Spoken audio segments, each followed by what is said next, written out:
Welcome to the Guild. We have been expecting you. Please, follow me.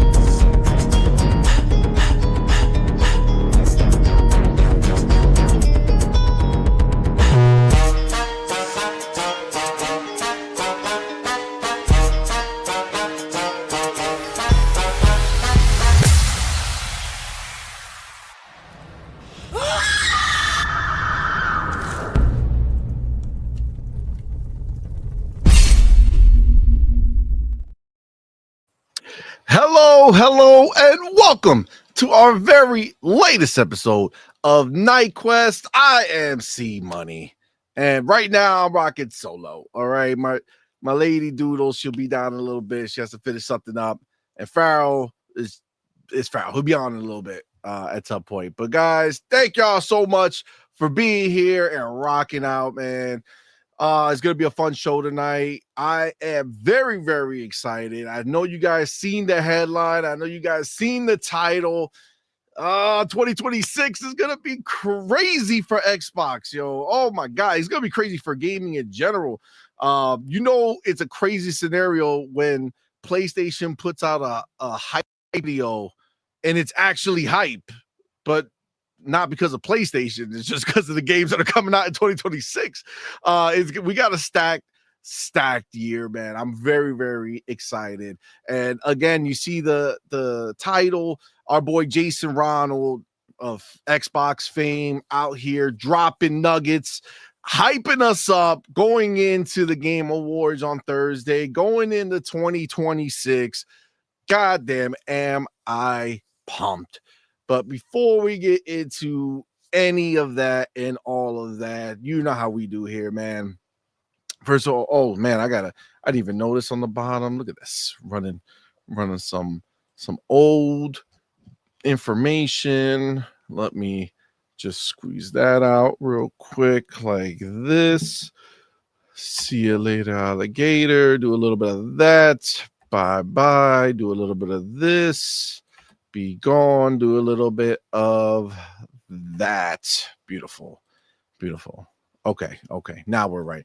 So first of all, you know, for sure, we got to go ahead and shout out all of our homies over on YouTube and Patreon that support the channel, man. We appreciate y'all so very, very much. If you haven't gone ahead and become a member yet, do so. They go start at $1 and you can go and support the channel. So we appreciate everybody who does. So thank y'all so very much. But of course, we need to shout out our elite members. That's right. We have the homie Big Boy Mike, Dark Angelic, and Queen Witch. And then we have our inner circle members. That's right. The homie Pragmatic Eagle, Hargi Chani, and Marvelous Marvin. Shout out to you guys. And then we have our November champs. That's right. The top dogs of the month last month. Most top threes for November was our boy Be Nice. Most first super chats was from our boy Dark Angelic. Biggest super chat was from it's actually a tie between Mad Leprechaun and Marvelous Marvin. Most biggest super chats was from actually both of them again, Mad Leprechaun, Marvelous Marvin. They tied it. Top 3 most gifted subs. Again, we appreciate y'all. You have Bounty, Hargi Chani, and Lord Starkiller XXX / Ryuart. That's right, Ryuart and Lord Starkiller were tied. And then the most subs gifted at once was also a tie with Bounty and Hargi Chani, man. So again, thank y'all all so very much for the support. You guys are the shit. We do appreciate each and every one of y'all. Now, of course, man, y'all know how we do here. You guys live in the building right now. You're supporting us in such a major way, man. And we really do appreciate each and every one of y'all. That being said, of course, you know, they can't all be equal, right? It's impossible. It's just not a thing, right? Right now, as you're looking around and seeing everybody else that's in the room, know that there are 3 among you. Yes, 3 amongst you who are the specials. That's right. They are the specials. How are they the specials, you ask? I'll answer you. Simple. These are the people who responded first to that on point bat signal. That's right. We put up that on point bat signal. We went live and they said we will be there and we will be there first. And that's what they were. It's the first 3 people who were live in the building. Those were the specials of the evening. And the question is, who are these specials? Well, simple. I can tell you, right? I can tell you, and I will tell you. We're going to start at number 3. Okay, first of all, let me make sure I got this out because I got to write it down. Ain't nobody trying to get played. All right, there we go. Beautiful. Number 3 in the building. He's not messing around. He said, I will be in the top 3 list for December. He's not messing around. It's our motherfucking homie. Be Nice in the building with the message Taco Tuesday. Shout out to our boy, Be Nice. Thank you for being here, man. Appreciate you, homie. Thank you so much for rocking out with us. Now, number 2 in the building. We got our motherfucking homie. Is this his way to try to make a return? We don't know. He used to be rocking in the top 3 often. He's trying to creep his way back. He made it to number 2. It's our boy, Malcolm X-Lax. Shout out to our boy, Malcolm X-Lax, for being number 2 in the building. Not quite 1, but he is number 2 with that X-Lax reference. I think it makes sense, him being number 2. You know what I'm saying? Shout out to myself for that. Nobody here to laugh with me. Woo! All right. But the real one, the best bot of the night, that's number 1. Number 1 in the building. And who is that? Well, I'll tell you. Making his return to the top. It's our motherfucking homie. E-Ranks in the building. Shout out to our boy, E-Ranks. He says, what's popping, y'all? Happy Tuesday. Happy Tuesday, indeed. Shout out to our homie, E-Ranks, for being number 1 in the building. Best bot of the night. He's not messing around. Let me go ahead and get this updated here. And then let me go ahead and get it updated over her. So, you know what we got to do? We got to go do this. We got to do that. We got to get them updated there. There's ain't nobody trying to be left out. First 3, bam, right there. You got the homie E-Ranks. You got the homie Malcolm X-Lax. You got the homie Be Nice. Shout out to the top 3 for not fucking around. There you go. Boom. Beautiful. Appreciate y'all. Appreciate y'all. Now, we got to go ahead and get the party started right because our motherfucking homie, Scott the Gamer Dude, went ahead and gifted 5 On Point for Gamer memberships. Shout out to our boy, Scott the Gamer Dude. Let me do a little bit of pop, pop, pop, pop. There we go. Y'all know what to do. Put the motherfucking welcome to the family emoji in the chat. Welcome our newest members, man. We appreciate each and every one of y'all for rocking out with us. But of course, shout out to our boy Scott the Gamer Dude, man. Appreciate you, man.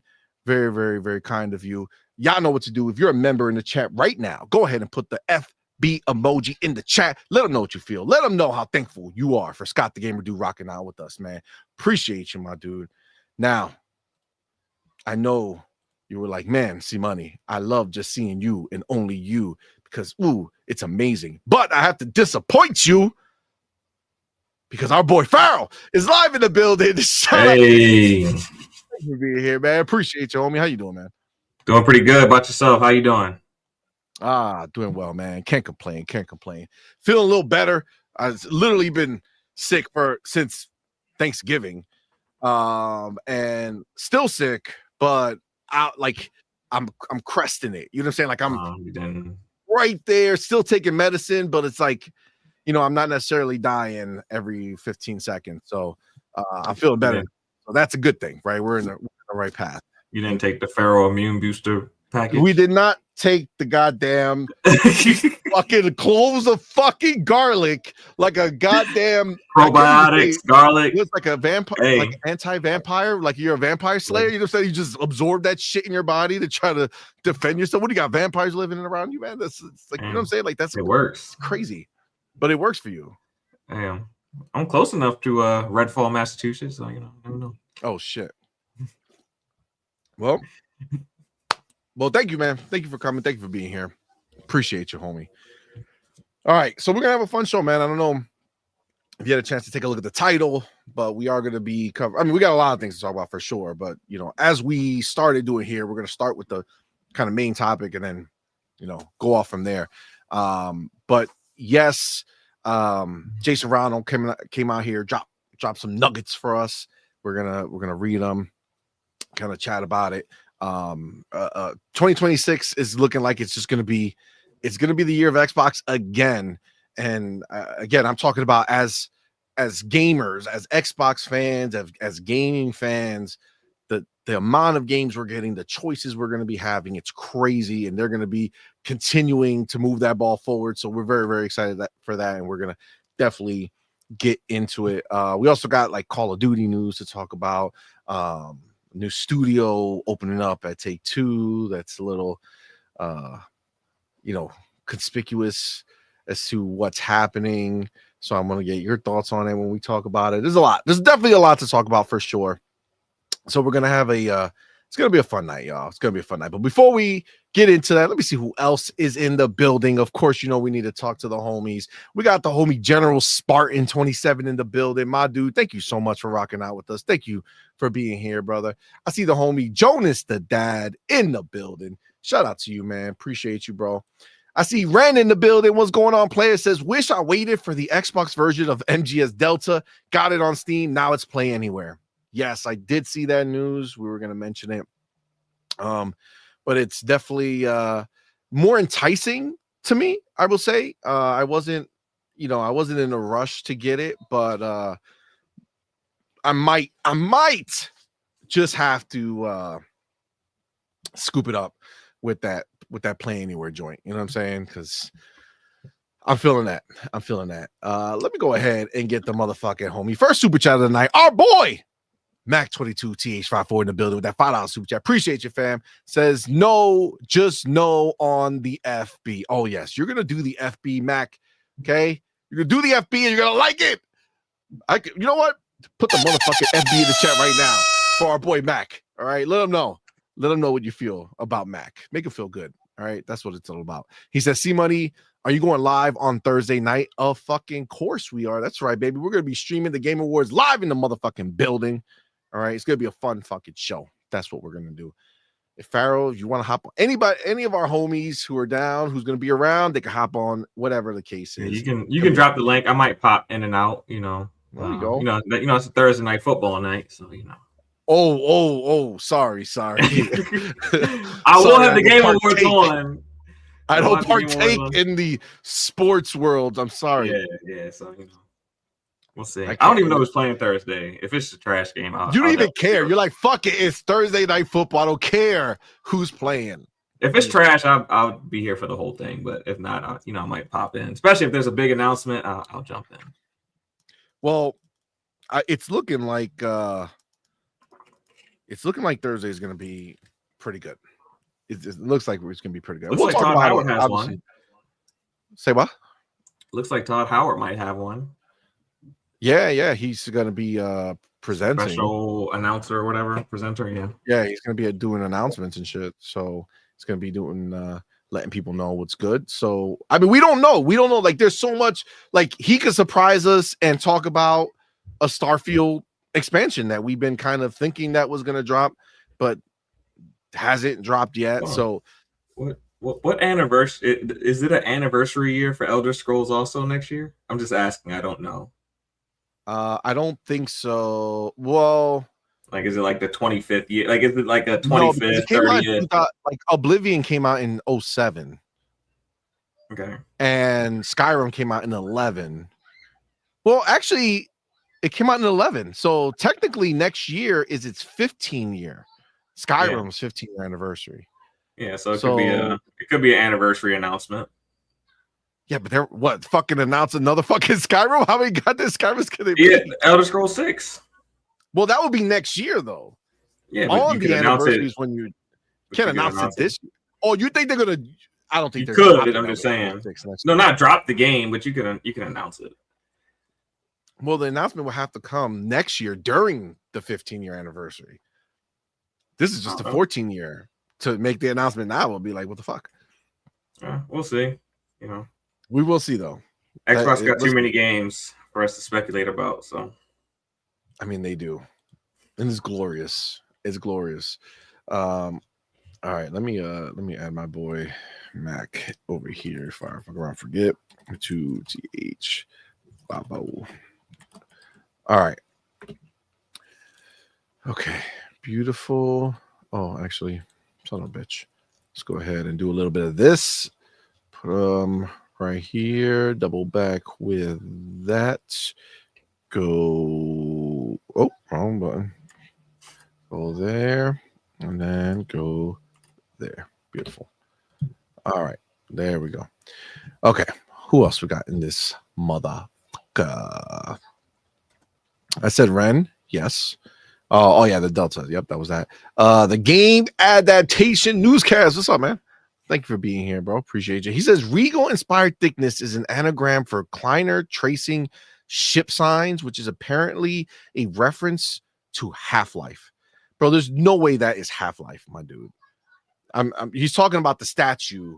Okay. In the desert. Well, we're gonna talk about it because it looks like we kind of found out what it is. And it's a little disappointing for me, but there is a group of people who are probably going to lose their fucking minds over it. If it is in fact the one, and we will talk about it. We'll get there. But yes, I do not think that's a Half-Life situation. We got the homie Kento Wilson in the building. What's up, man? Thank you, my brother, for being here, bro. Appreciate you. Thank you for that $5 super chat. Expedition 33 should win game of the year, no question. Yes, later on in the show, I do want to kind of, because it's our last show before game awards, obviously I would like to have a discussion about the game awards. But honestly, Kenta, first of all, thank you for the super chat. Thank you for the $5. I am 100% in the camp that Expedition 33 needs to sweep. It's just sweep. Okay, it's just sweep. Basically every category, almost every category it's in, it should win. The only times it has any place where it should not win is when it's going up directly against one of my favorite games that came out this year. I think it's up against it might be like I know South of Midnight Avowed. There's a few games that are nominated that in some categories they're both in, and at that point I can't front. I love the other game. So, but for most everything else, Expedition 33 should be pretty much winning almost everything. So I definitely feel that 100%. Appreciate that super chat. What do you think, Val? You think they're gonna do it? I think that they are going to sweep just based off of them being an indie darling that has like a real AAA, feel. So yeah, I think they're gonna walk away with a lot of awards for sure. Like I mean, who else is in the running to take it from them? I can't even. Well, like imaginary people, like Ghost of Yote is nominated like a bunch of times. That Claire is also nominated. Death Stranding 2 is nominated a bunch of times. That's not a real contender. That's what I'm saying. Like those games don't who's a real contender this year.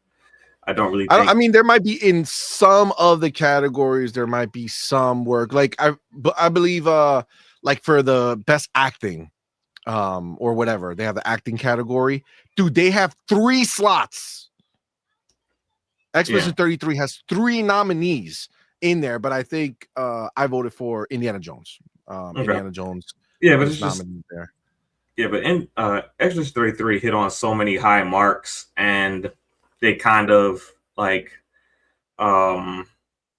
reinvigorated the fan base and the industry more towards turn-based combat, and I think because of that, it's just gonna walk away with a lot of awards. I mean, I don't think its turn-based combat is anything that's particularly extremely unique. But which one? Expedition 33? Yeah, Expedition 33. I mean, I think it's cool. The combat's not unique. I don't think it's extremely unique to where it's like I feel like groundbreaking. I feel like it's groundbreaking because I hate turn-based combat. And Have you played the Yakuza games? They got turn-based now, and it has like the parrying stuff. I played the new one, the newest one, not the newest one. The one that kind of reinvigorated it with that guy, Like a Dragon. Like a Dragon. First Like a Dragon. Yeah, that did that kind of hybrid. And it was fine, but it's not like this. No, it's not. So, but I'm just saying, like, there's other people that's kind of doing the same thing. Don't get bored doing it, right? Because there's no downtime and you're never stuck, right? Because you always can parry or you always can dodge. It's just your ability and how good you are doing it. I love the turn base. The only reason that I ultimately never finished it and didn't quite progress all the way was because it's the tedium of that genre with these boss fights that just take forever, and I'm doing all the damage. And I know, I know Pragmatic Eagle was in here. I think it was Prag. Somebody was in there who's giving me shit about the fact that it's just my build was not, right to take on that particular boss. And I get that. I'm not into those details of this type of game. Like I just wanted for the acting and the story and the combat was dope. But like I'm gonna eventually get through it, but goddamn, do those battles take fucking forever. But I wouldn't deny how great the actual gameplay is. Like I really do love it. I just know that there's other action turn-based games. I think this one just kind of put it all together the best. Yes. So, and because it put it together the best, people are saying that it's revolutionary because, for the past couple of years, there's been an argument in the RPG community about the viability of turn-based games and that people really want those type of games. And then Expedition 33 comes along and it changes the narrative of people don't want turn-based games anymore. So it's the game that changed the narrative on turn-based combat in general. So because of that, I think it's gonna do very well at the Game Awards.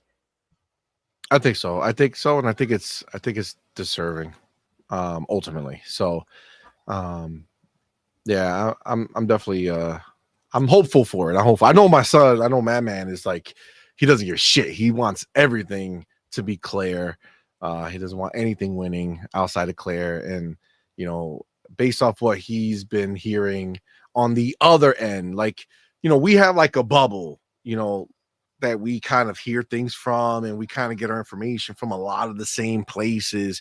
He doesn't, he kind of ventures out into the rest of the gaming world when he hears talks and stuff. And out there, supposedly, there's no question at all. Like out there, it's Claire no matter what. Like there's no one's even contemplating anything else. So per his, like, and he's into like following, like he loves award shows, so like he follows Oscars and Golden Globe, like everything. So he like gets in the minutia of it. It's crazy. He's saying there's like zero chance that anything else wins, pretty much. So no, but I was looking at people talking about most anticipated, and I just think it's crazy that not a single Xbox game is there when they're dropping all of their pillar franchises next year, basically. So. Most anticipated, not Gears, not Halo, not Forza. Come on, man, not Fable. Fuck out of here. It's come on, man. I mean, I'm not saying it has to win, but for them not to be nominated is kind of crazy. Right? It's ridiculous. It's ridiculous. Let's go ahead and get our motherfucking homie. First of all, shout out to Razor for being a member for 14 months. Appreciate you, my dude. Thank you so much for that support, man. It really does mean a lot. So thank you, my brother. And then he went ahead and gifted an On Point for Gamer membership, man. Shout out to my boy Razor. Thank you, sir. Y'all know what to do. Put the motherfucking welcome to the family emoji in the chat. Welcome our newest member, man. We appreciate you so very much for rocking out with us. And of course, our boy Razor, you know why he did it. You know what he wants. If you're a member in the chat, put the motherfucking FB in the chat right now. Do it. Do it. Razor Ultron wants it. Give him that FB right now. That's what he's here for. Appreciate you. Shout out to you, man. Shout out. Thank you again, brother. Appreciate the support. I see Doodle in the motherfucking chat. My girl, she'll be making her way down at some point. But she does have a very valid statement, and she says, man is cultured. He is. He's out in college living his cultured life. It's big things going on over there. All right, we got the homie Chuck Finley in the building. What's up, my dude? Thank you for rocking out with us, man. Appreciate you. Oh, I see Becca in the building. What's up, man? She says, Farq says hi to everybody. Hello, Farq. Appreciate you, fam. I see 127 Yankee in the building. What's going on? Powerball's in the building. What's up, fam? Toe Tag in the building. What's up, homie? Says, we outside. Xbox for life. Yes, we are. Shout out to you, homie. Thank you for being here. Outward Lyric in the building. What's going on, man? Thank you for rocking out with us. He says, yo, what up, chat? How y'all doing? We're doing good. I see Earth Prime in the building. What's up, fam? Thanks for rocking out with us. Appreciate you, homie. G Maybe in the building. What's going on, fam? He says, I'm not sure I like this mobile version. Listen, I'm gonna I like doing the mobile version. It is good for us. But I gotta make what I haven't done is I have to make like a actual frame for it. Right now, it's just literally taking this and kind of just squishing it into some version of it. So I kind of have to make something for it and try to make it a little better. But some people just like it like this, and that's fine. It's options. It's options for sure. Oh shit! Shout out to the motherfucking homie, pal, Rusted Steel Manager, our boy, aka Coach of the Canuck. He went ahead and just not only became a member, but he has gone ahead and joined us as an elite member. Shout out to our boy, pal, motherfucking Coach of the Canuck. Appreciate you, my dude. Y'all know what to do. Put the motherfucking welcome to the family emojis in the chat. Welcome our boy, pal, our newest YouTube member and newest elite member. We got to go ahead and get him right into the list proper. So let's go ahead and do that real quick. Appreciate you, man. And you know what to do. Put the motherfucking FBs in the chat if you're a member. Show our boy, pal, Rusted Steel Manager, what you feel about him. All right. He needs to know. Okay. Go here. Pal, Rusted Steel Manager. All right. You are in, sir. Thank you very much, man. Appreciate you, homie. There we go. Okay.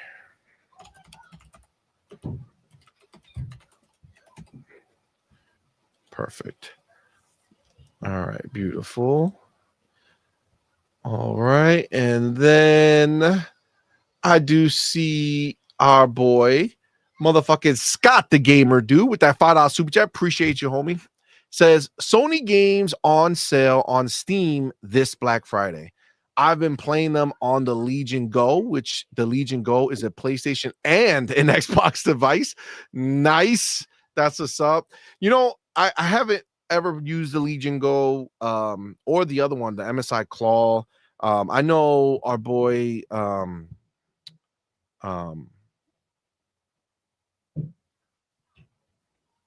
why am I brain farting on my dude? God damn it. I don't know why. No, I will not go out like this. Big Migs. God damn it. First of all, shout out to our boy Big Migs. I know he hasn't been well. I really do. You know what? I'm just going to go ahead and do this real quick.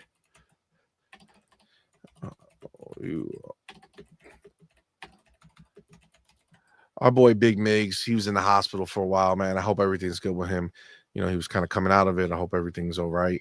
But Big Migs, I know he has the claw, and he was talking good about it. So I wish there was a way to kind of like sample them. I don't want to go buy a claw or a Legion Go and not really know what I'm feeling about it 100%. I love the Xbox Ally X is still amazing.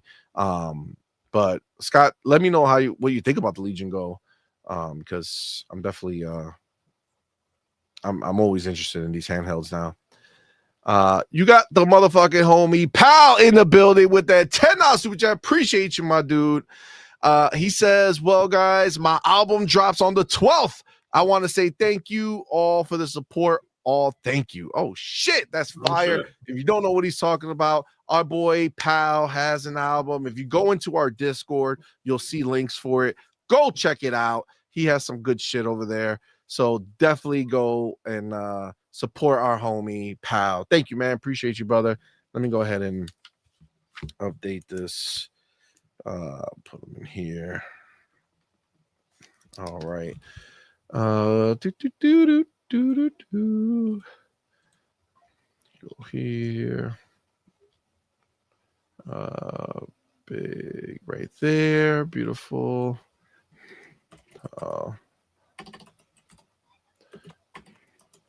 Okay. Manager. Beautiful. Okay, that is updated. You know me. I don't want to fuck around and forget. All right. Here we go. Cool. Let me think. Where was I here? I did shout out. Yeah, G maybe. Okay, I did remember that. Then we have Power Boss in the building. I think I said that, but he did do it. Go ahead and put a public service announcement out here. If you like this content, don't forget to hit the like button. If you're here right now, if you're watching, just go ahead and boop. You know what I'm saying? Just hit the button. Be a pal. Be a friend. It means a lot to the channel, as much as it might seem like it's something that doesn't really matter.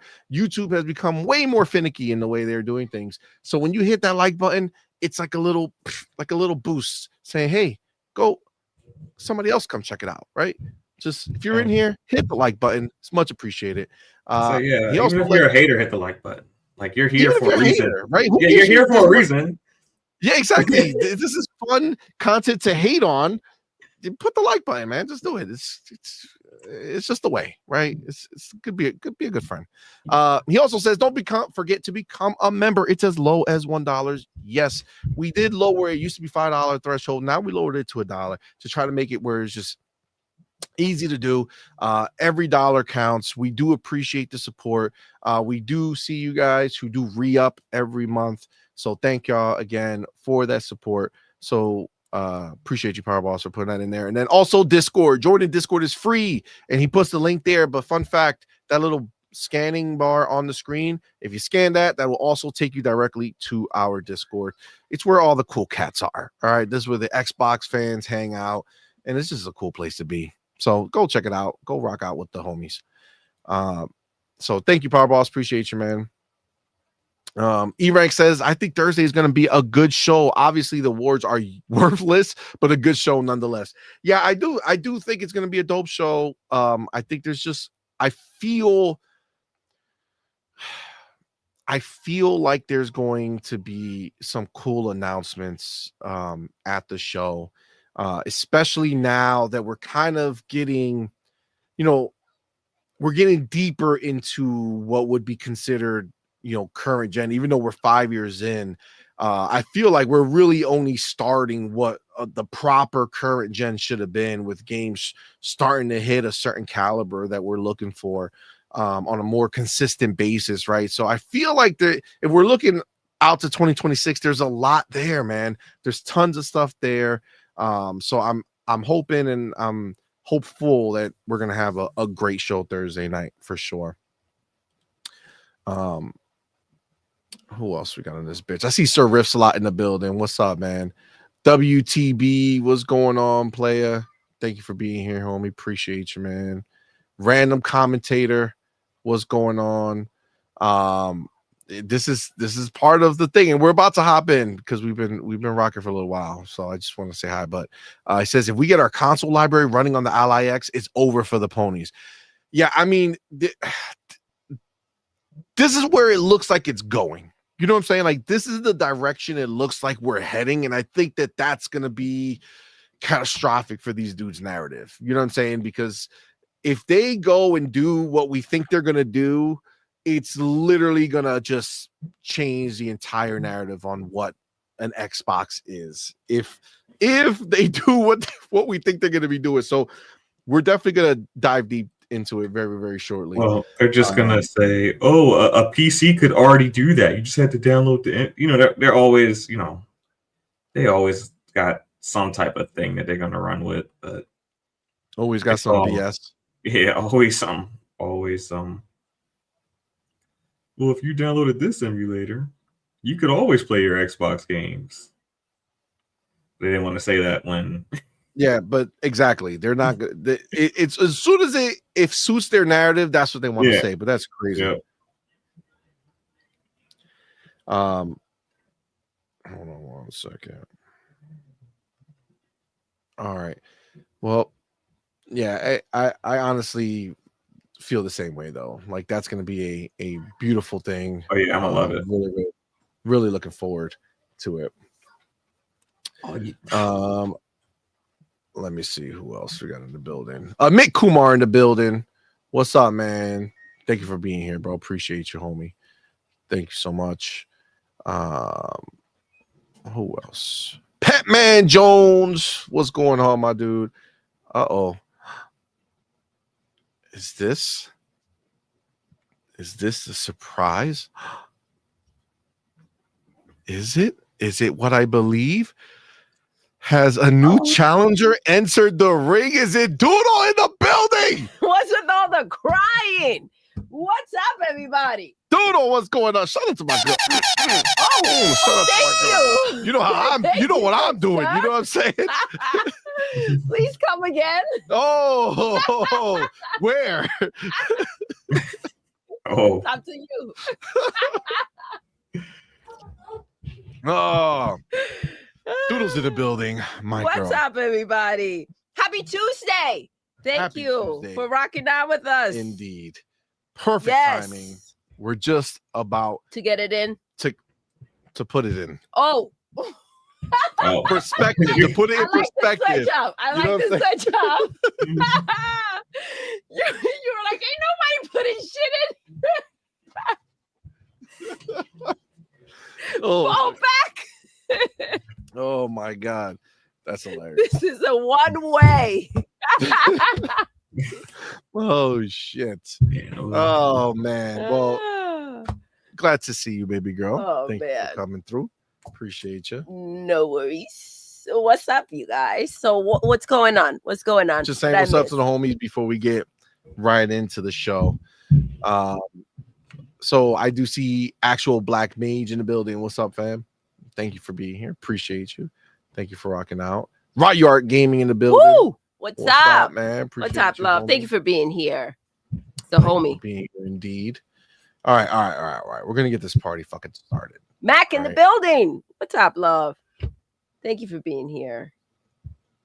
That's right. Absolutely. I think you saw some homies already Night in of the chat. Cypher, yes. Night of what's Cypher good? was good, fam. Thank you for rocking out. Oh, yes. He's got his album going. That's right. He's not fucking around. He is not fucking around. All right. Nope. Time Becca. to take that chapter. Dun, dun, dun, dun. You know, I remember those days when I was taking Nope. the chapters and I passed on the baton. You passed the baton. Yes. Remember for those your chapters chapters? that never saw the light of day. Listen, I get distracted. So My chapters have been on point. by the way. numbers, letters here and there, Let's just but be clear. My shit has been amazing. yeah, actually, yeah, yours makes sense. They're great. I like to keep you guessing. You know what I mean? So you had to figure it out. If you paid attention, you will figure it out. Agreed. Or if you just go back and do it yourself after the show, Mm. that would have been easier. It would have been. I see our lyrics in the building. He's asking about your jacket. What about my jacket? How as well? He needs to have it right now. My Xbox. Yes. My Xbox hoodie. Yes. Didn't you buy this for me? I did. I get all the cool shit. You know what I'm saying? I love it. I love it. It's one of my favorites. Xbox Gear It's so Shop, comfy. but I think they're shut down right now. Yeah, I think they're taking a till- break. Yeah, till further notice. Maybe it's a 2020, 2026 return with some new shit. Maybe after they announced their hardware on Thursday. That's They're possible. gonna come out with some new Alright. shit with the new name. You think we get a name? Oh shit! What if we get a name? Oh damn! All right. Let's not get too ahead of ourselves. All right, let's not get too ahead of ourselves.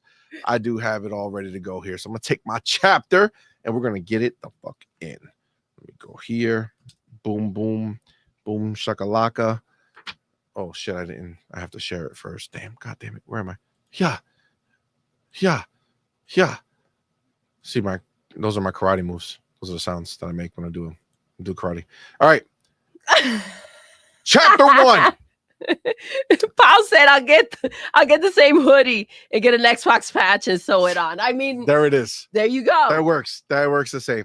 All right, guys. You see the title, you see the thumbnail. That's right. 2026 is going to be crazy for Xbox gamers.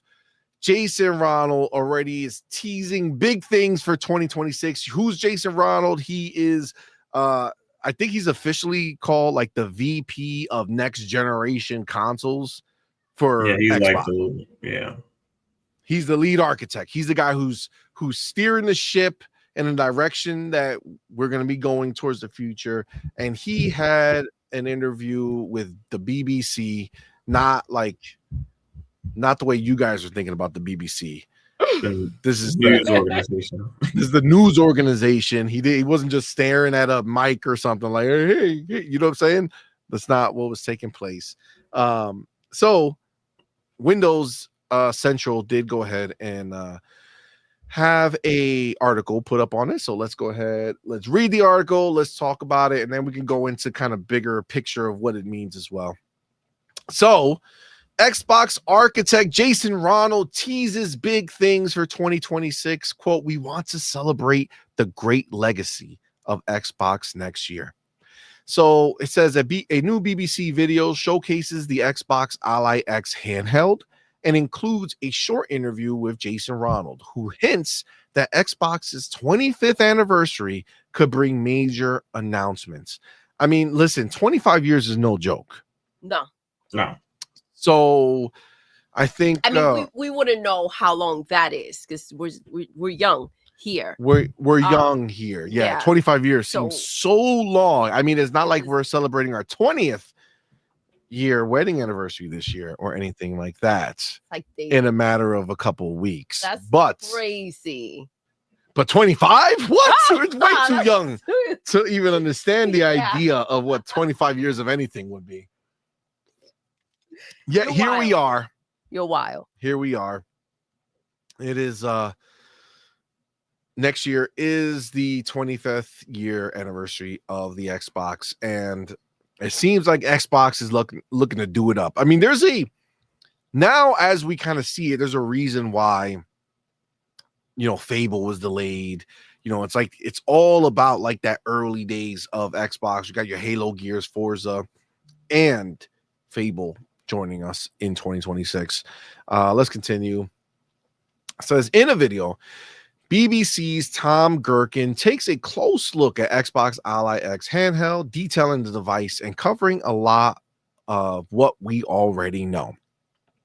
The video offers a mix of hands-on testing and general impressions of how the gaming handheld performs across different PC titles, with the on-the-street footage showing how well it handles Game Pass, cloud gaming, and a range of Windows games.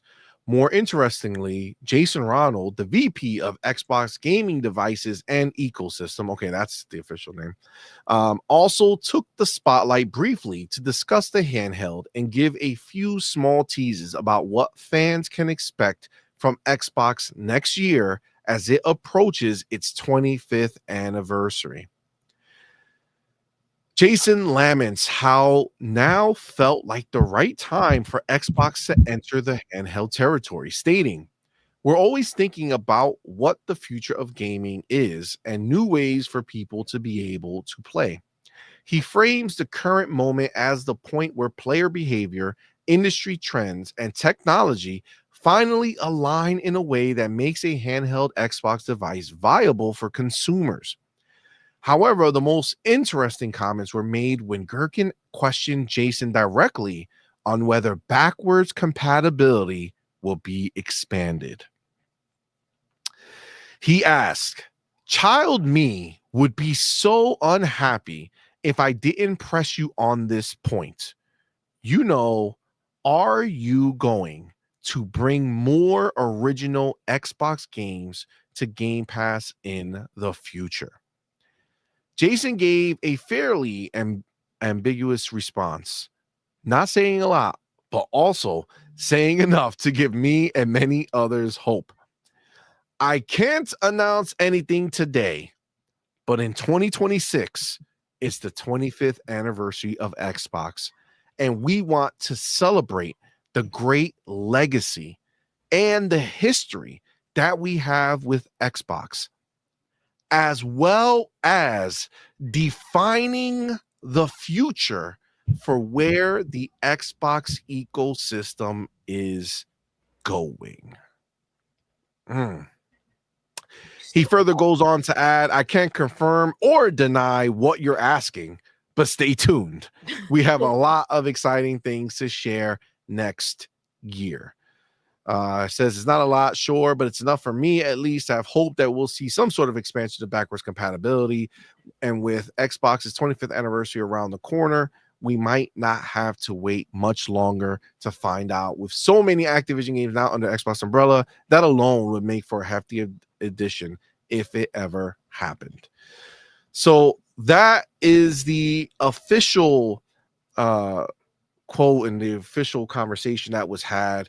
Obviously, he knew what he was doing, right? He talked about the fact that 25th year anniversary, they're going to be going ahead and looking at the 25 years of legacy that they've built and they have, but also 2026 is when we define the future.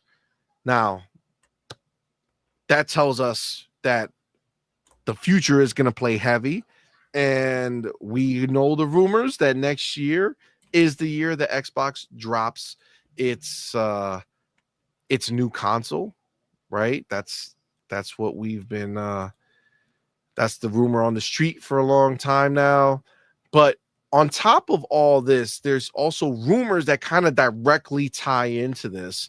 And one of the rumors is from what's his name? Ecstasis? Ecstasis. Yeah. Like ecstasies. Yeah, something like that. Ecstasis, yeah. And he goes ahead and says that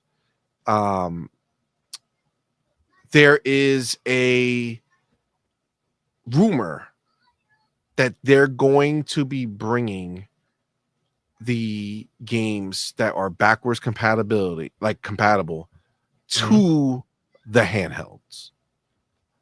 So not just new games, not just saying, hey, there were games that we didn't bring from the past to the Xbox Series, old Xbox 360 or old Xbox original games to the series. No, this is also talking about bringing forward to the handhelds and to, I mean, frankly, if that's happening, that means also to PC, right? Mm-hmm.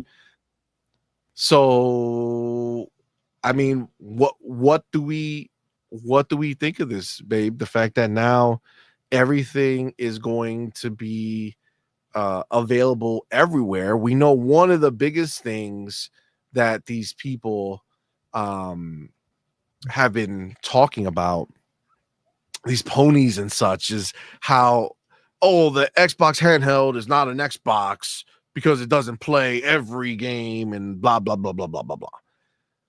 But if that goes away and that's no longer the narrative or the story here, I mean, now we're just left with everything that we want on our handheld, right? Yeah. Well, I mean, how much weight does what the ponies say really have, right? It's a bunch of crying and just hope that we're in a situation that they've made up, right? With that said, I don't know if you guys recall, but Sarah Bonds had, she had, and I know they get framed for by the gallopers and the pony bots, how they're liars and, you know, and all this other bullshit, and that they should be fired. But Sarah Bonds did talk to us about this, about forward compatibility, and how they don't want your investment to go to waste, right? So it's crazy how everything that they kind of bring up, and like it's kind of like, okay, well, they say it, and then it just takes time for these things to kind of come together.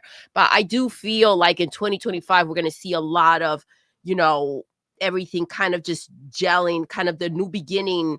You mean 2026? 2026, a new beginning, a new, like the 25-year anniversary, like a new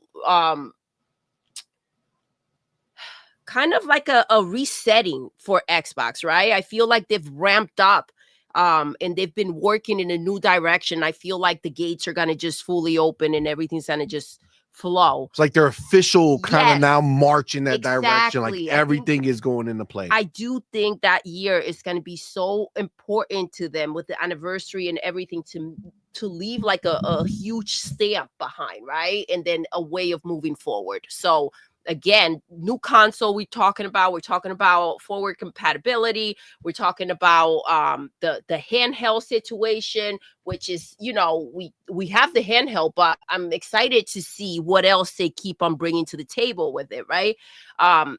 Huge games, Fable, freaking Forza, Halo, like this is going to be insane. Gears, this is going to be crazy. Again, it's like they're looking at this as a new beginning and a new way to move forward. And it's crazy because I do feel like PlayStation is on that same path when it comes to new beginnings, but they're just going smaller and smaller, right? Whereas I feel like Xbox is just taking that stance of like, we are here to stay. We have the best subscription when it comes to gaming. We have the best games. We're going to have the freaking best console, best handheld. I feel like this is their year coming up to kind of say, this is where we're at from where we started. 100%. 100%. But yeah, I don't know if you recall it, but Sarah Bonds did talk about this, and it's great because it is so important that the money that you've invested when it comes to your games do not just go to waste, right? It is an investment, and that's the way she expressed it. And it is nice to see that they're not just trying to figure out how you can pay for that game again, right? As opposed to like, here, you already pay for this game. We need to find a way for you to still play it. Whether the games are going in, some of them will be going into Game Pass, whether you just have access to them if you already bought the game. This is a great thing, right? You don't leave it behind with the old console. Accessibility is such a big deal. We talk about it all the time, and being able to have the newer box and access everything rather than having to go back to an older box, that's great. Absolutely, man. Absolutely. And it's funny because I'm glad you brought it up, because it really does feel like 2026 is literally like the full steam ahead on everything that Xbox has been teeing up, right? Because again, you're going into remember, like Xbox dropped a shit ton of games this year, right? Yeah. But a lot of it was new IP or, you know, older IP, like a Outer Worlds, but that's not like this big Xbox brand. Same thing with like Doom. It's not like this big Xbox brand. You know, when it comes to Xbox, like what Xbox is and the like what their identity, what made Xbox. Yes, like what the real Xbox fans who've been with Xbox forever, what the games that we came up with, the games that we have been rocking out with Xbox with, this is the year that we get those follow-ups, right? Yeah. Those follow-ups or new entries. The evolution of those games, I think, is going to be such a big deal. Obviously, we've seen, you know, we've seen a bit of Forza, we've seen Gears, Fable looks freaking fantastic. We saw Halo. It's going to be insane. And we're just talking about those legendary games. We did, as you mentioned, CMoney, had a 2025 filled with freaking surprises, amazing freaking games, new IP, and that's amazing too. You want to still have that element of surprise and, rounded as well, where you're reaching different players that won't step out of their comfort zone or what they enjoy to play, right? So to also, on top of that, not leave the older IP behind and kind of bring it to the current, right? Because I do feel like this is going to be a huge freaking leap when it comes to these known IPs, right?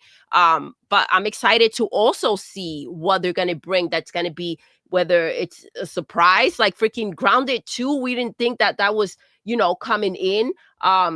So I'm excited to find out what else they're making, that it's the next game that we may not even know about. I'm also pumped to see what's new, right? We don't know what new IP they might pop in with. We do know that they have an insane amount of studios working, and it's crazy because there were those less than smart running around talking about what they buy the studios for. What are the studios for? I don't understand. They're fucking working on the games, and we're finally going ahead and getting the fruits of that, right? We're going ahead and enjoying the games that they have been working on. It's like they thought that this was just going to be we bought today, here's your game tomorrow. No, are you fucking stupid? That's not how it works. Obviously, you needed the time, and that's what people lacked understanding. And then the pony bots and the freaking ponies running around trying to gas up people, trying to turn everybody against Xbox. It's been wild. So I'm very happy for them to kind of just get on that hamster wheel where it's kind of just, everything is on a good rotation. But we had a crazy lineup this year. The Game Awards, I heard you guys talk about it a bit. I don't know if we're going to get into that later. We're going to. But man, shame that, the games are not being as recognized as they should be, but it was expected. Absolutely. What do you think, Farrell, when it comes to this Jason Ronald out here being a tease, talk about the legacy, talking about the future. Next year is gonna be a big year. What do you think, man? First of all, big one, Mike. What's up, fam? Yo, bro. Thank you for coming through. Yeah. So as far as the backwards compatibility thing, I think that is huge. And I think doing it in a way where, like you're saying, you're not, double charging people to access games that they already own. Xbox has so many great games, and especially like if you start looking at the form factor where they could be enjoyed most, games might start to get new life. Like I was just thinking about it when CMoney was talking about it, like maybe like 30 minutes ago, like Mech Assault on a handheld, that is going to be kind of crazy. If, you can get those lobbies going again and you can have fun having a game like that, or, like a Crimson Skies on a handheld. Maybe the games don't look as great on a big screen anymore, but in a smaller form factor with the way that they're already designed, they would look amazing. At the VR and you probably can push them up to 120 frames per second. And there's so many great older games that if you can get people to really just lock in and enjoy them, that's going to be amazing. And then you're looking forward to what they're doing with the new games coming out and all of that, and you can still enjoy those. Like, I don't necessarily have to resell you, this original game. Like, if I can get you in on one of these games, like I get you on eDay and you never, really played the Gears games, then guess what? You're going to go and you're going to jump into Gears Reloaded. Then you're going to jump into Gears 2. Like you might actually play the game chronologically, being that you started at eDay, and go forward from there.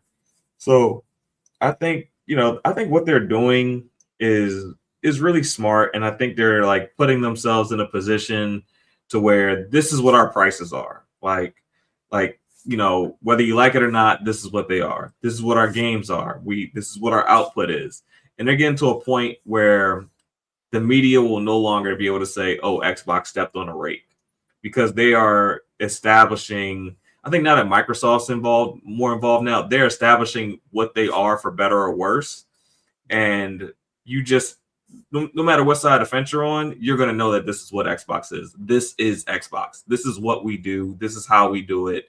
And you can't say that we stepped on a rake because we didn't do it how Nintendo did it or how you think PlayStation will do it, because we've clearly established this is Xbox. This is what we are. This is our games. This is our format. This is our service. And I think they're setting ourselves up to do great things in 2026 and beyond. I agree 150%. Now, and they are unapologetic.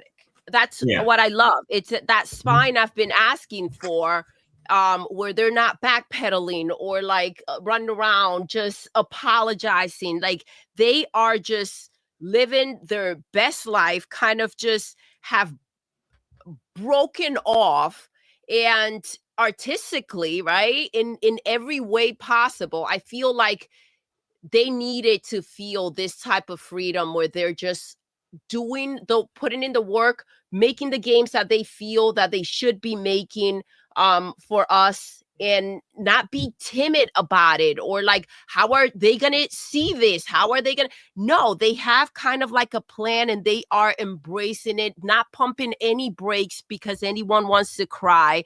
It's crazy, but I do feel like that relationship, and they still come out here, they still engage, they still have, you know, the conversations like on Twitter and the back and forth and stuff like that. But the way they were with people, they were more like tiptoeing around the situations, because they didn't feel confident enough to go ahead and kind of fight their own fight. Essentially, they wanted to make sure that it was approved and it was okay. And I hated the backpedaling. It's like now they are owning that space, right? And they're saying, this is what we're doing, like it or not, you know, because they're feeling Game Pass is a beast, right? They're feeling confident in everything they have, and the fact that they're giving you ways to buy these games or enjoy these games however you want. It's crazy. It was like they wanted to be such a button up, I'm a lady, me no likey to fuck. And now they're just running around taking dicks from whichever place they want. You know what I mean? If that makes sense. It does. Yeah. Okay. It does. It does. 100%. I just say okay. It makes sense, right? You know what I'm saying? Like, oh, me no likey. I'm such a lady. And now it's like, put it here, put it there. I'm gonna grab it. Do it. You know what I'm saying? So it's good to see that. Shout out to Xbox. No? Yeah. Okay. Yeah, no. You need me to explain? No. Okay. That's you guys bars. get it, right? Bars. No. Makes sense. Makes sense to me. We understand. Okay. It does. Yes. Okay. That is 100% bars, I would say. Now, that being said, looking into this, right? He talks, if we break it up, right? He talks about legacy, right? So legacy, we know, is sorry, it just came back in my mind. It just came back in my mind. But you know what I'm saying? Like they were so like, oh no, excuse me, pardon me, can I touch it? And it's like, give me that shit, you know? I do know. I do know what you're saying. It came back to me as I was mid-speak. Okay, so legacy. So legacy, when we hear that, right, we know that one of the biggest pieces they were missing is having these legacy games on Windows, on the handhelds, right? That seems like that is where that's going to go, right? It looks like that's one of the big plans to kind of bring that back into the conversation, and that way now your handheld could be even more fully, basically part of the ecosystem, right? Like now at this point, if once that comes to pass, now everything's available, right? Which is fantastic. But he also says that they're going to be defining the future of Xbox and the ecosystem, right? So does this basically confirm Magnus is dropping in 2026, the new Xbox console, whatever form that takes? Does this confirm it? What other way can you define the future of the next generation? Or the future of Xbox? I would love to see the new hardware, but just what's going on in the tech industry right now, I'm not 100% sure. You know, with the whole RAM thing. But I would love. It's going to get better. I don't know. Do I think it's going to get better? I don't. I don't think it's going to get better in the near term. This is the thing. You got to imagine that they already kind of set some shit up with these people. Yeah, and I mean, being realistic. If we're being realistic, if this console is releasing next year, they're probably already, if they're not already being like mass produced, they probably already have the supplies ordered. So if they like pricing and all that shit's already set. You know what I'm saying? Like they've already made these, they've already got these contracts and made these purchases. So exactly. I'd love to see it next year. Are going higher. Yeah. You know what I'm saying? Because so much of it's already spoken for. I mean, I'll be there next year if it comes out. I'll be there day one. You know, so go ahead, Bar. No, I'm saying if the Magnus drops, I'll be there. I mean, I know you'll have like 3 or 4 day one, but I'll get my little one. It just sounds so grand. I know. Big. I know. Wow. No, like the new console just sounds a big deal. Like a big D. Yes. For sure. So this is the thing, though. I think that they feel probably more confident now with how the handheld was received, right? The prices kind of didn't stop people from going ahead and taking that leap, right? Yeah, it's the most sought after, right? It's the one that, like, they literally put the cheaper one on sale to entice people to go buy it because everybody just wants the X. That was crazy, by the way. $100 off. I don't know if you guys caught that, but yeah, we kind of got screwed. But yeah, okay. But I think that was kind of like a reassurance. I do think that when they present and show like the new console, it's going to be a huge deal. They've again probably are really excited about, but didn't know how the public will kind of receive it. And I think that this kind of the handheld reassures the fact that people are ready to, as much as you hear these loud voices out there, because it's funny how they feel like they speak for the majority. Oh, gaming has reached its potential, or we don't need better graphics, or we don't need a stronger console. Like it's funny how loud they are, but there's such a minority when it comes to that, because you know, I do think that people are going to be freaking hyped. And it is going to sell well.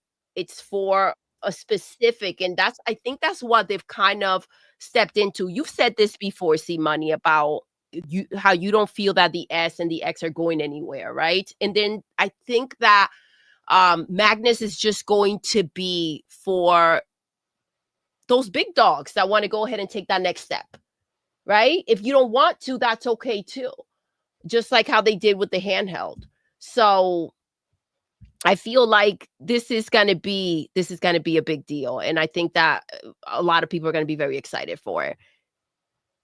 2026 is going to be bigger than people think. And they're downplaying it, in my opinion. I tend to believe that. I think there's just too much dope shit. You know what I'm saying? Like it's just like literally there's too much exciting shit going on in gaming. Like it's going to be a landmark year for Xbox. Yeah. It really, and I think that if they do everything we think they're going to do, for 2026.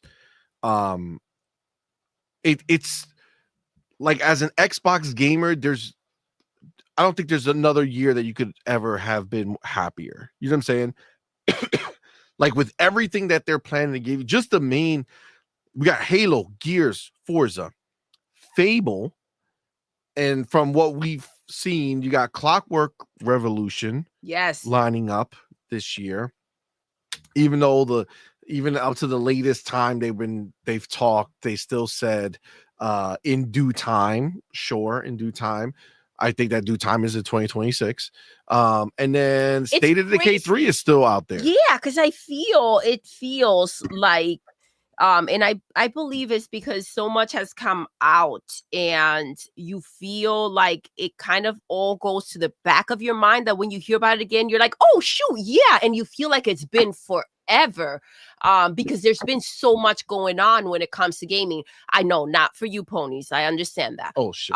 But for us, it's been crazy. So when you go ahead and you hear something that you heard about, you're like, oh shoot, yeah, that's still being made, that's coming out. It's like, shoot, I feel like it's been so long, but it hasn't. It's just a lot of quality content. Agreed. Yeah, it's definitely going to be an exciting time as a gamer. And again, like, just got to imagine that those are big games, right? They're gonna have smaller games that they're dropping next year for sure. Remember, we still have Elder Scrolls 6 in the pipeline somewhere. Yes. That's looking like 2027. We still have Blade, another game that looks like probably 2027, but that's coming as well. I mean, frankly, there's just so much excitement coming towards us, man. And it's not just from Xbox's first party. You're gonna have Game Pass that's gonna be crazy next year. That they lined up 75 games. We've already been seeing the games coming through. We had the Marvel Cosmic Invasion just dropped December 1st. Routine. There's a bunch of games that dropped. And that's just going to keep coming, man. 2027 is going to be a banner year, I believe. And the fact that it's their 25th anniversary, that they're going to be putting out all the stops, right? Like, they're going to be doing everything. I believe that. I agree with that. And it's going to be a big focus on the games and the hardware. Like, that's what I want. And again, we know that the hardware is, in their eyes, just an enabler, right? It's just a way to give you more options to play, more options to engage in the ecosystem. But I don't know. So, all right, Thursday is the show, though. It is. Right. So we're gonna talk about that in kind of by itself. But Thursday is kind of like the possible chance of our first sneak peek, right? I think Thursday will kind of give us a good guidance of what to expect next year. Is there anything next year that you are anticipating or hoping that's going to drop, whether it's a certain game, whether it's a certain piece of hardware, it's a certain service, whatever it is there anything that you guys are in particular really hopeful that's going to be dropping in 2026? Farrell, you can start. Well, I'm really hoping that Fable drops. Fable and Clockwork are two that I'm really hoping for, that we don't really have strong dates for. As far as Xbox is concerned, I'd also, I think Final Fantasy VII will drop in 2027, so I'm not going to say that one. But yeah, I think those two. Hopefully Wolverine does come too. That's a non-Xbox game, but if the Magnus comes out and everyone's saying that it's only 6-month exclusive, that'll be awesome if it comes out, even if it's not available on the Xbox day one.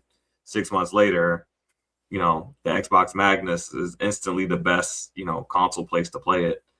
That'll be awesome. Let's see, thinking of another Xbox game I'd like to see. I can't think of any outside of those two off the top of my head. Like maybe like Project Mara or OD would be cool in that fall window. But fall is going to be so loaded. I just don't know if you want to like suffocate those type of smaller games with Gears of War and Halo kind of dropping around that time. So it's funny that you say that that you asked that question, because I feel like, and I don't know if you feel this way too, Faro, I feel like we speak about these things, and although they have not been confirmed, it's kind of like concrete to us, like in our minds. So like when you bring it up as a question, and I'm like, oh, well, we have a new console coming out next year, and this and this and that, and it's like, wait, hold up, we are kind of like somewhat hoping that that's what's going to happen. But in our minds, it's kind of like a set thing. I do believe that these things are taking place for sure. But when you bring up the question, it just shows how invested in it we are, as it being Bible. But I have to agree, Clockwork, for me, I feel like it really captured my attention the last time that we saw it. And I'm really excited to dive into that game. I hope that we do get it next year. That's one of the ones I feel like we've been seeing for a long time. And I think maybe it's just a desire to kind of dive into it. But something that I actually thought we were going to get this year was the Starfield expansion. I was expecting it to happen in September. We didn't get it. We didn't hear anything about it. So I'm wondering if it's something that, we'll get next year in September, maybe to follow with that September theme. But also, I've been thinking, and I'm wondering, for December this last year, we got Indiana Jones. Yes. I'm wondering if maybe can we get the expansion in December? I think if you're gonna get anything from the Bethesda side of it, I think it'll be a Machine Games game if it's gonna launch in December. And the only reason I say that is because Machine Games talked about, they hyped up their 15th anniversary, but there's no game to go along with it. So I think if there was going to be like a December drop of something we don't expect, I would think it would come from them. Major says in the chat, shout out to you. Thank you for being here. He says, my bingo card for Game Awards is Starfield DLC Shadow Drop. That'll be wild. I mean, they got Todd in the building. That will be pretty epic. They got Todd in the building, so that's definitely a possibility for sure. I mean, be mad at it. No, right? No, not at all. Not at all. And it would be perfect for December, right? Exactly. It's funny how they've kind of started certain things that feel like they should just be traditions, like that should always take place, because they feel like they just would fit right in.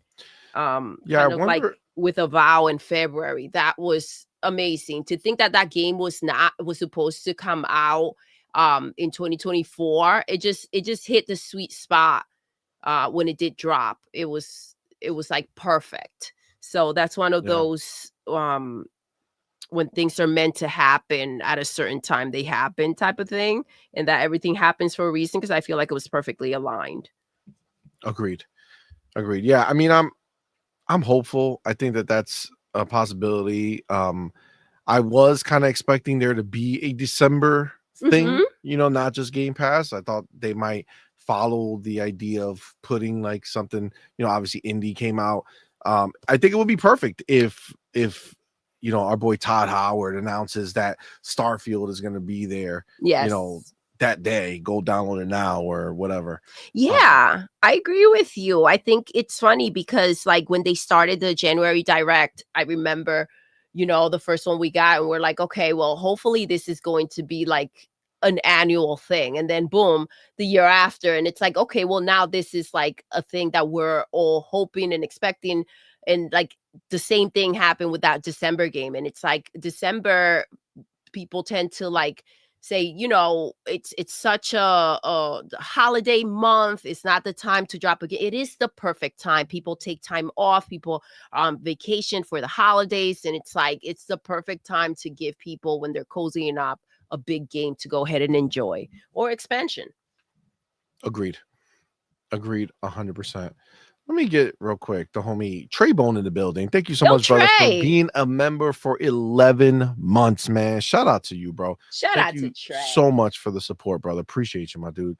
We got our brother Big Boy Mike in the building, member for 24 months. That wild, is bro. 2 years.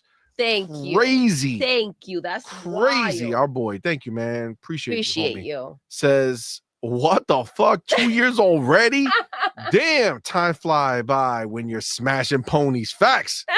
Ain't going nowhere. Let's go.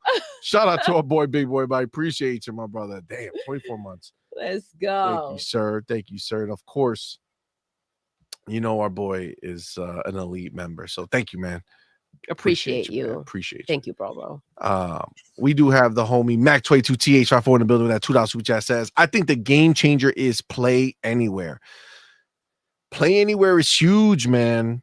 It's huge. You remember that Tokyo Game Show where I was all butthurt because I woke up so early. They didn't have any Game Pass announcements. They have tons of Xbox Play Anywhere, and that's becoming such a big deal. Next year, I could see, you know, a huge kind of expansion of the Xbox Play Anywhere platform. Agreed. Again, they're kind of casually just dropping shit, not even making big deals about it, but like That's Metal Gear crazy. Solid Delta just became an Xbox Play Anywhere game. And it's insane because like I feel like these are the things that would be such a big deal with any other console, right? Or platform. And these are things that are just like expected or brushed under the rug. It's just, you don't necessarily, if you know type of thing, not that they're out there like celebrating and advertising the situation when it comes to these people that love to bring things up, right? So it's just crazy how these moments kind of just pass by for Xbox, when if it were on any other platform, it would be made into such a big deal. Absolutely. Real quick, I am gonna say, if you're here and you like what we're putting down and having a good time, go ahead and hit the like button. I know a lot of people just come in and forget about hitting that like button, but go ahead, do us a favor, hit that like button. The number should be way higher than it is right now, so please go ahead and do so. Appreciate you. Now I will say, before we continue, we do have to get our motherfucking homie back to back. He is not fucking around. Motherfucking Scott the Gamer Dude went ahead and gifted another Let's go 5 on point for gamer memberships, man. Shout out to our boy Scott the Gamer Dude. Gonna hit him with a little pop. Thank you so much. Y'all know what to do. Tell him, baby. Put that motherfucking welcome to the family emoji in the chat. Welcome our newest members, man. We appreciate each and every one of y'all for rocking out with us. But of course, our boy Scott the Gamer Dude, man. You're not fucking around. Appreciate you, man. Shout out to you. You know, you're much appreciated. And everybody in the chat, if you're a member right now, go find the FB emoji and put it in there and go ahead and show Scott the Gamer Dude some gratitude. Let him know that he's the homie. We appreciate it. Thank you so much, my brother. Appreciate you, my dude. Let me go ahead and thank you, Scott. Update L Banner because he done upgraded over here. 210 gifted. It's not fucking around. Boom. Beautiful. All right. Well, thank you, sir. All right. Now, that being said, I feel like we've been, oh, well, you know what? Let's get our homie Knight of Cypher in the building. Thank you for being a member for 8 months, man. Let's go. Much appreciated, my dude. Thank you so much for the support, bro. Hold on, my mouse is going crazy. All right, and also for being a member for 8 months as a squad member, man. Appreciate you, my dude. Yes, it means a lot to us. He says the PC Xbox store keeps getting better too. Facts. That's big facts. I mean, that's kind of where I think, you know, the big I think 2026 is going to be like that final, maybe not the final, but definitely the next big leap when combining, right? That's where you're getting that back compat. You're bringing the 360 games over to PC. You're bringing the original Xbox One games over to PC. Exactly. Really right now, making it's a big like, okay, difference. this is getting ramped up. This is getting ramped up. And then it's they're kind of touching all the base, touching everywhere. You know what I mean? And then it's just like the Facts. combined situation where you're like feeling really, really good. 100%. Yeah, I think that's frankly, I think that's a huge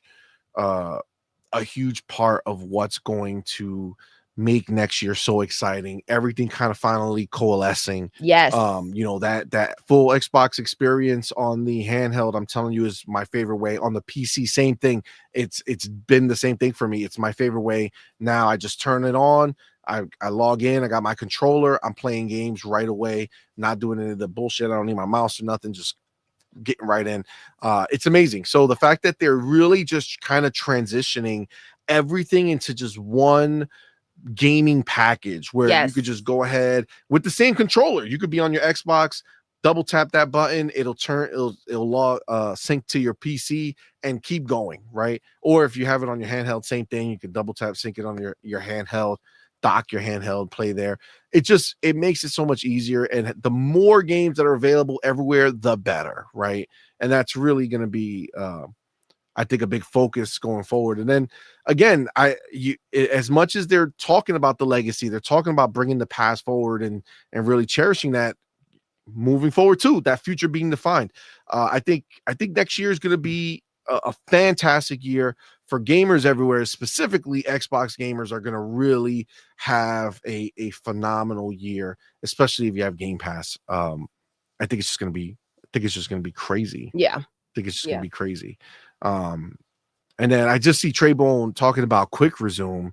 And that's like the next frontier, right? If they bring quick resume to them. I mean, I gotta tell you honestly, the handheld has like a pseudo quick resume type thing, because technically I could have basically multiple games kind of just in stasis there. You know, like if I'm playing something on Steam and put something on the Xbox on the PC, Xbox PC store, and I'm playing, like basically you can kind of have a quick resume thing going on, but obviously something that's more fully featured, more fully ingrained into the actual system will be phenomenal as well. All right, we're gonna keep in the same vein because of talking about the future of Xbox and what gaming is going to be like next year. I don't think we can do that for much longer without diving in to the Game Awards. So I do want to kind of pivot and talk about the Game Awards and just what we kind of what we expect, some of the details that we saw. I did want to bring up too, Farrell, because I don't know if you saw this, but Ecstasy's also had this out here and says there was an Xbox job offer, which is like a, the when people put up that, hey, we're hiring, right? Yeah. So an Xbox job offer indicates that they are looking for a senior product marketing manager to lead the market launch efforts of a beloved RPG franchise. Oh, okay. And he makes a note here. Seems like it's Fable. I mean, that's the only one that makes sense. You don't need a marketing manager to market the launch of Fable if it's not coming soon. Well, I mean, I feel like Playground's already kind of entrenched. I mean, it could be Elder Scrolls 2. I mean, ESO is. I mean, not ESO, but Elder Scrolls 6 would be huge. I mean, but even then, that's even further out, right? Is it? I mean, we assume it is. I mean, they've announced it so long ago. I think it is. I think it is. Okay, put it this way. Elder Scrolls 6, for them, for Bethesda, they're going to want to destroy worlds with this game. Yeah. Okay. They're going to want to make this the most epic, biggest thing ever. And as much as I think it's fire that next year we might be getting that next evolution, I don't think they're going to want to be there in the beginning. I think they're going to want to show up the same way they showed up to the 360 party. Like 28-ish. Yeah, it's like I would say 27. I say 27. I say 27 is the year. It's just the year after. I think 27 gives them enough time. When did Starfield launch? 23? Yeah, right. So yeah, it's 2 years old. It's gonna be 2 years. It's 2 years old. No, it's 2 years. Yeah, it's over 2 years. Later they did the expansion, Exactly. and then they missed this year with the expansion. Yeah, we were thinking another expansion was coming. So you're talking 23, which means once that game wrapped up, that was all hands on deck going to Elder Scrolls 6, right? Yeah. So if you figure next year, that would be 4 years of development. They target not next year. I'm sorry, 27. They target fall 27. That gives them an extra, obviously we know that Starfield and Elder Scrolls were actually kind of being made at the same time, like a lot of the engine stuff. When they were making the engine, they were also thinking about Elder Scrolls. So a lot of that preliminary work that would have started in 2023 is already taken care of. So they kind of have a jump on that, right? So I think 4 years, I think 2027 is going to be the goal for that. And what a follow-up, right? If you have 2026 that giving you Halo, Gears, Forza, again, you think about was Oblivion a launch title for the 360? Or did it drop the following year? See. I don't remember. I don't remember. Because that's going to also be curious for me. Elder Scrolls Oblivion, March 2006. So yeah, that's like right then. Okay, so it was the following year after. So I mean, it was like 6 months after or whatever. Okay, but still, so should it was we in. be It was in the launch window. It was in the launch window. Okay. Yeah, because the system launched in like November. So the year after the system launched, right? So if you figure if we're expecting the next console in 2026, then I see them drop in 2027. A year after, they have some time with it out in the wild. But I don't think they'll go March. I think they'll go fall, the big banger title to kind of wrap up the year. It'll be monumental, right? Like it'll be the biggest thing. The other thing that and I know I talked about transitioning, but to game award talk. Make that clear. I had to be clear real quick. Another big thing is the idea of, really next year we're essentially like the runway is essentially over for Xbox of what we know, right? I mean, theoretically, yes, you'll have Elder Scrolls 6 after that, right? So that one more game, but outside of that, we really wouldn't know shit else that they have actual physical games that are being made. We know State of Decay, we know Project Mara, we know OD, we know Blade. And okay, so Blade 2. I would say OD is more like that's a Kojima joint, right? That happens to be, the Xbox is publishing. There's one other one. But like if I'm thinking about first party Xbox studios, everything that we've been kind of waiting for is leading up to next year, outside of I would say Blade and Elder Scrolls.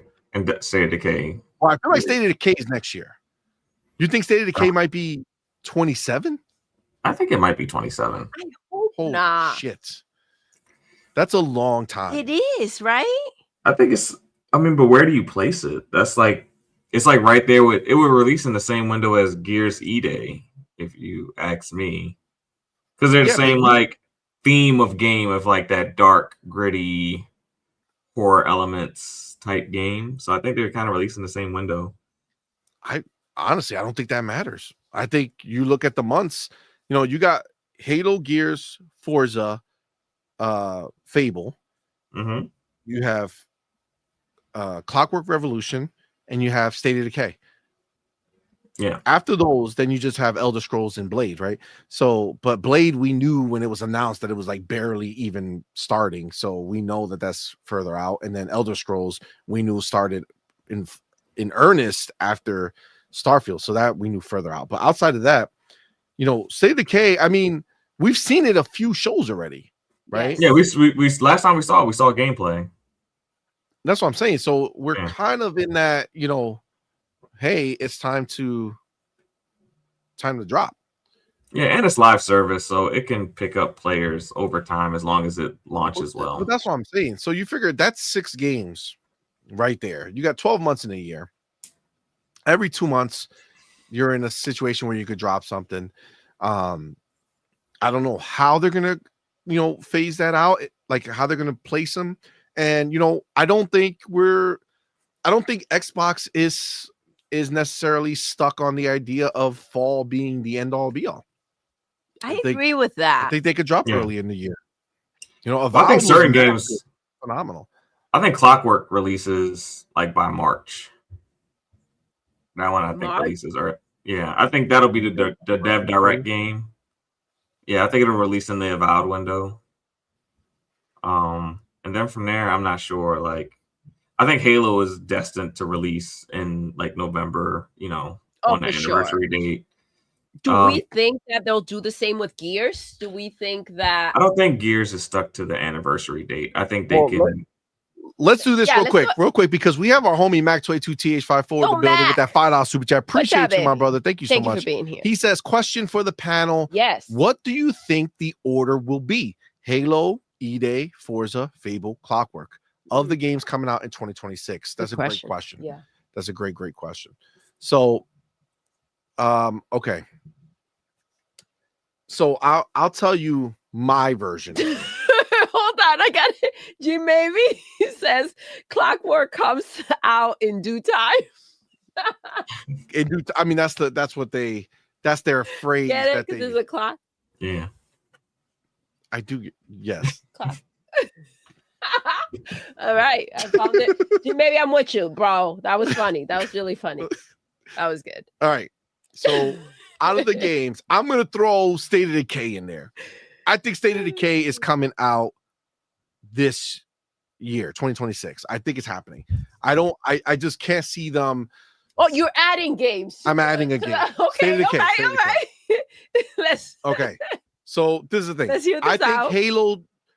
All right. Well, let me go from the order of when it's gonna come out. So I believe you're gonna have.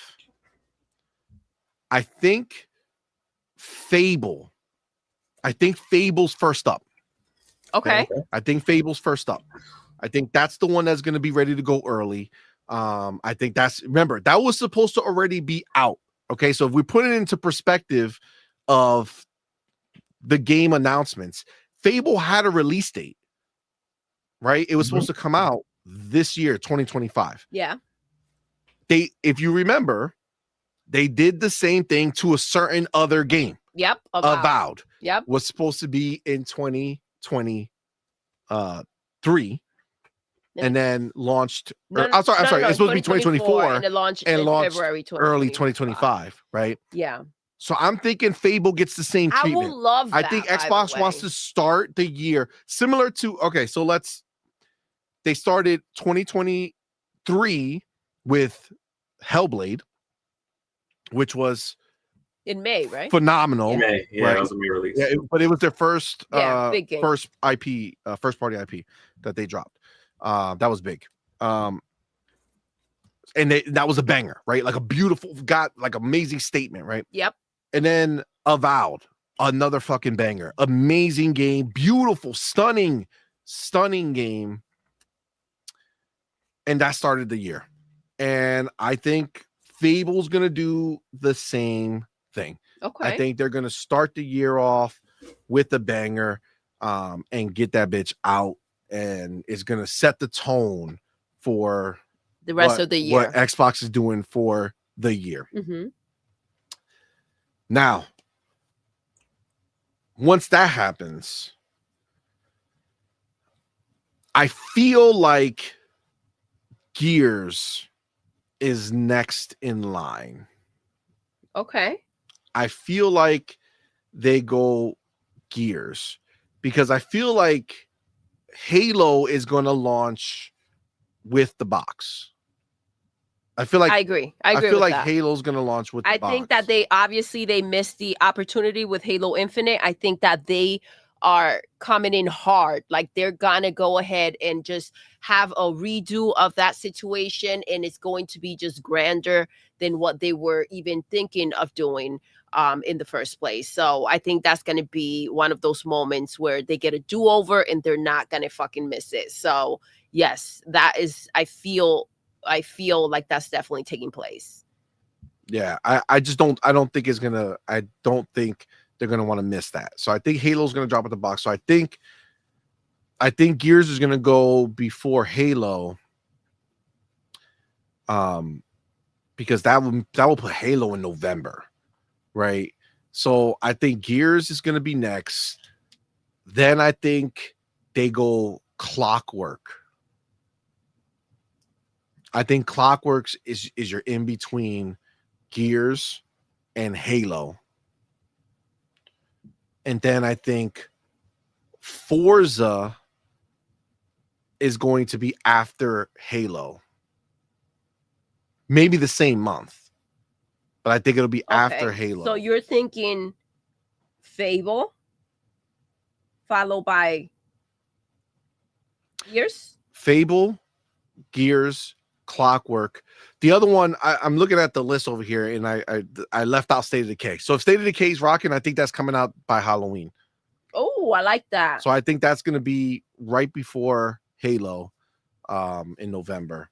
And then I think Forza is right after Halo.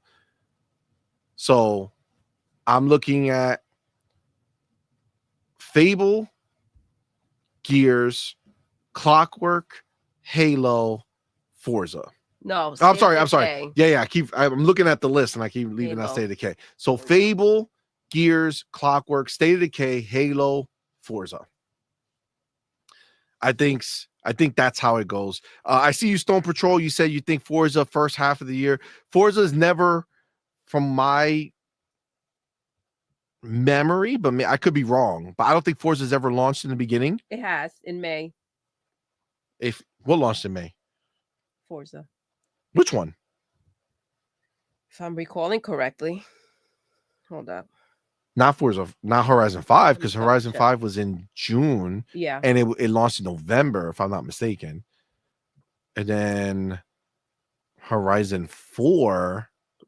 Yeah. Oh shit. Razor said it did on PlayStation. Oh shit. That's true. That's true. That's real true. That's interesting. I still think it's coming out at the end. I think Forza. Think so? Yeah, because Forza went before Halo. Forza Halo Horizon 5 multiplayer. did release in November. Yeah, November. Yeah, released like the week before Halo did. Yeah. Yeah, I think Forza comes after this time, and I think that Forza is gonna destroy worlds, and I think that they're gonna want that be their going into the Black Friday, like that's the cap, because they know everybody's gonna want a piece of that new Forza. You know what I'm saying? Yeah. So I think that's my breakdown. All right. So my official thoughts on the order, and we could be proven wrong on fucking Thursday, but we'll see. My official one is going to be, I think it's Fable, Gears, Clockwork, State of Decay, Halo, Forza. Okay. All right. That's me. What do you think, baby? That's a good list. You kind of, I have to say, it's crazy because I feel like Fable could be such a cool like fall game, right? Mm-hmm. But man, would I love it for it to come out in February. That would be so dope. So I don't know if I want to go with my hopes or my beliefs, because I really do hope that they do go ahead and kind of like slip it into that February slot. I do Yes. like what you said, the way that they were supposed to release Fable in 2025, the same way that, you know, Avowed was supposed to release in 2024 and it dropped in 2025 because it was delayed, right? And I also think, you know, they were trying to make some space and give some other games a bit more. Space Shot says Forza Horizon 4 was in October, by the way. So that's what I'm saying. I still feel like it's going to be in that general area. That general time. Okay. Or who knows? Maybe they're switching things up. Listen, like Racer Ultron said, it did release on PlayStation, so maybe they are resetting the situation, right? We don't know. 100%. We don't know. But yes, I love that too much. I feel like that will be a cozy game to go ahead and play in February.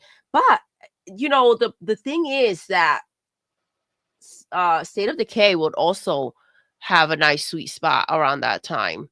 But I feel like that one is more like it needs more time. So I feel like State of Decay could either be at the Halloween or flip the script and drop either in like it. I doubt it because it would make no sense to me, but it could be December.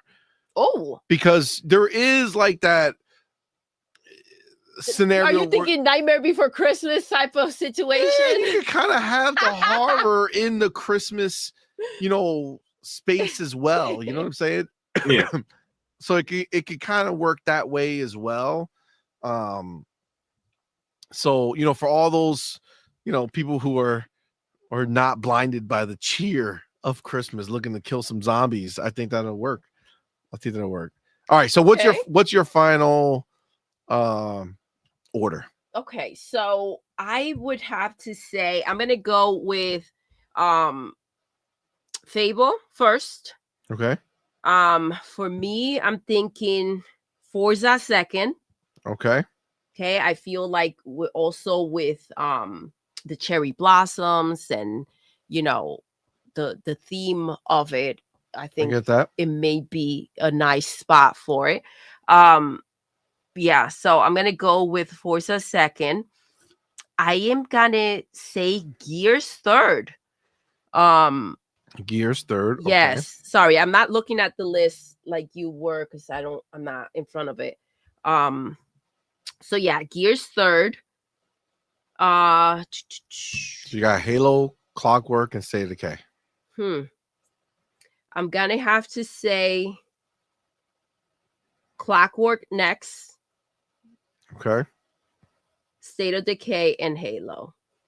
So you think they're ending the year with Halo? I think so. Man, I do want that December game. Let's see what happens at the Game Awards and see if they do drop something. Because then that will kind of change things a bit. And who's to say? I mean, we're looking at these games. Obviously, there's more coming out that can take that slot, right? It doesn't necessarily have. There's to a lot still games. coming out. Exactly. So, but in this lineup that we have going on over here, yes, I'm thinking I'm gonna go with Fable, followed by Forza, then Gears, Clockwork, State of Decay, and Halo. All right, that's solid. All right, Farrell, what is your list? I would go Clockwork first, probably in that February range, February March range, and then I would go Forza Horizon releasing in the spring, probably closer to April, just because like cherry blossoms and everything like that, you know, associated with Japan. Exactly. I think that's around time they release that. And then I would go third. I would go Fable, releasing right before the Xbox showcase, so release sometime mid to late May. Then I would probably go Gears, probably in the August-September window, kind of avoiding the big sports releases. So then I would go. What else do we have left? Halo. Halo. And State of Decay, maybe, if you think. if State of Decay is coming out, it would be State of Decay and then Halo. But if State of Decay is not coming out, then it would just be like Halo and of course Call of Duty. So Well, Call of Duty, I think is I mean yeah. I'm just saying, like, that's like the big elephant in the room. Yeah, it's always either October or November. Yeah. Where that's going to drop. Maybe I think it's dropped in September once or twice, like towards the end of it, maybe. But Call of Duty is going to be somewhere around there. Let's not forget that, and maybe we need to reevaluate some of this idea.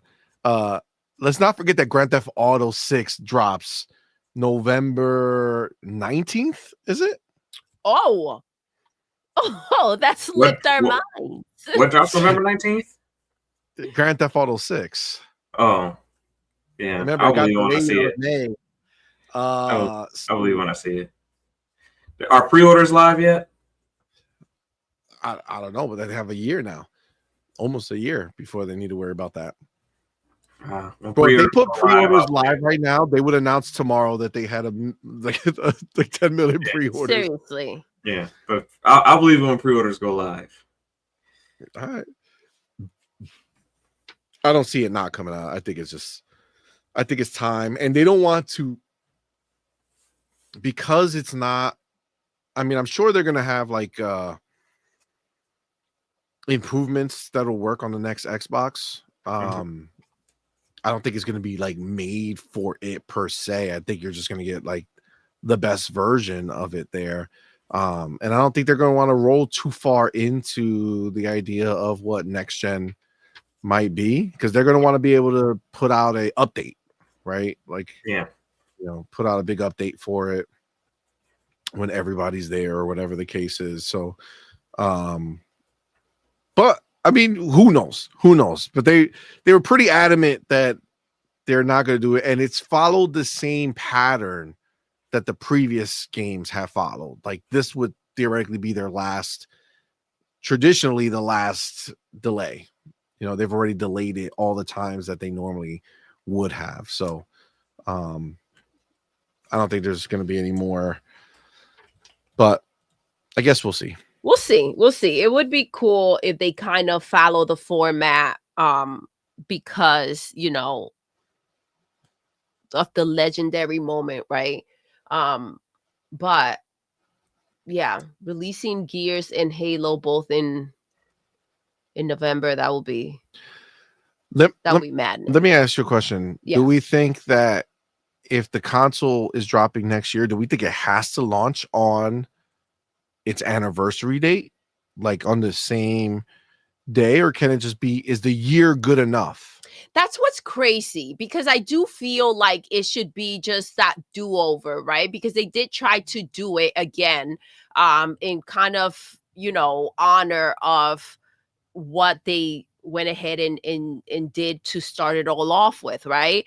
And when I hear words like we're trying to honor the legacy of Xbox, right? I think of they're trying to kind of replicate that moment again and to where it started, right?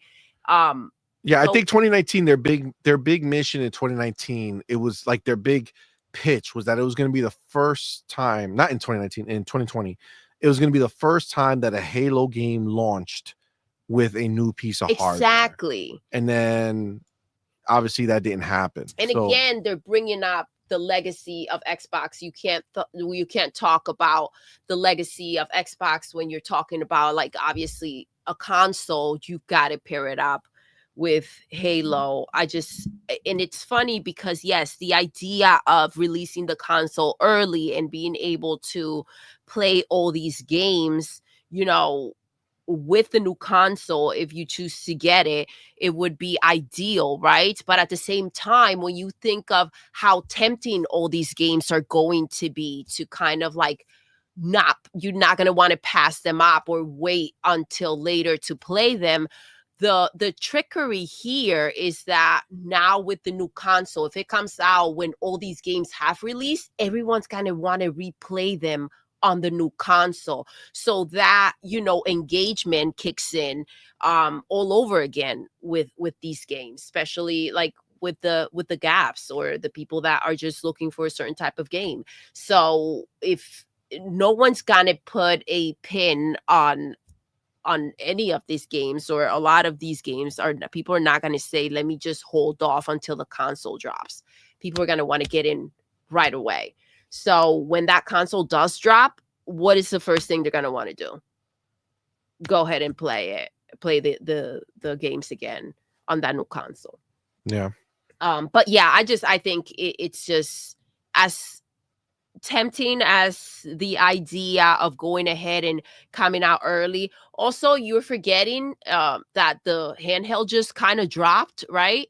So they probably want to leave a little more time for that to settle before they go ahead and drop another one on you. Obviously, we're talking about a handheld versus a console, but at the same time, it's like, give it a little bit of breathing room. I wouldn't be surprised if they would want to do that or take that into consideration as well. I get that. Yeah, I don't know. I think that's an interesting situation, because if you know, obviously dropping a console right before Grand Theft Auto would be very smart and huge. It's just your other games kind of, you know, get a little slapped up. You know what I'm saying? Like, of course, put to the side a little bit when Grand Theft Auto is going to take all the oxygen, right? So your console, I think, will do very well in that scenario. But like whatever games you drop right around there might be a little tough. It may be, but you know, you do see like in our chat as well, like a lot of people saying that they have no interest in Grand Theft Auto, right? So you do have that the whoever's not interested in Grand Theft Auto available to go ahead and say, okay, well, everyone's afraid to do anything around this time because Grand Theft Auto is such a beast. But again, let's not forget the crowd of people that are not trying to play Grand Theft Auto, and those people need to be fed too. So it's also an opportunity, right? It's all the way you see it. Agreed. Yeah. Agreed. All right. Well, Farrell, anything else to add? No, I think y'all hit it pretty good. So, all right.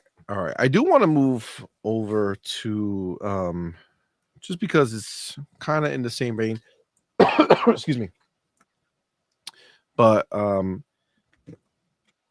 the Game Awards, right? Game Awards are happening this Thursday, and obviously we will be streaming it live here. It'll be, I think, like we're going live at like 7 or something like that. Yes, sir. I know the show starts at 8. I think there's 7:30 is like their little preview thing, so we'll probably go like 7 or 6:30, something like that, and chat a little bit about it. But seeing that this is our last show before the event, I figured we could chat about it a little bit and kind of see, you know, what we think's going on. There's a lot of you know, rumors that are coming out, and one of the big thing that had everybody kind of captivated, I would say, is this statue that has been out and it's been something that has everybody guessing, and people have been guessing, you know, God of War, Diablo, Elder Scrolls. Like, there's been a whole bunch of people, right? Outward Lyric, I see you, fam. Yeah, man, just go into the Discord and hit me up and we can sort that out for sure. So it's been a lot of different guesses, but we finally seem to have, you know, cracked the code, as some might say, because there is some information that kind of slipped up. So Sim Potato put this here. He says the statue at the Game Awards is almost certainly confirmed now to be a new Divinity game by Larian Studios, as found by this trademark filing. This would be their next game, following up 2023's Game of the Year winner, Baldur's Gate 3, which he says is a massive announcement. But you can kind of see the where they get this from. There's a bunch of logos and trademarks around here.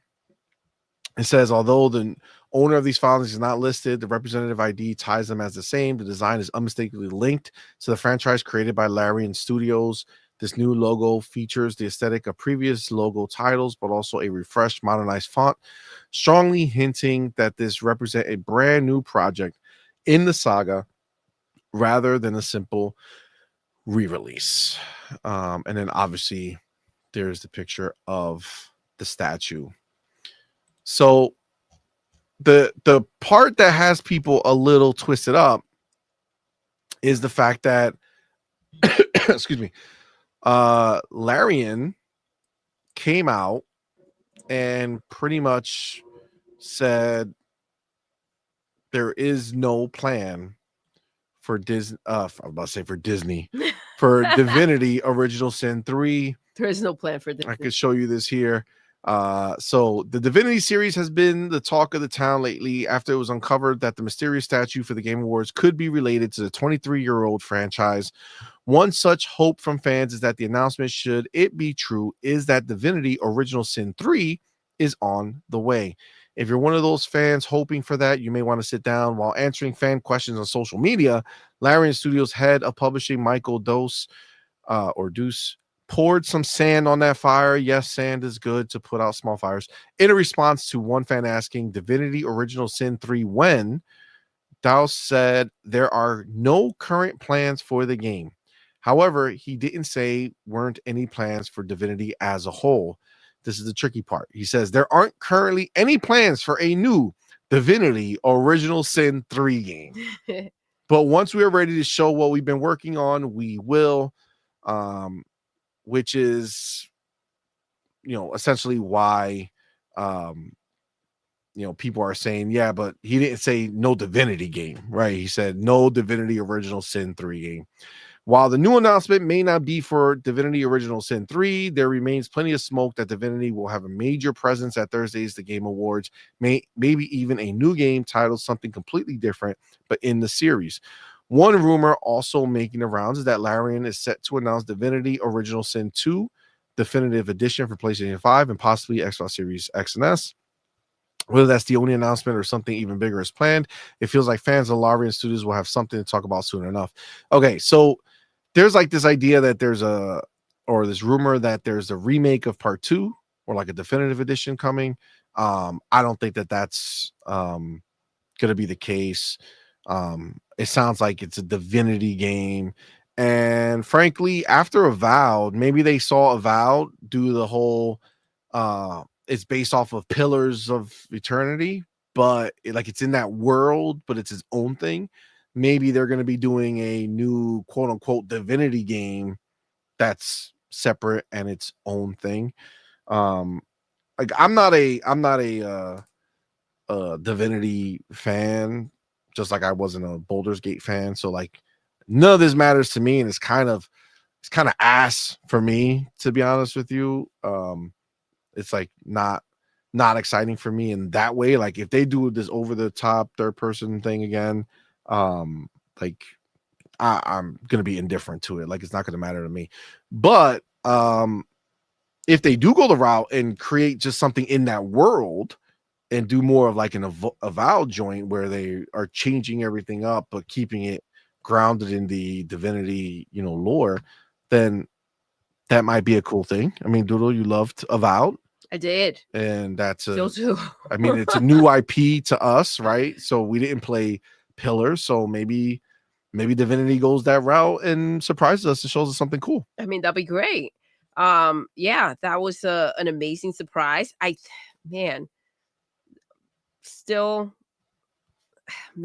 think still the top this year for me. Avowed was freaking phenomenal. So yeah, I'm not opposed to some good surprises. It's crazy because when you are trying to figure this out, you want to like kind of crack the code on something that like, you know, you either know or you are, you know, super hyped about.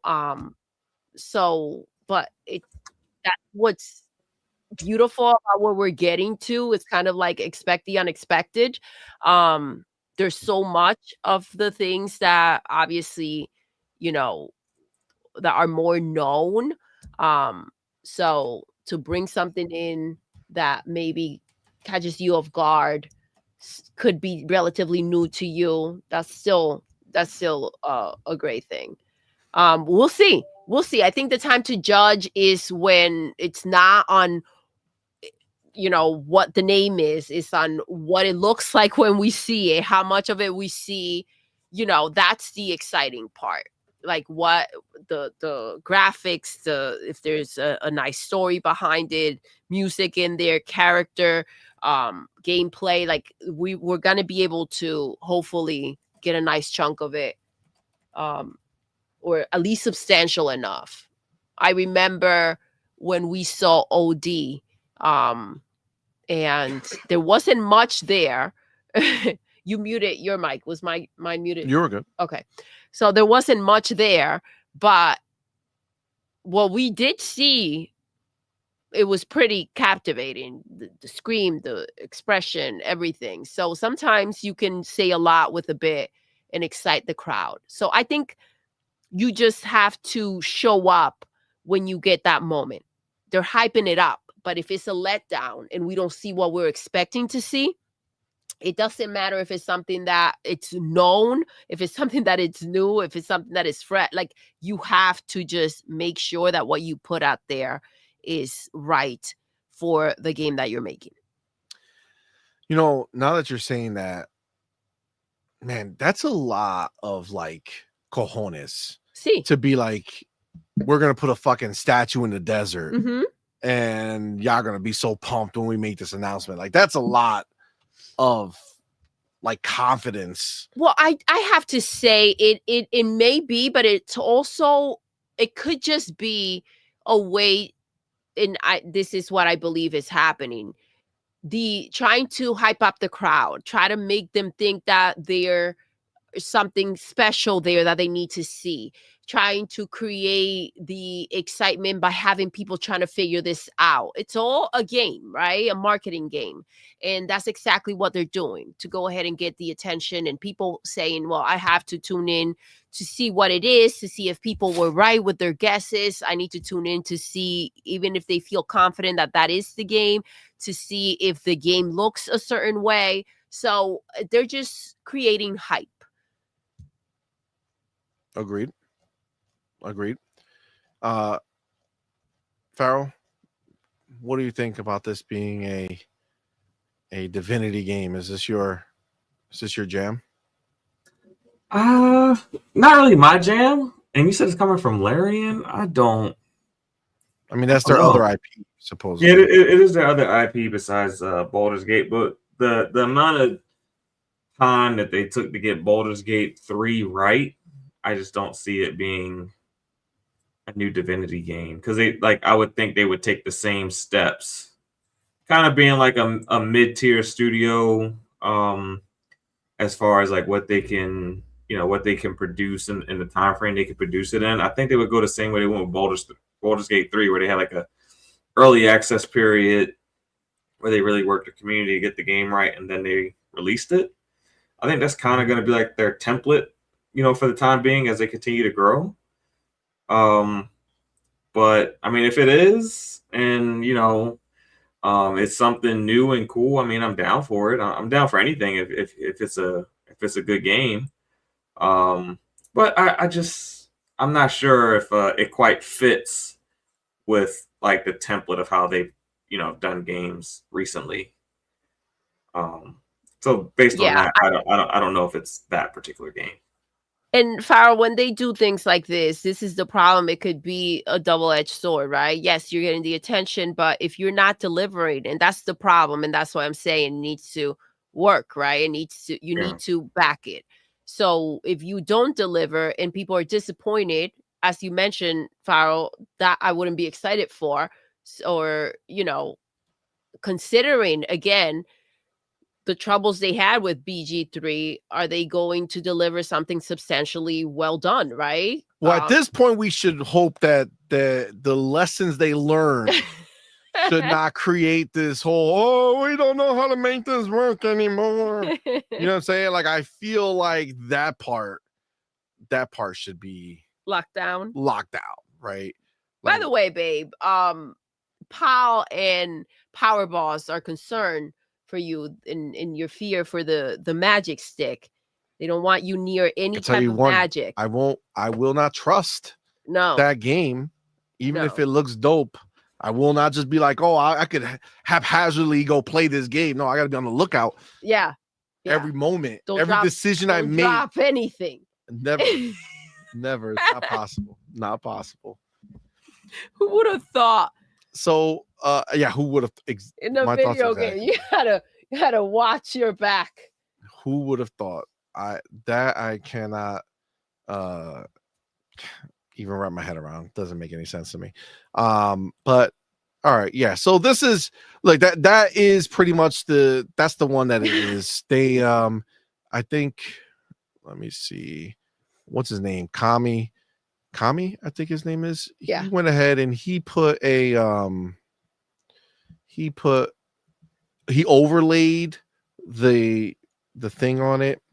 Like he overlaid the picture so that you can kind of see. If I go to him real quick, hold on. He pretty much just shows it, and it's like, all right, it kind of at a certain point, you know, it just kind of looks what it is. So if you go here, look, he overlaid the pictures. So it looks like Game Award statue may have been solved. New trademarks for Divinity Original Sin. It's not Original Sin. He messed up. It's just Divinity. Were filed in Europe today. The logo matches the symbol found on the statue. If true, I'm extremely hyped. And then if you see, left side is the original, and then the black on the right is the outline. It matches it pretty closely, right? Yeah. Like it looks pretty much it looks just like it. So I feel like that's just the answer, right? So, you know, when this was first going down, nope. I'm not gonna relive that. You're not gonna put me back in that time, right? You are. No. I will not relive that trauma. Okay, they're gonna have to do a documentary on this. I know. All right, Netflix, hit me up.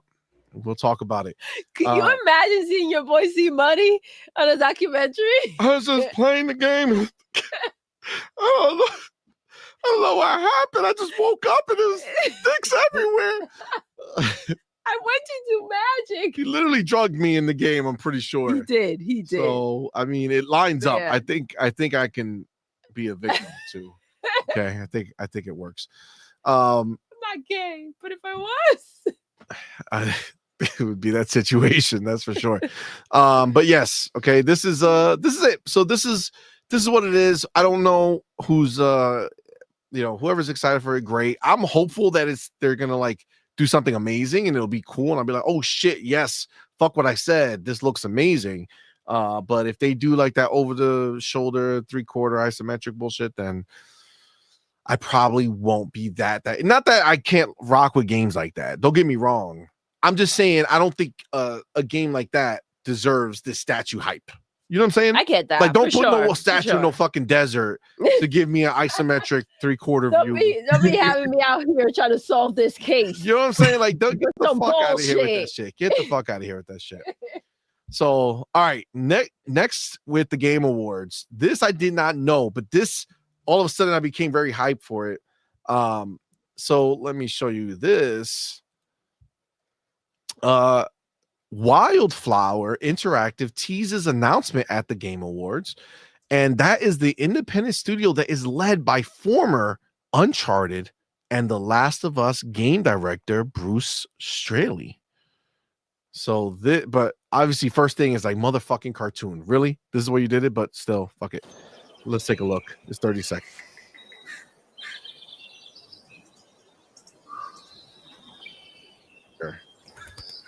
as you can see on the pictures that they put over there on the signs, there's no words.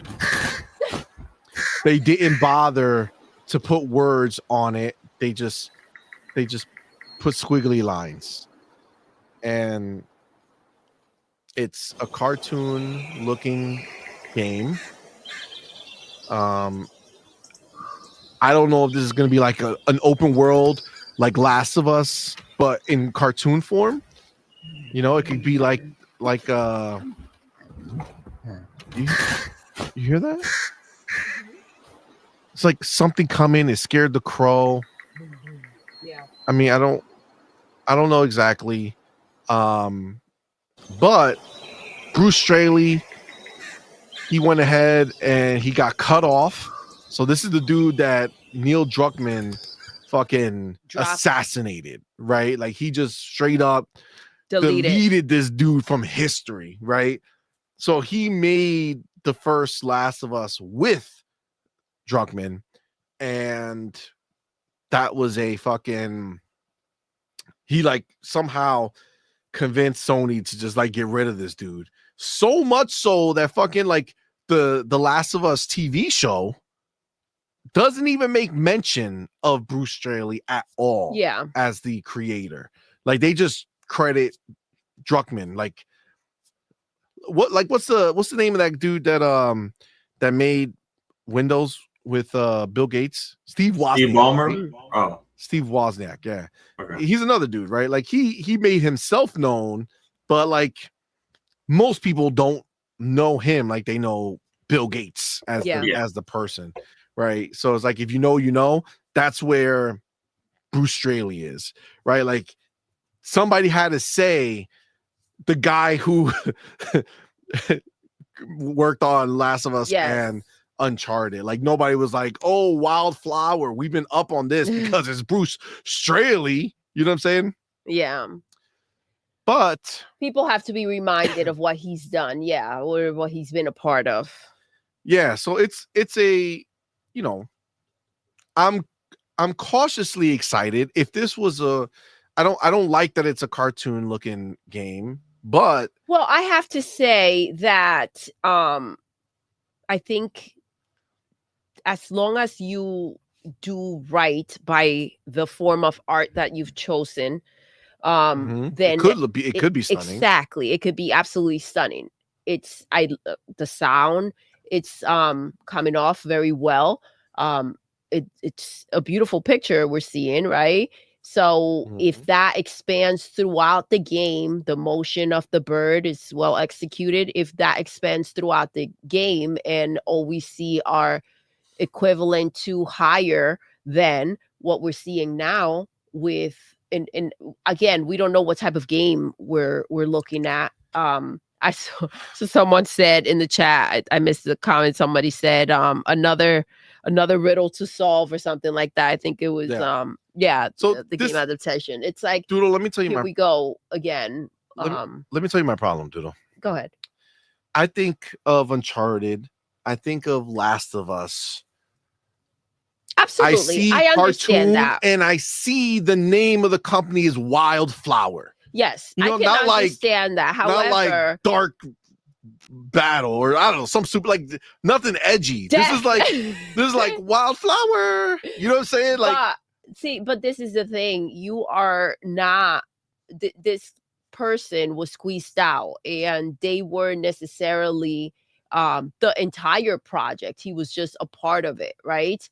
And I don't know how strong this studio is, right? So this is an up and coming situation.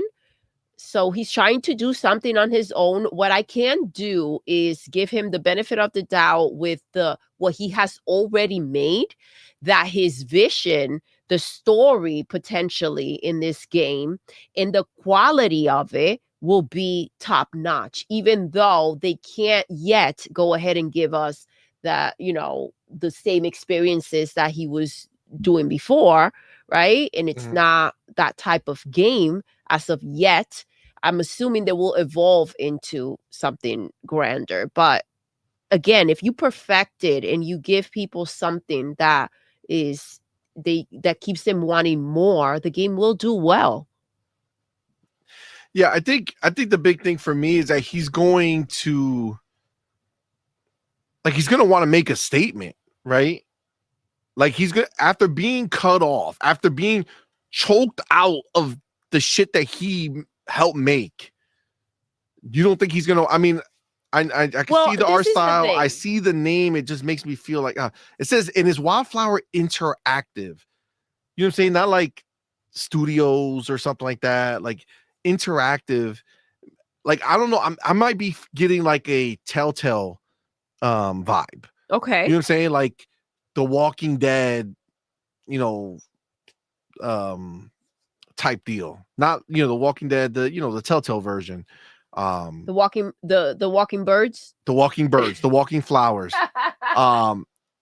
Honestly, I don't know what to expect from this. I would hope that he would want to like pump his chest and be like, look at me, yes, I'm back. Maybe you didn't the name me for out. him, he was the wild card. Maybe he was pushed out for a reason. So maybe that's where he was the wildflower. Maybe you don't. I don't know. I'm trying to grow where nobody wants you. People hate your existence because you're fucking up what they've been working on curating this beautiful garden, and this fucking shit wildflower just pops out of nowhere. You rip it out and burn that shit. I'm forgetting the name of the game. I'm sure you'll remember, but it was a Grand Theft Auto developer, right? That Mind's Eye? Yes. Yeah. Right? So, yes, when you do hear Grand Theft Auto and that he was a part of that, you're like, okay, well, I know what I'm expecting, but things need to start somewhere. And there were a lot of qualities about the game that were great. So it wasn't Grand Theft Auto, though. So what you can't have is that expectation. We're talking about someone who kind of branched off and was a part of something great that's going to go ahead and give you a version that they can do now, right? So, but it still has to be in the same with the vein. Whole team. You know what I'm saying? Because if your first game is not in the same vein as the other games you made, maybe at a smaller scale, but if it's not in the same vein, then your name doesn't mean anything anymore. Well, I think when you make a reference, look at Bungie, how they hung on to that Halo name for so long. Yes, they made freaking Destiny, and that was popping for you know, whoever it was popping for, but like their Halo, that was like what they were known for, what they put out there, right? That was the big deal, but they haven't been that studio for a long time. And that's kind of like what gets dragged around. And they were still big. So we're talking about not an entire studio being pulled off. And I think, you know, we'll see what he does. You can't expect him to come out on his own and give you another Last of Us, but better. Because Naughty Dog can't even make a Last of Us right now. That's fucked up. And you want him to come out here and do it? That's real wild. Yeah, I mean, I guess you're right. I gotta cut him some slack. Hopefully, think about how many games are addictive or are very simple. And I'm not saying the game is going to be simple, but think of how many games have people hooked. Good on him for coming out and saying, I'm going to do my own thing.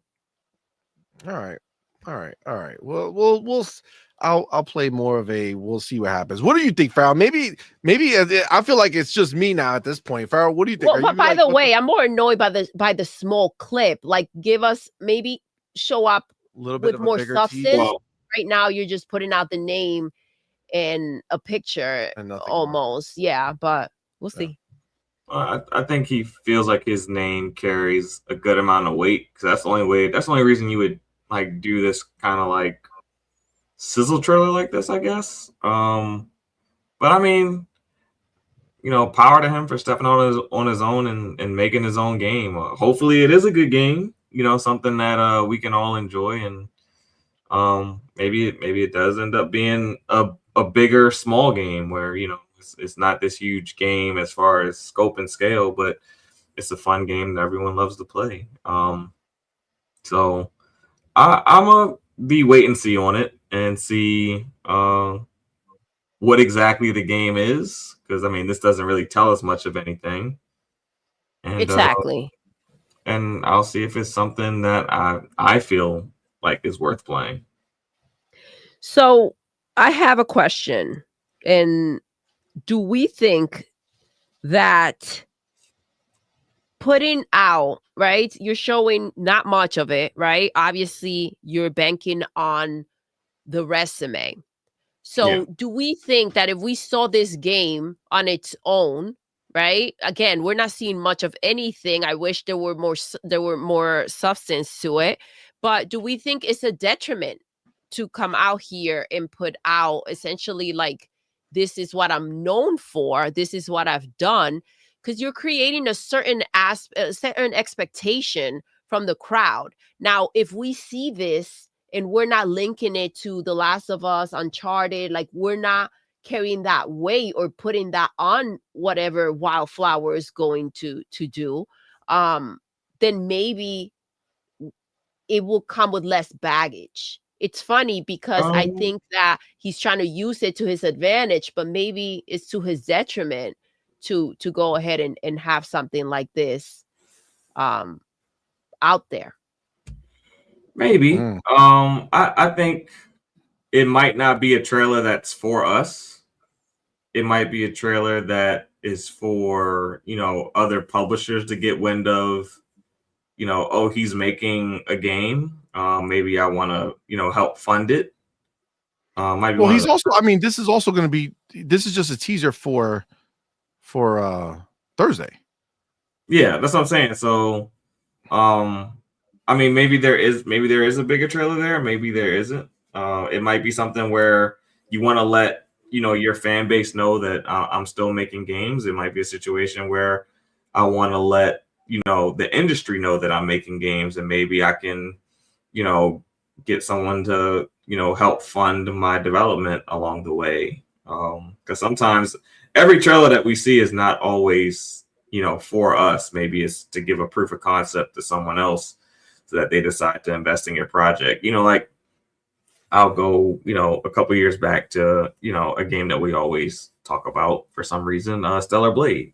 They showed the trailer and it really wasn't for us. They were trying to get more money for their game, and Sony, bit the bullet. Or Project Eve, right? Before it was Project Eve at the time. Yeah. So every trailer isn't always for us. So maybe it's that situation where it's not really a trailer for us. It's a night that the whole industry is watching, and I'm trying to, get some more. So you think they're looking for funding to fill in the letters on those signs? That is possible. That is very well possible. It could be letting us know that, hey, I'm back out here making games. So it could be a lot of reasons. But for such a short trailer, it doesn't leave a lot to the imagination of what this game could possibly be, other than it's going to take place in the woods and it might have a couple birds in it. Well, let's hope. When you go back, you think about some of the things that these developers go through over on the PlayStation side, and you think of how he was squeezed out, and his name, although it should be a part of anything that's, again, you brought up the Last of Us show, they don't even mention him. CMoney, and it's like, he should get some sort of recognition for what he did do, right? But even though he's not a part of the show, he did contributed. It was him and Neil. So I feel like the way that he was treated, based on what we're seeing that took place, connecting the dots here, considering who they are and how they treat their employees, it probably wasn't a good situation. So kudos to him for coming out here and doing something of his own.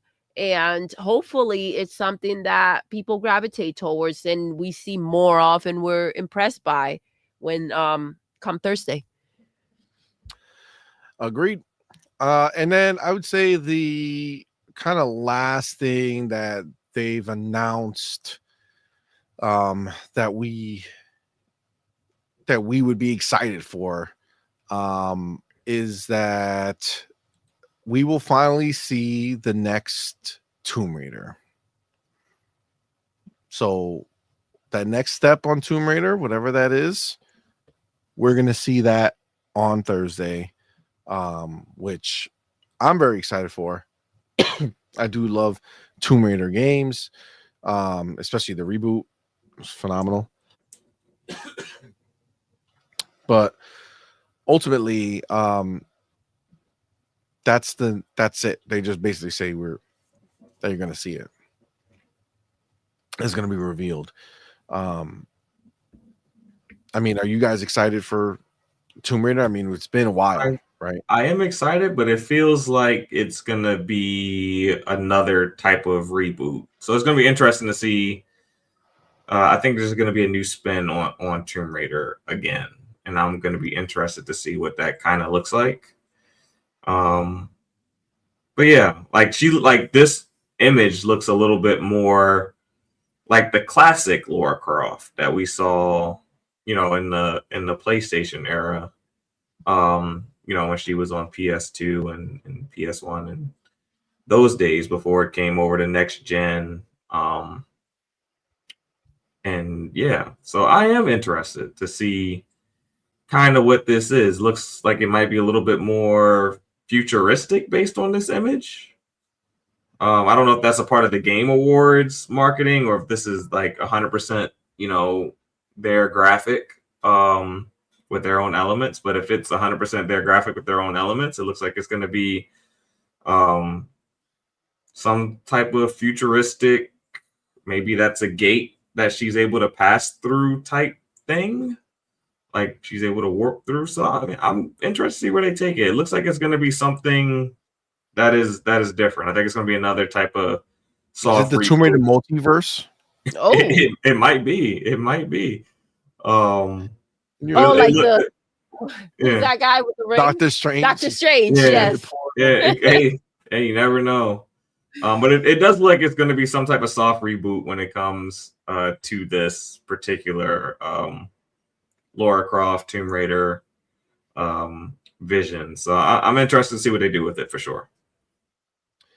So I do know that like with the Amazon show that they have, they basically said like they're going to redefine what Tomb Raider is and put it into a whole new direction. Maybe we're going to see that now, right? Mm-hmm. Maybe they're going to go in a different way. I know I see Dirk in the chat. Dirk Mikowski was thank you for being here. Says he thinks it's the first game redone, as the last three were showing how she became Lara Croft.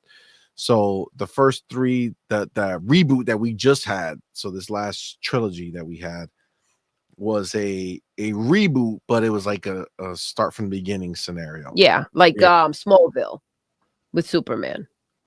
Yes. How he became Superman. Yes, exactly. So like those were the prequels to it.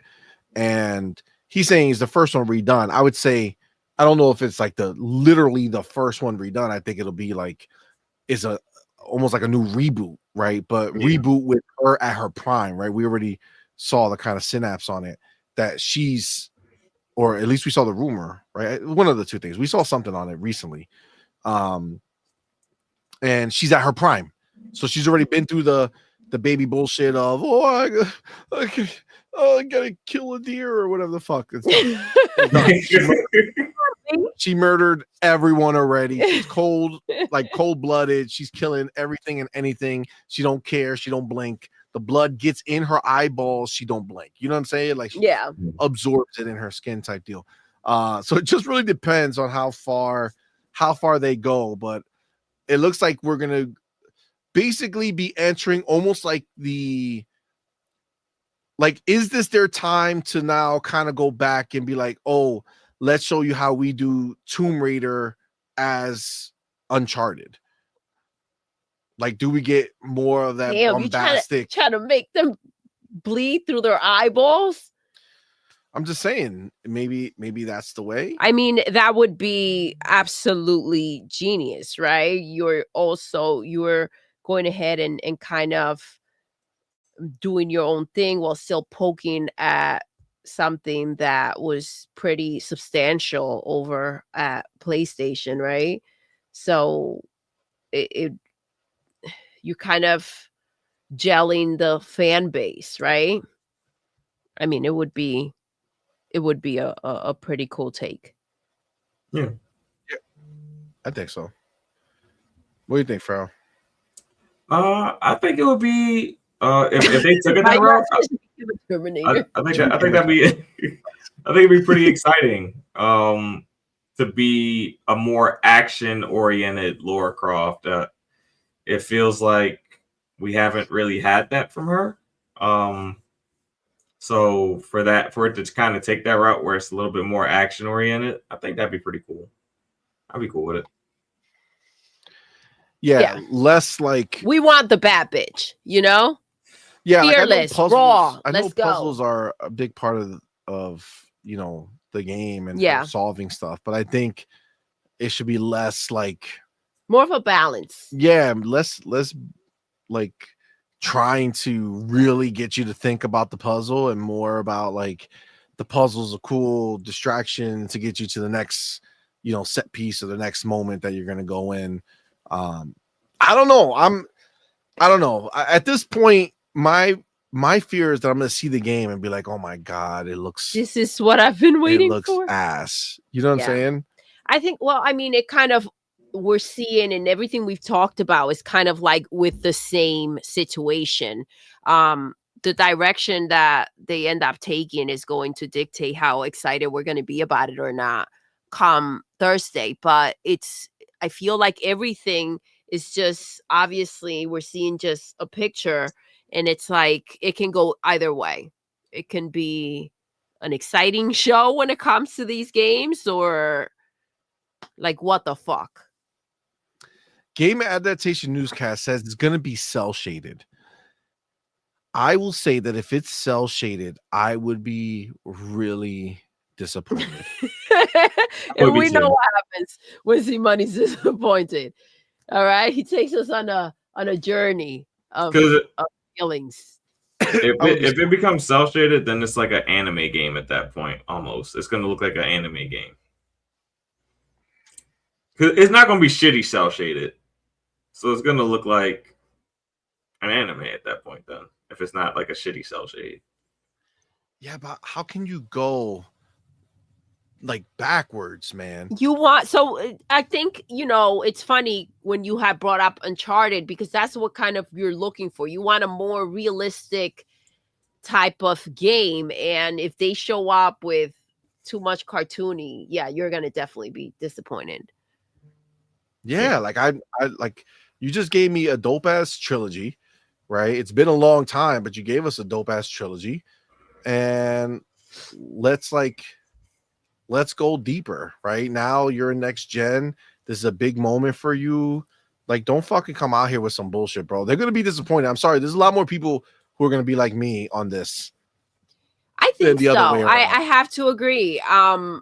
You brought up a game like Uncharted, and I think it would be disappointing for her to get a lesser version of a game like that, right? Yeah. So yeah, because I mean, there is a Tomb Raider anime on Netflix, and it's not the highest, quality of animation. So I would assume if it went that route, it would look kind of like the Netflix show, and I wouldn't like that either. So I do hope it doesn't necessarily have to be quote unquote photorealistic, but a graphically impressive game. Yeah, I mean, there's Game Adaptation Newscast telling me to zoom in, and I'm getting worried. Yeah, as I'm zooming in, I saw that too, and I did zoom in. And yeah, I think it's not looking good. I mean, she looks like the old Lara Croft to me, though. Like, she looks like more, you know, like the older Lara Croft that we played I in mean, the she has original. double Desert Eagles, right? Yeah, Like she that's has double guns. I see the little thing on the leg. It looks. I see She has those back- the long braid at the end of her hair. It reminds me very much of the old Lara Croft. So I think they're gonna go back to like that look. But yeah, we'll just have to see where they take it. You know? We'll see. I really hope it doesn't let me down. Hey, Like we're a day away because this show is about to flip over to Wednesday. So yeah. So Thursday night. I mean, we'll see, man. We'll see. I'm hopeful. I'm hopeful. Yeah. All right. Well, that Rayor says only if it's action packed. He's on board only if it's action packed. I'm Yeah, but assuming, like if action they packed, do that cartoon style. if you it's guys, action-packed. I don't know if you guys watch the anime, but it is very action based. The new Tomb Raider anime, it's very heavy I action. gotta tell you, man, I check out a little bit on these types of things, man. Like it's cool, but like I'm looking for shit to push forward. Yeah. So I Cartoon's already been understand, done. and I bro. understand when you're looking at games, you have an opportunity to kind of bring.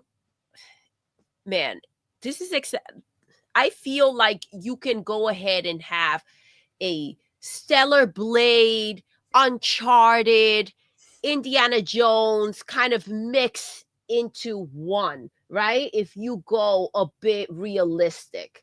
And I think that's what they would miss an opportunity to go ahead and kind of have an epic moment with. You have to, and you kind of have to do right by the IP and kind of give us that bad bitch and kind of have her kick ass and be nice and realistic rather than I get it. I'm with you on this one. Rather than this cartoon shit. Like we're talking about a nice big character that would be nice to go ahead and go kick some ass with, solve some puzzles while still looking dope. 100%. Make her sexy. Make her like, you know what I mean? Like, give us that game. Yeah, they don't have to go back to like pointed, you know. And I think that's what our boy E-Ranks was talking about, the pyramids, because she had pyramid like chest. With the chest. Yes. No. No, probably more like Dead or Alive, beach volleyball, whatever. Chest is probably what you'll and get they don't in this need case. to go. Yeah, they don't need to go full. You know, just nice. Well, Yeah. this image doesn't look very busty, so probably, like I said, and she shouldn't be. But I think that when we're putting and you think cartoon here, it takes away. It's a big opportunity to make a nice stamp in the gaming industry with this type of game with a female lead. Well, we'll see. We'll find out soon enough. Very excited about it because I'm anxious. I want to know what it's going to be. So we will see. But yes, it's happening.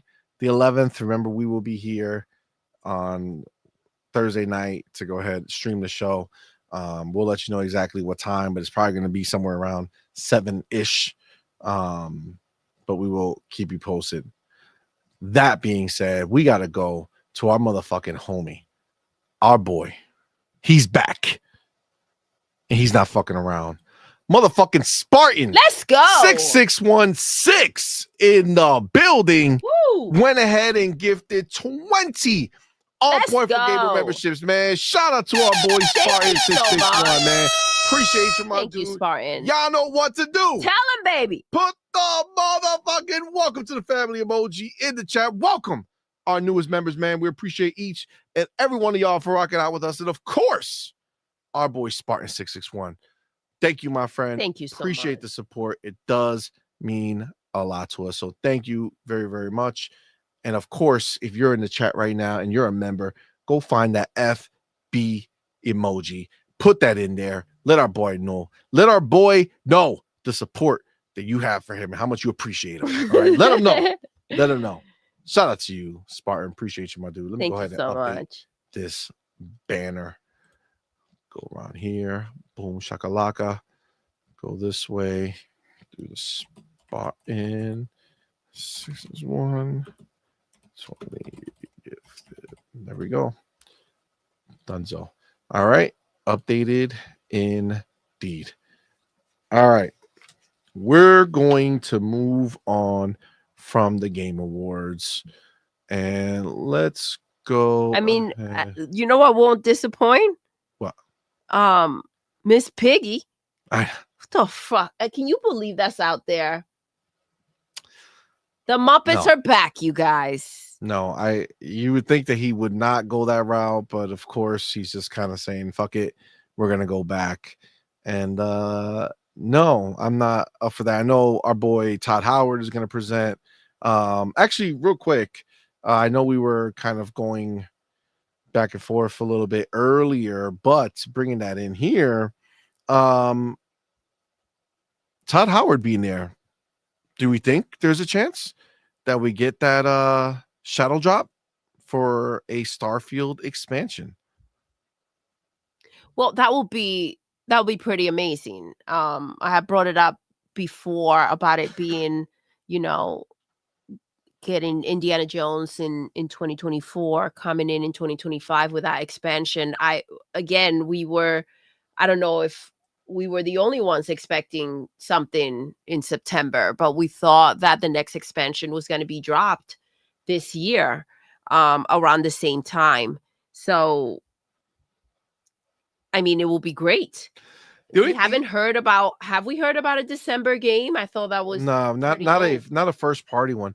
The only reason I don't believe that this would happen is I feel like an expansion, I feel like you have to explain it. You know what I'm saying? I feel like you can't just be like, hey, here's the expansion, go check it out. I think you need to have a pretty like in-depth, like this is what's different. This is what we changed from the last expansion. This is what you guys wanted. This is the feedback we not took. If it's exciting enough. See, I think you mean to shadow drop it and not kind of go and dive into. Like, hey, by the way, it's live now. Like, I don't know if they're gonna give it that much time on the Game Awards. You know what I'm saying? Like a 2-minute trailer. I don't know if that does enough. I kind of get that. I also don't think it's necessary. Because it could also happen in January at a different time. Yeah, I agree. It can happen at the Dev Direct. Yeah, they can do a Dev Direct on it and then shadow drop it at the Dev Direct. Agreed. After putting some time into explaining it, especially how like it's crazy. I feel like we're in a different world because we played the expansion and loved it. Yeah, but it got destroyed, right? Like horrible reviews. People were ripping it. I don't understand. Yeah, I don't get it. But I get the fact that obviously because that took place, it's an existing game. You already had an expansion that wasn't well received. You may want to go ahead and kind of explain, right? More than just visuals, right? Even if it does get the attention. I mean, it would be great if they did a drop though at the Game Awards. It'll be great for Keeley himself, though. I agree. I think that would be something that would be super hype. I just don't know. I just don't know if it makes sense. What do you think, Farrell? You think that's a possibility? You think it makes sense to try or nah, keep it by itself? I don't know. I think they should probably keep it by itself. I mean, like there's so much advertisement and marketing that goes on like during the show. I just don't know if you want to get like it swallowed in to all of that and then like have like a a drop the day of, like that's what you're talking about, right? Like them dropping it the night of the show. Yeah, I don't know if they want to do that. I mean, it kind of worked when they did it last year with Baldur's Gate 3, but that game like won Game of the Year. So I think the momentum of the game winning Game of the Year and then it being available, I think on like Xbox the next day, was kind of like a smooth play. I don't know if that works for just another title that doesn't necessarily like have that other hype behind it. So I announce it, but maybe like release it a little bit later. Not like Shadow Drop at the night of. Yeah. But it would be funny if he's going to announce that he's going to PlayStation Starfield. The police will lose their mind. They won't do it without the expansion. Yeah. With an expansion that does well, actually. Well, Starfield. I wouldn't Shadow Drop that. No, I think they'll be like, whenever they talk about the next expansion, they'll say it's also coming to PlayStation. Yeah. But I don't think they'll separate that announcement. You know what I'm saying? It's like, look at this dope ass thing, and by the way, shiny, and boom. Yeah, I don't think anything will ever get Shadow Dropped on PlayStation just because of the fact that like I think Xbox loves seeing themselves dominate PlayStation's pre-order charts and things like that when they do have a big game going over there.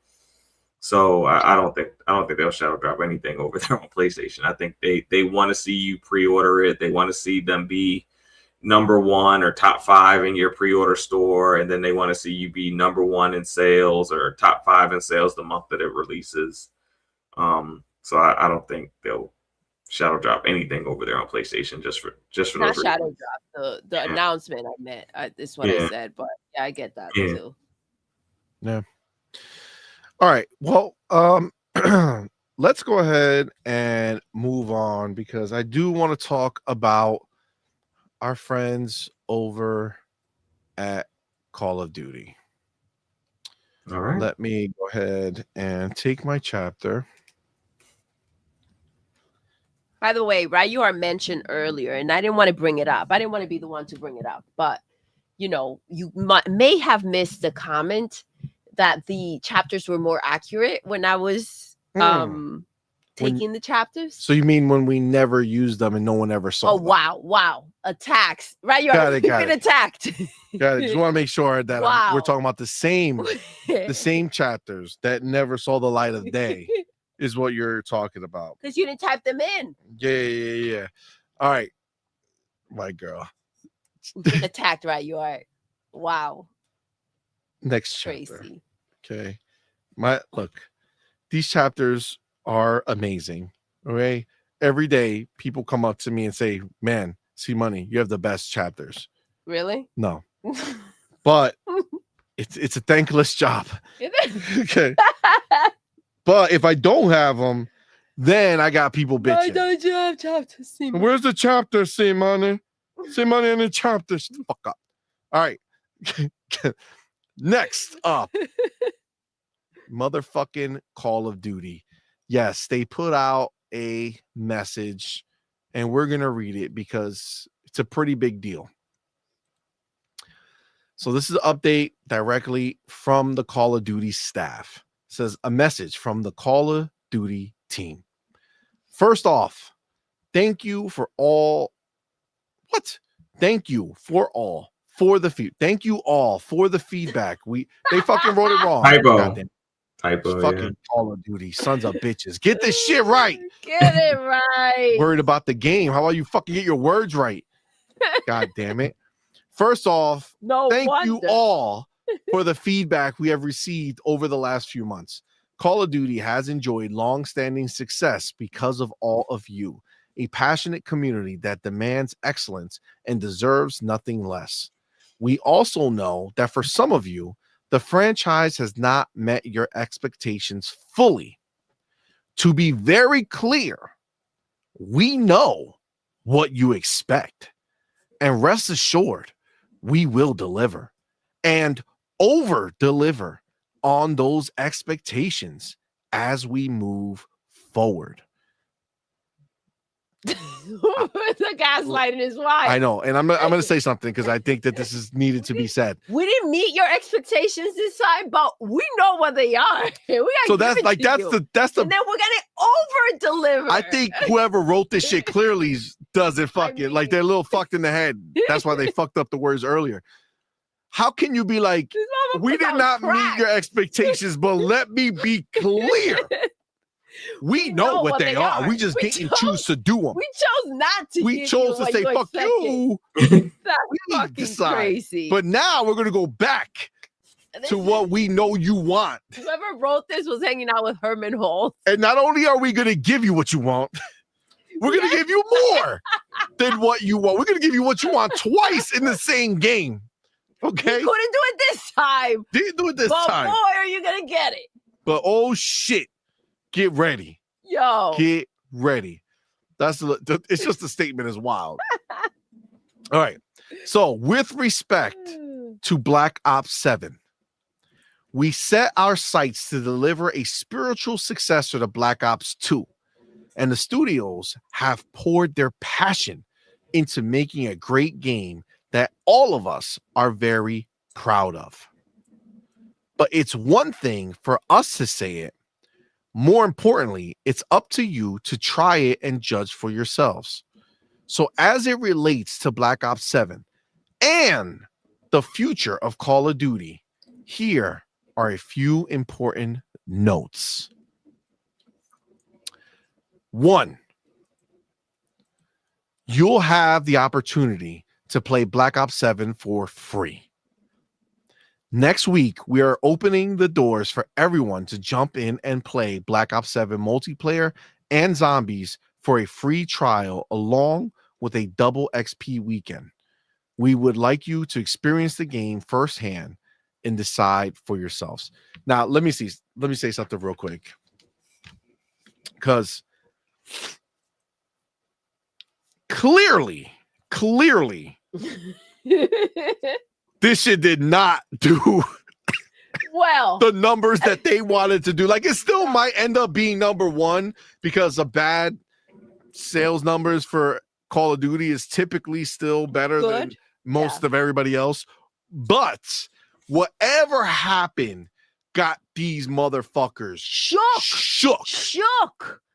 Yes. That's just you gotta call a spade this spade. Message is shook. This message. You're saying we know what you wanted. We know what you want. We're gonna over deliver next time. We didn't do it this time. We missed the target, and now try it for free because you can see for yourself. So what? So they can see for themselves what?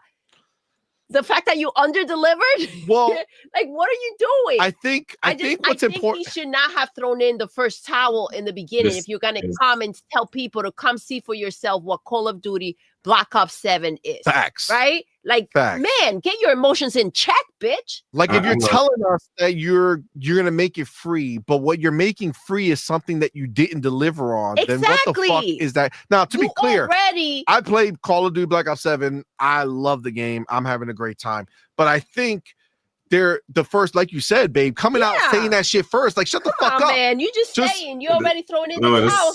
Saying right, we didn't do right by what you guys wanted, but we know what you want. But I didn't give it to you. But come try it and see for yourself. I'm gonna go to the claiming that you already made. Facts. I'm gonna go to Doodle reference here. This is like when you meet a girl and you're talking to her and you keep telling her how you're gonna tear her up, and then y'all finally link, and like 3 pumps in, you're done. And you're like, I promise, I know what you want. I know what you wanted. But next time I'm taking the little blue pill. You know what I'm saying? Next time I'll deliver. Next time. That's real wild. That's real wild. But it's accurate. It's accurate. That's crazy talk. Like, I'm just saying the delivery of this ain't great. Right? Like, it does not show confidence. No. But sure. Okay, sure. Number 2. Oh my God. We are committed to unprecedented seasonal support. Your continuing feedback will help shape our seasonal updates over the coming months. Season 1 is the largest live season ever, and we're just getting started. We won't rest until Black Ops 7 earns its place as one of the best Black Ops games we've ever made.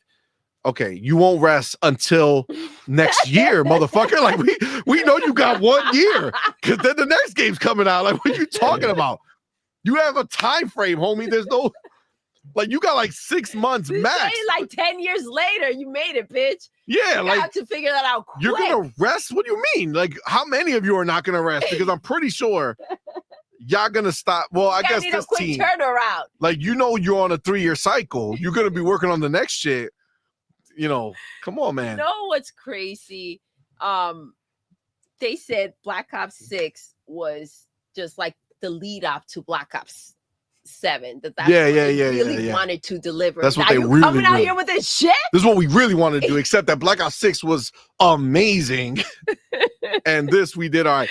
Nah, look, there's no denying. Like, I enjoy the game, and I think the multiplayer is phenomenal. I do love what they did with the multiplayer. I do feel like right away it's a very different feel. I feel like all the cool shit you could do in Black Ops 6, you can still do it in Black Ops 7, but I feel like I don't use it as much as I did in Black Ops 6. I don't know what it is, but I feel like I don't. And then the jumping thing is pretty cool, but it's also like, it's not the first time that's ever happened. Mm-hmm. So it's not like something new and what fresh. Else you got? Like, the new and fresh was the diving, all that crazy shit. Yeah. But because they put this bounce shit in there, they kind of took away from that. And again, not that I'm loving the game. I go look back at the gameplays that we've done, and I've been enjoying the shit out of them. But you know, it's different. It's different. The message is really fucking it up. But also, like let's be real, like, the campaign, although the hate that this campaign gets is crazy, because it's actually really fun. Yeah. And it's really different, and it's unique, and it's dope. I'm enjoying it. But Black Ops 6, that campaign was exquisite, right? Like, it was one of the best campaigns I played out of any game, not just a Call of Duty. Yeah, I agree. Whereas this is just a really fun Call of Duty campaign, I feel. Yeah, I get that. What were you saying, Farrell? I didn't hear you. No, I was saying the Call of Duty Black Ops 6 campaign is phenomenal. Yeah, it really is. I mean, it's a fucking beast. Whereas this, leading up, I thought there was going to be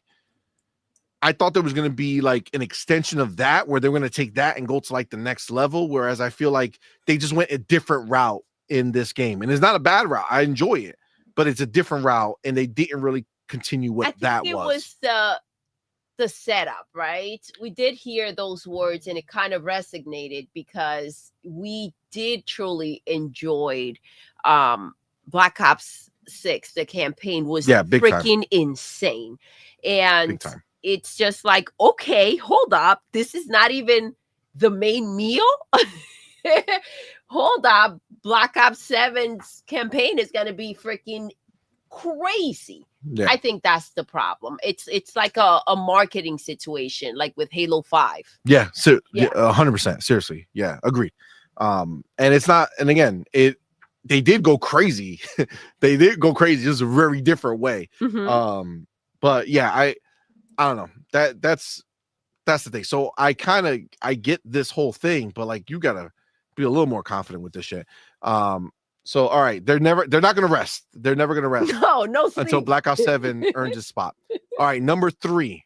Okay, this is our strategy going forward is changing. Okay. Excuse me. We will no longer do back-to-back releases of Modern Warfare or Black Ops games. The reasons are many, but the main one is to ensure we provide an absolutely unique experience each and every year. And if you remember, they basically did the same thing twice, right? If you really think about what they did Modern Warfare, the 20, whatever when they did the remake. So what was it, Modern Warfare 2 or 3? I don't remember. But obviously we have Black Ops 7 now. Black Ops 6 was last time. Modern Warfare, what was that, 4? And then it was Modern Warfare 3. right? Yeah, Modern I Warfare believe. 3 was the last one that came out. Okay, so Modern Warfare 3 was crazy, right? Like it was super dope. It had that dope ass mission that you're going up the stairway and the night vision. It just was so fucking sick. It was insane.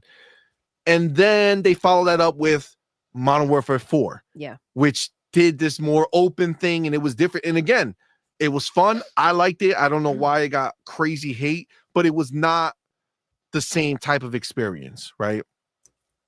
Then they did Black Ops 6, which kind of brought it back to the Modern Warfare 3 style, which gave you that real in-depth story. It was just fucking phenomenal. And then they did Black Ops 7, which is back to like this, doing something different, going wide, going a little crazy with the ideas and just being different. Yeah. And now they're saying they're not going to do that anymore, right? Modern Warfare is going to be one game, and then it'll be Black Ops or a different game after that. So they're done doing back-to-back releases of the same sub game, right? Yeah. So the Modern Warfares, the Black Ops, the whatever other names they come up with, they're always going to be different, which is what they did, right? Like for the longest of time. So I don't know why they did this 4 years of different shit, but either way they did it. Someone needs to take the keyboard away. Yeah, like just shut the fuck like, up, bro. Like, first of all, obviously we know that you guys are not okay with the sales, but like you made regroup, make your decisions, and figure it out yourself moving forward. We don't need to know your plan right now. Like, this game is relatively fresh. Like, sit down, take a minute, let this shit ride out, figure out how you can market the game better, figure out what you can fix. But like, this is like a lot of crying and emotional bullshit, and that doesn't make me feel confident about you feeling confident. So it's padding a little bit. I don't like that shit. Yeah, I feel that. I'm still annoyed because of what they did with my skins. So, well, they're gonna have to do something. But they continue, and this one is where it's like, all right. He says, "We will drive innovation that is meaningful, not incremental. While we aren't sharing those plans today, we look forward to doing so when the time is right." Okay, so they thought this was innovative. Mm-hmm. Going wide, Yep. Focusing on multiplayer, doing this end game thing that I don't think anyone is really talking about at all. So it seems like that just fell flat on its face. Yep. And like Black Ops 6 had meaningful innovation. Like that was, it really did, phenomenal. Like it just took the movement of that game to a whole nother level and really just made it the best feeling game in a shooter, scenario that you can possibly have. Like it just felt amazing. And then here, yeah, this was incremental. They went ahead and added this wall jump thing, which, like I said, it's cool. It's like, for verticality, being able to jump up and get somewhere. But for the most part, is not really a big, oh my God, this is amazing. I rarely use it. You know what I'm saying? I use it when traversing the map, but like when it's time to fight, I'm not looking to jump on walls, even though some people do really well and fucking jump on the wall and fucking kill you. I'm more like I'll slide or dive or something like that, but I'm not jumping on the wall to fight. So yeah, I don't know what this can mean. Like there's only so far you can go with this stuff. And honestly, Black Ops 6 innovation, that movement, that Omni movement or whatever it is, I don't know how you make that better. It was almost perfect. Absolutely. And I want to go to G Maybe. G Maybe says, what's left for them to do that is still unique, right? So Facts. It's kind of like just delivering a great game. I also want to go to our boy Ryur Gaming. He says they're listening to the whiners too much. I agree with this 100%. They're out here spineless, freaking like, bro, you made what you made. You felt confident in it enough. You felt proud of your work to go ahead and put it out there. Like, let that be and keep your head down, work on what you want to fix, focus on what you're doing next. Like, this is too much. This is feeding right into all that nonsense out there. I don't know. It's a bit much. It's like it's too much. It's too much. He needs to chill. Whoever put this out there needs to chill the fuck out. You still deliver. You have freaking zombies in there. The new zombies version really is good. freaking dope too. Yep. Just chill the fuck out. Yeah, like calm down. Yes, if you you want to market the game, put it out there like, oh, look at what we're doing. Try out the game for free. Like, but it devalues what you've done. Yeah, like try it for yourself. Don't listen to the haters. We'll put the game out there for free. You try, you tell us if we did shit. And you know right? what? That's different. Maybe than don't this other even shit. bring in the haters, because the haters are hating for attention and bullshit. There are some people that out there that don't even know that the game is getting hate. So just separate it from that and be like, look at what we're doing. Make it a big thing. Nobody needs to know that you have back pain. Yeah, you know what I mean? Battlefield did it. I just fucking Battlefield put it up free. Exactly. And they didn't come out here and say, man, that didn't. They just were like, God damn, nobody's fucking playing this shit. Free. Let's see if that helps. Yeah. You know what I'm saying? Like, this is the thing. A bunch of people playing fucking Call of Duty.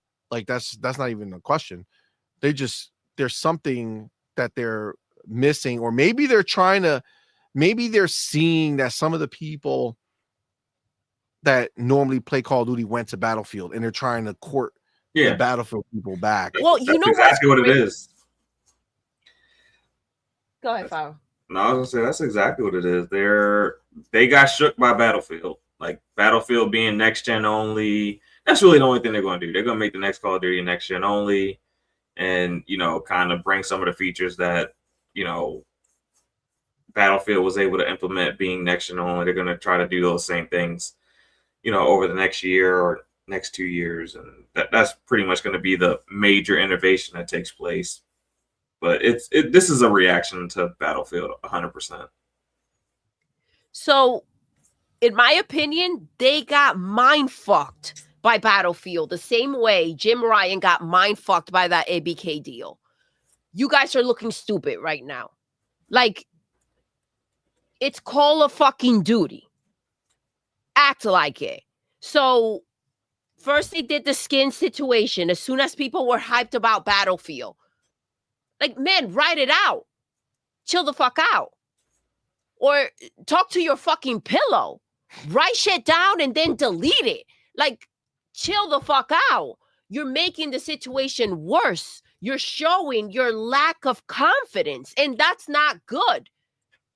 You have players playing the game. Cater to that and fix what you think yourself needs fixing. But coming out here to try to say some shit that is going to get the attention of whoever went to go play Battlefield, it's like, take care of the one you're with. Stop chasing the one you don't have. So it's just ridiculous. What's going to happen is during your chase, you're going to lose the one you have. Look at CMoney right now. Since then, he hasn't spent a fucking dime on skins for Call of Duty. Why? Because they said that the skins were going to carry over. And then because of what happened with Battlefield, they said, no more skins. We're not bringing this freaking so-called goofy ass shit over here. Okay, guess what? Now the one you did have spending stupid money on your skins, it's no longer spending that money. And I believe he's not the only one. So take care of who you're freaking catering to. Stick to what you're doing. Because if we learn anything from fucking PlayStation, is that while they were busy out there chasing fucking trends, they destroyed everything they had built. And I'm seeing the same freaking type of energy. Get your shit together. Stop fucking chasing after whoever you lost to Battlefield or whoever didn't show up, and start throwing a fucking party for the people that are there. They want fucking skins? Give them skins. They want something fixed? You fix and you work on that shit. Take some fucking pride on what you did. You're looking weak as fuck right now. That's wild. Embarrassing.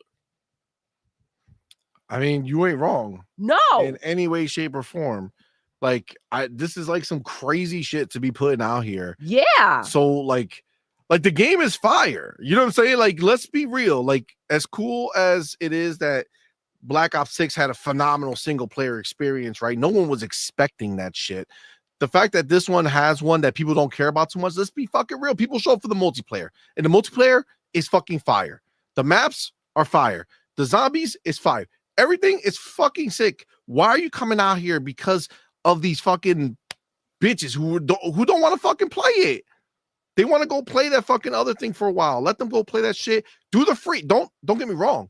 Entice them back with the free week. Of course. No problem. It's business. But talk about how amazing it is or whatever it is and get them fucking back. Not we like, can't wait for you guys to get your hands on this so much that you're going to get to try it for free. Like, yo, come on, man.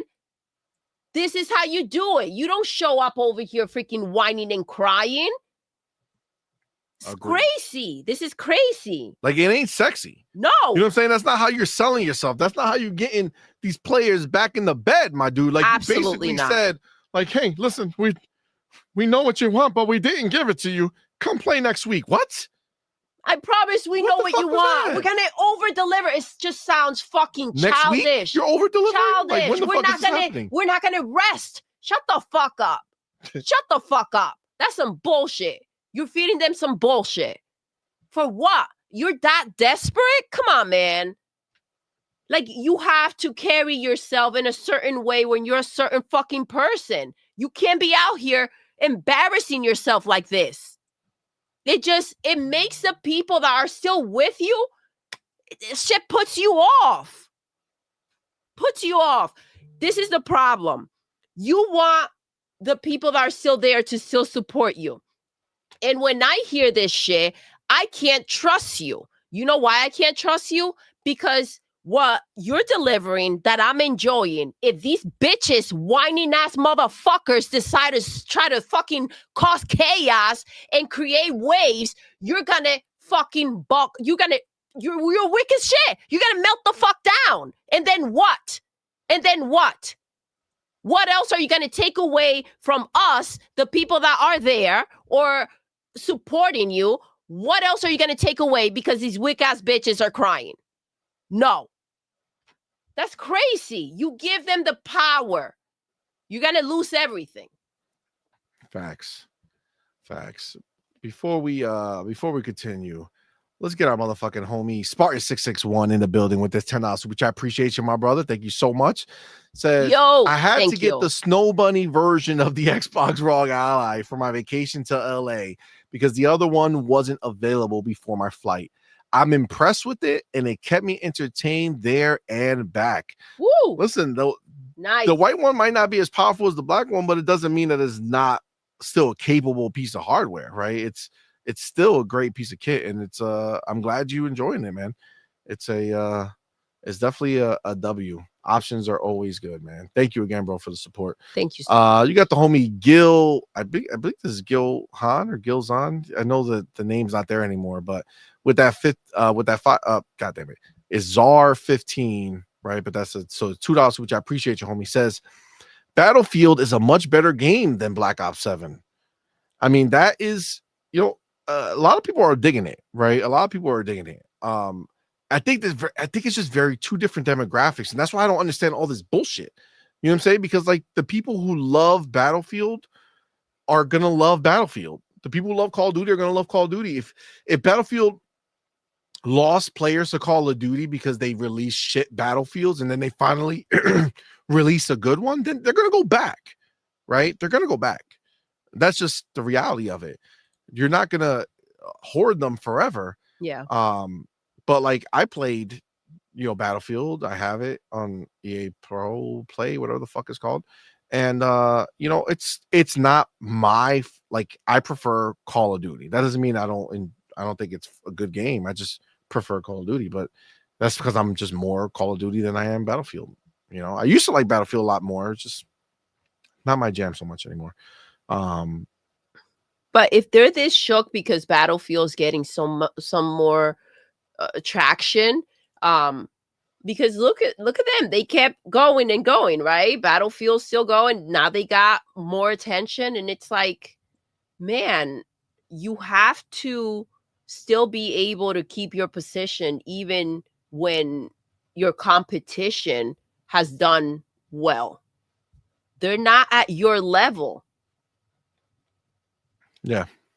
Agreed. Don't help them get there. Agreed. We do have the homie Mac 22TH54 in the building with that $2 super chat. Appreciate you, my let's brother. go. Says on point after dark tonight. Listen, you know how we do. And we do have the brother, motherfucking Spartan Let's 661 go. back with another 10 Yes. on point for gamer memberships being gifted, man. Thank you so much, my Thank brother. you. Shout out to our boy Spartan 661, man. Appreciate you, my dude. Y'all know what to do. Tell them, baby. Put the motherfucking welcome to the family emoji in the chat. Welcome our newest members, man. We appreciate each and every one of y'all for rocking out with us. Thank y'all so much. But of course, our Thank boy you. Spartan 661, man. Appreciate you, my dude. Thank you so much for Appreciate that support. you. And y'all know what to do in chat right now. If you're a Yes. member, go ahead and Get find 'em. that FB emoji and give it to your boy Spartan 661. Let him know you appreciate him. All right, let him know. Appreciate you, man. Thank you so much. Let me go ahead and update this banner right quick. Make sure you get your proper do here. Bam, bam, bam. Thank you, sir. Boom. Beautiful. All right. Let's finish reading the rest of this. It says, to be clear, the future of Call of Duty is very strong, and we believe our best days are ahead of us, given the depth and talent of our development teams. We have been building the next era of Call of Duty, and it will deliver precisely on what you want, along with some surprises that push the franchise and the genre forward. We look forward to welcoming you in, listening to you, and moving forward together. Not gonna lie, this is pretty weak sauce. Yeah. Pretty weak Yeah. sauce. You know what's crazy? Even for Marathon, they didn't come out this desperate. Oh, After shit. it was found out that they stole art and music. Even they kind of held it together a little more composed than this mess over here. This is crazy. Yeah. I don't know. I see Southern Redneck. What's up, man? Thank you for being here. Says Yo. they are losing money. Black Ops 7 shouldn't be live. Maybe he's talking about the single player. I agree. I think the single player should be single player. I don't know what's this obsession. Like, you're not gonna get multiplayer people to come play Call of Duty like single player, like the story. Yeah. They don't want it. They want to play multiplayer. That's what they're there for. That's what they signed up for. Only the single player people want the campaign, and you took it away from them by focusing it on multiplayer, right? That's what's crazy. And then it's at first I gotta go to E-Ranks, who says, just wait, baby. I'm gonna rock your world. Sincerely, Activision. Don't worry about my performance last night. Tonight is going down. All right. Tonight is going down. This is crazy. New low for sure. See, but I would say, like, if people are enjoying it, what does that mean though? Like, this is why you should have this thought to yourself and with your group and figure out how you're planning to move forward. But you're kind of like just discrediting everything you made. You're discrediting the people that are enjoying the campaign, right? So what are you planning to do next, right? You're taking a new route. So whoever did show up for it, they don't mean anything. Like, you're sending these messages that maybe they don't even know they're sending out there. I'm a person, I read between the lines, and I'm not happy with this. Yeah. I mean, I kind of get the perception, like I said, that it is a big reaction to Battlefield, and I do think it's a bit of an overreaction because they did lose customers to Battlefield and they did lose customers to Arc Raiders. Like those are two really big games that all released around the same time as Black Ops 7. But eventually, those gamers most likely are going to come back to their comfort game, which is Call of Duty. Like Now with this crying, now with this bullshit, Pharaoh, but I get that. It's competition, though. yeah, It's competition. So what you do is you show up. yeah, I agree. I think it's very much a overreaction statement. I think they panicked because Black Ops 6 did so amazing last year for them. I think they expected to have the same level of success or better. It's apparent that they didn't have that by this message, and they're trying. Told us. And maybe it's because of the external pressure of, you know, maybe Microsoft is putting a little bit more pressure on them than what they had previously. That's making them make a statement like this. I'm not sure, because we've never seen this type of Call of Duty statement previously when they've had, you know, down, quote unquote, down years with Call of Duty. So maybe it is a little bit of that external Microsoft pressure that they're now getting, that they feel like they have to, you know, always meet or exceed, you know, what they've previously done.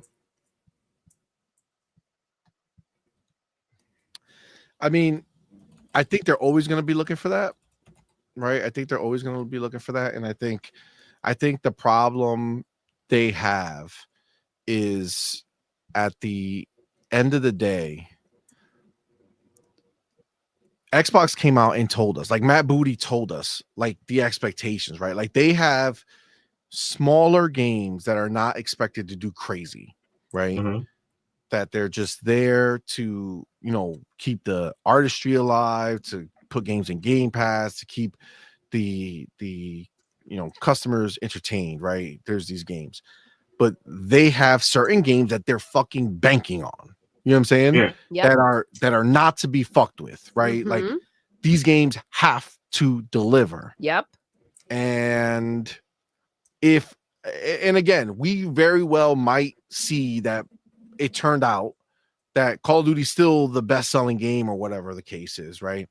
That might very well happen, but that doesn't mean that they're okay with it being less. Just like I told, like nothing changes for anyone. Just like we talked about PlayStation. Like when you go ahead and you look at PlayStation and they're like, all right, I'm releasing this first-party game, and I look back and be like, damn, it's doing worse than the last one, right?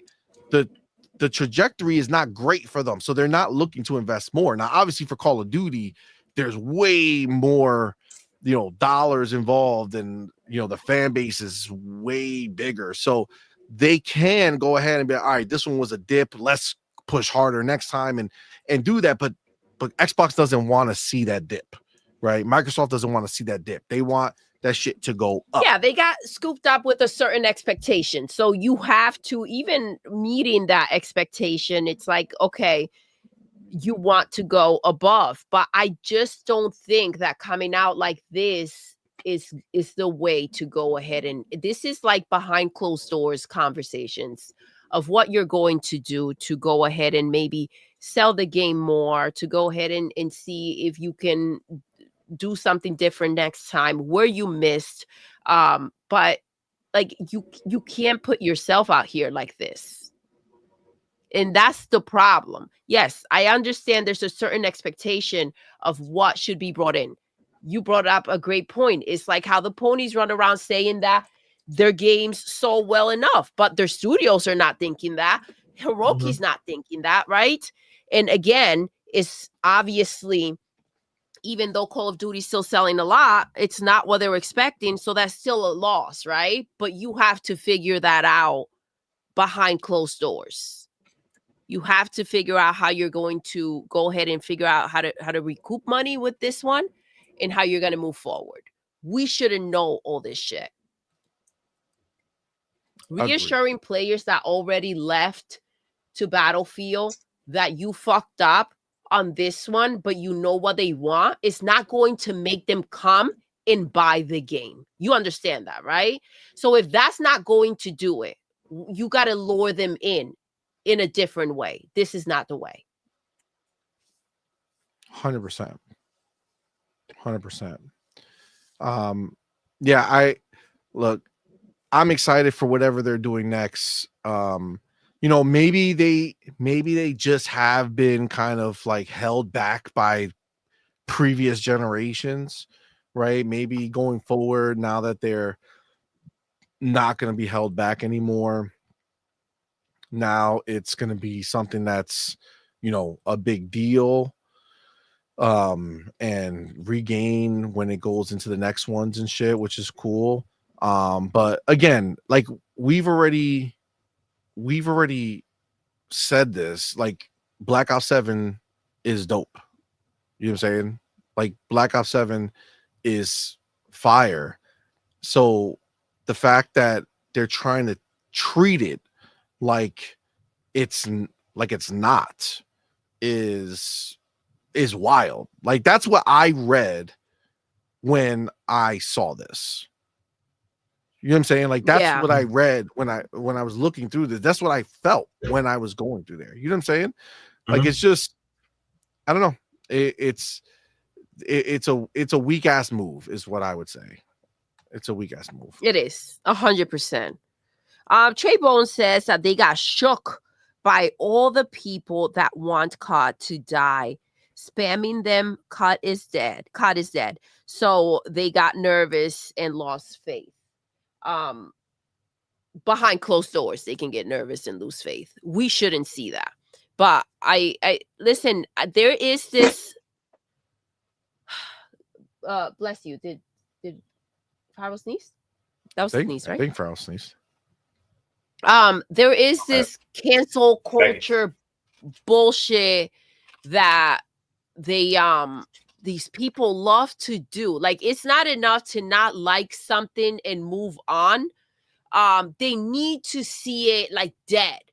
And I don't understand, because you're giving it more energy than if you went and spent hours playing the game, to go ahead and create accounts and spam and all this bullshit. How much energy are you giving to something that supposedly you do not care about? It's so poisonous. It's crazy. The fact that there are so many people out there like that is disgusting. So I get the nerves about what this cancel culture can try to do. But again, you should not let them know that they're getting to you. And you should not come out here with this lack of confidence for the players that are supporting you. Agreed. 100%. All right. So let's anything else on this, by the way? No.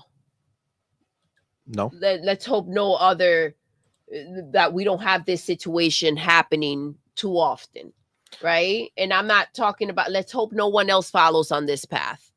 On his baby bullshit? Yeah. Excuse me. Yeah, let's hope so. All right. Let me go ahead and I'm going to take my next chapter. And this is the last thing that we're going to talk about. But kind of have to talk about it because it's crazy. And babe, I showed you this fucking thing. Okay. And was like, what the fuck? And then we said, nah, that's kind of stupid. Well, apparently we're the only fucking ones who thought it was fucking stupid. Let me go ahead and grab it. So here for Black Friday, okay. Coming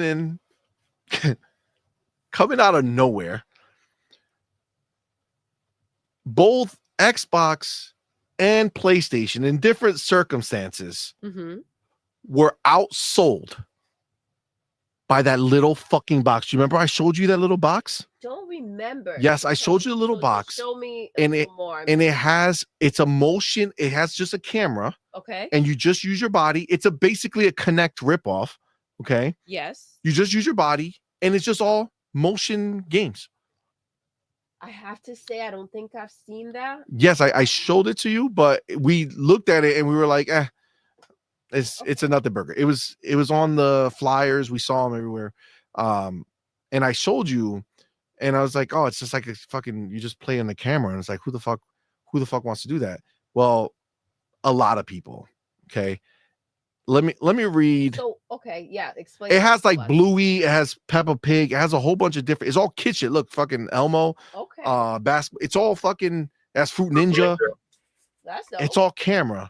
I kind of think we should get it. Pretty To be nice. honest with you, I think the kids will have fun. Yeah, it's fun for the kids. How much is it? It's like $250, $250, but no, it's $399 now. I think that was only during Black because- Friday. Because they sold so many. Yeah, they probably fucking boosted it up. But let me read this and then we'll chat about it. But Circana's most recent release of hardware sales in the United States just revealed a tantalizing tidbit about an unknown piece of hardware that's making waves this holiday season. In a post on social media by Circana's Matt Piscatella, it was revealed that the next Playground interactive gaming system outsold the PlayStation 5 during the week ending November 22nd, 2025. The next Playground came in just behind pole position held by the Nintendo Switch 2 Mario Kart World Bundle, this year's hottest Christmas gift. What is next Playground? Matt Piscatella's telling post on social media revealed that the next Playground interactive gaming system beat the PlayStation Slim Digital in sales in the United States midway through November, prompting many to ask what the device even is, right? So we see it there. The next Playground has been around since 2023, but it's gathering steam now ahead of this year's holiday season. It's part of a new lineup of interactive games, interactive game consoles designed for families and young gamers, allowing them to turn their televisions into engaging experiences without the need for controllers. You know, fucking Microsoft is looking at this shit and looking at their stack of Kinects like, you motherfuckers. Dude, they could have just sold the Kinect separately by itself without the console. It's like the Kinect, iToy, or PlayStation camera, but you don't need a console to make it work, as it is the console. It's an AI-powered device that sits next to your television, offering a range of games like Fruit Ninja, Bluey Bust a Move, NHL. Bluey Bust a Move. Yo, the kids will go fucking wild. For sure. The little ones? Yep. For sure. Barbie Dance Party. Oh, shit. All of which encourage young players to get up and get moving and enjoy video games more interactively. That's pretty genius. It also has a bolt-on subscription that users can opt into to secure more games. The next Playground costs $249, which makes a considerably cheaper option compared to Nintendo Switch 2 or the PlayStation 5 digital. Circana's Matt Piscatella followed up his simple sales report with a comment that says motion control is back, and then says, are you investing? Now this one focused on PlayStation getting beat. Yeah. What's this called? But it's called the Next Playground, NEX Playground. But that was for that week. Then they did the whole Black Friday in total. And then that's where the other side of it comes in.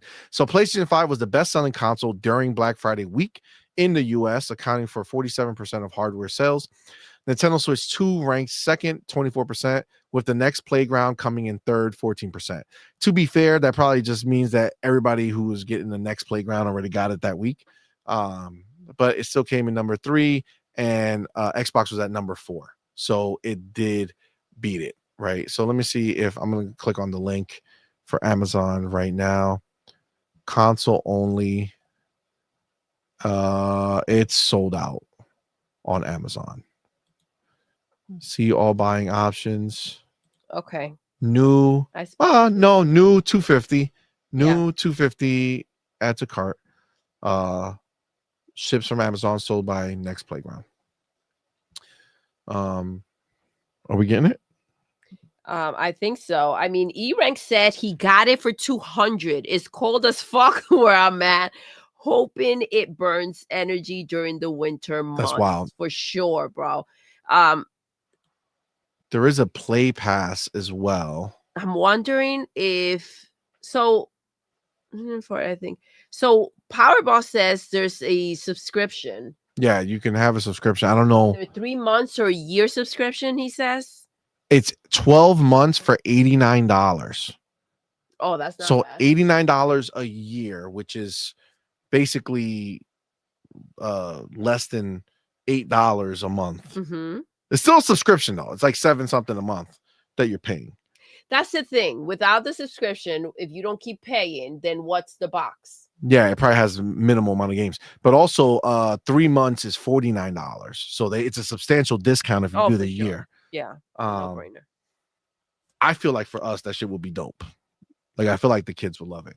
But that's the facts. That's what's going on. So the next beat it beat the PlayStation the week before Black Friday, and then the week of Black Friday it got third place. PlayStation and Nintendo beat it. But remember, I think there's some key things to understand here that I think people are running with this. Well, and not that's exciting right now, right? So you bring in something fresh, you bring in something that's more affordable to give your kids, right? Well, and like E-Rank said, a way to keep them, enjoying the fun and kind of moving around, even though it's winter time. We gotta watch a video. Let's watch the video. All right, hold on. Let me share this. Here's the video. Let's see what it is. Your whole family playing together. Imagine that. Hey, talking to you, Claire. That would be nice. Drum roll, please. Meet next playground. But how does it work? Here, take this and just plug it in. You play by, well, moving. Whoa. Yo, What else you got? our brain will go wild. New games every month. One subscription unlocks Ninja everything. Turtles? We got jungle adventures, basketball, fitness, Kung Fu Panda. Kung Fu? Oh, yeah. Oh, We're always snap. adding new games, so your family's always moving. Well, I mean, until bedtime, of course. One more hour. Okay, it has to cover. Okay, I Your like whole that. family I was playing gonna together. say, Imagine this that. is awesome. It's kind of fire. So this is the thing. So You have only next. that's a review. We're not going to watch all these people talk shit, but everybody likes it. We get it. 5 stars. Sure. Okay. Let's go back over here. Now there's a couple things that need to be discussed here. Okay. To make this, understand the situation. Number one, Xbox decided not to partake in Black Friday. Except for that surprise handheld $100. Only the That's handheld. thing That's they the only thing. Yeah, They did not discount the Xbox. they did not. Okay. They did not partake. They said, nah, we're good. Okay. Now Good we're for good. them. We said Okay. it. They're not trying So- to keep losing money. Yeah. So they're fine with it, right? They want, look, every PlayStation that was sold is another person who's going to buy Forza. Okay. So that's just what it is. Okay. So Xbox didn't partake. So Black Friday didn't mean shit with Xbox and their numbers because they weren't going to go ahead and do that. People go on Black Friday to buy discounts, Yep. right? Or some shit they never heard of, like this thing, right? But not to go buy the same shit they could have bought 3 months before at the identical price, Yeah. right? So the idea, if anybody's out there trying to brag about Black Friday, bro, they didn't show up to the party. Okay, you can't talk about how bad they were dancing at the party if they weren't there. You know what I'm saying? I get it, 100%. Like- They weren't partaking. They weren't They did not partaking. participate. They weren't partaking. They said, yeah, motherfuckers, go ahead and go crazy discounting y'all shit. We're not gonna do it. Done. Okay. So Xbox took themselves out the game before there was even any type A game of to chance be to had. see. Yeah. And the fact that they were still number 4 versus any other, I guess there's no other consoles. Maybe the Switch 1, I don't know, some other shit. Something else could have done it. I guess the Pro didn't chart. Oh, So I guess the Xbox beat the Pro. I guess more people think the Series X is more pro than the PlayStation 5 Pro. You know what I'm saying? But still, that is the reality of what it is, right? So the idea of, oh, it's 4th place, it don't matter. The fact that they're even at 4th place, the fact that they even had sales during that Black Friday week in a substantial way is literally like it was a freebie. They didn't discount shit. They made more money. There was nothing to buy from them on sale on the day where you go get sales. Nope. The only thing you could have bought is the handheld at $100 less. That was a good deal. You know what I know was on sale? I saw a tweet. They had at the PlayStation Store a Concord T-shirt for $1. Wasn't one of them free? Yeah, The Last of Us. The Last of Us T-shirt was free. Yeah, you just had to pay for the shipping. That's a good time. But yeah, so as far as these numbers are concerned, like the Xbox did not partake, so it doesn't matter. These numbers don't really mean shit. Xbox wasn't partaking in this, Black Friday event. Now, next playground. I have seen some people talking about it. And honestly, you kind of have to call a spade and see what it is. We cannot act like we haven't seen this happen before, right? It's the Nintendo Wii. Yeah. Right? The Wii was something that was marketed towards the casual kids, motion controls, obviously with the Wii stick at the time, but like we've already seen this play out, and it was super cheap and super popular and had Nintendo branding. Now, this doesn't have any branding, but it had brand name games.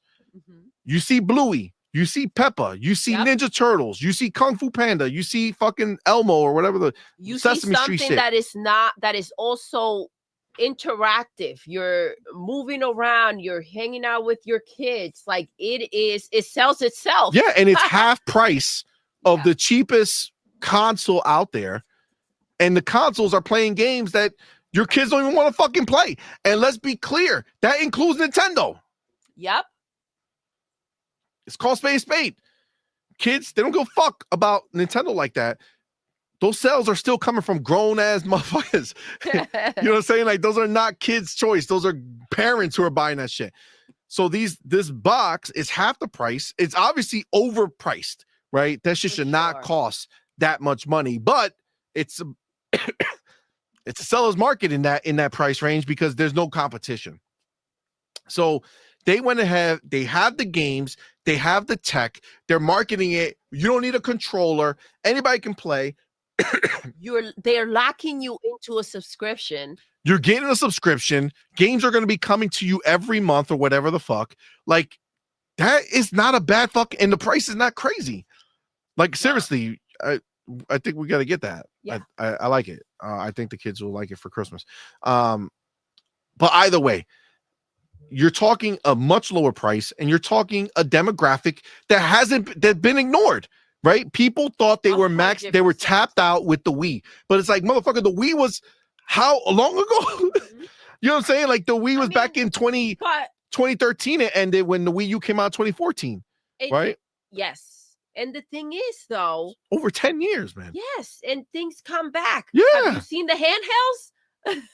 Bro, so you gotta keep things, like you gotta kind of go back to the history and figure out what you want to bring back and how you can market it. Bro, Xbox should be looking at this. Go ahead. Absolutely, because they had the freaking They have the Connect. Just release a Connect this by itself. Because it had just a different version of games, right? Yep. You can play all of it, more grown-up games, and the fun was freaking absolutely awesome. I love the Connect. You love the Connect. It was freaking dope. It was. Again, it was more of a grown marketing for it, and this it's family fun, right? It's a perfect way, and it's cheaper. It's a perfect way to go ahead and get your kids excited. Imagine getting this as a gift as a kid. You will be fucking pumped. Yeah, I mean, I think it is awesome. This is also the perfect time because talk all the time about how the kids are growing up with the phones and the tablets, and instead of a controller, obviously they just want to touch everything, touch screen for everything, and they don't even need to touch a screen for this. And the game is reacting to their movement. This is next level. And it's crazy because I see the game adaptation saying Connect 2 remastered. Honestly, that's exactly Dude, what they should they be should thinking. they should release that They shit need- without a console. Yep. It should just be it's the opposite. People were begging people to like just sell us the console without the Yep. Connect.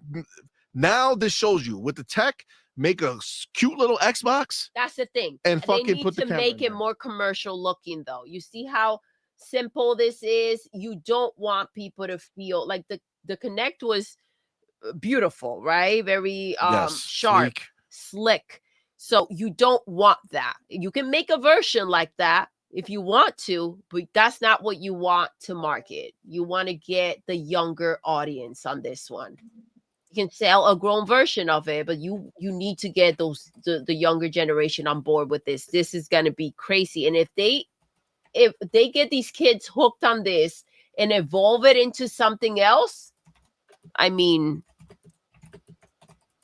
that's a big deal. I agree. 100%. 100%. I think it's a missed opportunity. Absolutely. I think it's a missed opportunity if they don't look at this and say, oh shit, that's a pretty cool idea. It doesn't have to go crazy. No. But I think it's smart. I think it's smart to look at it and expand your reach, right?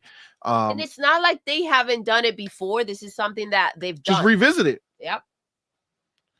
So now back to the Xbox itself and why this is not really that big of a deal.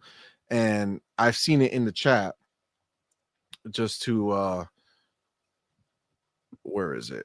I saw it and I want to grab it because there you go. So Vinci. okay. You have Vinci. Yep. Vinci in the building. The perfect statement, right? And this is where this mentality that they like all these ponies are out there who are talking about this, bigging it up. Oh my God, I can't believe Xbox didn't beat blah, blah, blah, blah, blah. Shut the fuck up. Okay. This is the reality of what it is. Vinci says it perfectly. Xbox does not need to sell consoles in order to sell their games. PlayStation does. Yes. PlayStation does. Like I said, every single PlayStation that was sold, that's another copy of Forza that's getting out there. That's another copy of Indiana Jones. That's another copy of Hellblade. That's another copy of Sea of Thieves. Grounded, right? These are all more copies of Xbox games being sold because we know that on PlayStation they prefer to play Xbox games. I get that 100%. But it's crazy that this is what these gallopers think about. I think that since their games are not selling, right? And all they had left were the console sales, they should be concerned about the fact that it outsold PlayStation, right? Because if your last narrative is being poked on, I think you have a problem. So I don't know if they're doing a misdirection. Look over here so you don't notice what's happening on our last fucking leg. But you should be worried because that matters to them a lot. Hold on. I'll be right back. I have to step aside. Yep. No, that's fine. But I agree. I just think at the end of the day, when you look at it, there's no confusion here. All the shit that they're crying about. Remember, Microsoft has already decided that this is not the importance for them, right? It's not the thing that they 100% need or have to do. They are 100% happy having their games sold everywhere. And again, they're worth it. Let's be clear. And this is what people try to act like it doesn't matter. People still bought Xboxes, right? So more people still got introduced into the ecosystem. More people still are going to be getting into the Game Pass, subscriptions, right? That's still going to be happening because they're still selling the console. They're still, able to reach people, right? They're still able to reach people directly. But at the end of the day, the profit comes from the games being sold, right? Sure. The profit comes from the games being sold. And at the end of the day, Xbox has more places to sell their games. This is just the reality of what it is. And we already saw how popular Xbox games are over there. I mean, just just kind of is what it is. What are your thoughts, Farrell, on this whole thing with the next playground and everything that's happening? I mean, I think it's cool to see like the motion games thing make a comeback. Always loved Wii Sports. And then what was another? I loved the Dragon Ball Z fighting games when they had the motion controls on the Wii. Those were pretty fun. So I mean, I like to see it come back. As far as it cutting into, traditional gaming's market share, that's kind of like a wait and see thing. I mean, if they continue this momentum, then yeah, they're gonna be really. It's like where does Steam fit in more than anything? Because is there room for 5 if this device really picks up? I'm not sure about that. I mean, I don't know if this device is going to stay. Yeah, so I'm saying conversation. I think this is like a Black Friday scenario. Yeah, I think this is just kind of a fad thing. But I mean, if this is what kids end up really liking, then I mean it's gonna have some staying power. And this is what kids like. The biggest threat is Switch. If this is what kids like, I mean, you talking about $500 versus $250. I'd rather give my kid the $250 thing. So I think that's where it's the biggest threat to. Like, I don't think this device is a threat to PlayStation or Xbox, just because it's a different type of gaming, like catered towards a different type of market. But Switch is directly catered towards children for the most part. That's at least towards the Western audience. That's what they kind of aim it towards. So that would be interesting to see. But yeah, and as far as Xbox doing it, I think Xbox would be smart to put the Kinect back out. If they could get it anywhere under $100, $50 to $100 for a motion control camera, that would be cool. And then on top of that, that opens your store up to a whole bunch of new other games that you can sell now. Like you can sell Fruit Ninja now and make that easy money off of those type of motion games. So yeah, and then there's a lot of old 360 and Xbox Kinect games that kind of went on the back burner. You can't really, purchase and play them anymore. So to bring those back, that would be big for them too. So, if it makes sense, bring the camera back. But I think it does have to be under $100, especially with this NEX device doing it for, $250 for the whole console. So I think it'd have to be under $100 if they do it. But I mean, what do you mean $100 for what? The camera, if they're going to release a new camera. Oh, I don't think they're going to. Okay. I don't know if releasing a camera. I mean, I guess you could do 2 versions. I think you need something that's by itself. I think you need something that'll be like, here's a similar device where you have everything in one space. Oh yeah, they could do that, but they also need to release a camera for their current console if they do it too. Like you can't have your main console unable to play those games. Yeah, I mean that might be a little convoluted. It might be difficult. Either it way, I think it sucks that this other company kind of simple, and just like they're going ahead and making more expensive consoles to reach, to go ahead for the people that want that type of experience. This is a different type of experience. It doesn't need to all be mixed together. It wouldn't be copying because they've already had the Kinect. They can literally they could make 2 versions of it.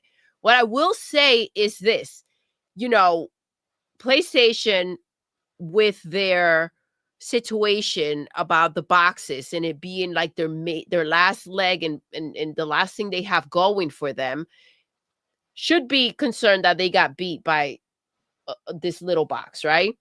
Nintendo, which you have brought up, see how the games are being bought by these older players and are not capturing that young generation, should be concerned about something like this. Xbox should look at this and say, something hot, something new in the market. Let me do it too, right? It's not like I haven't done a version of this before.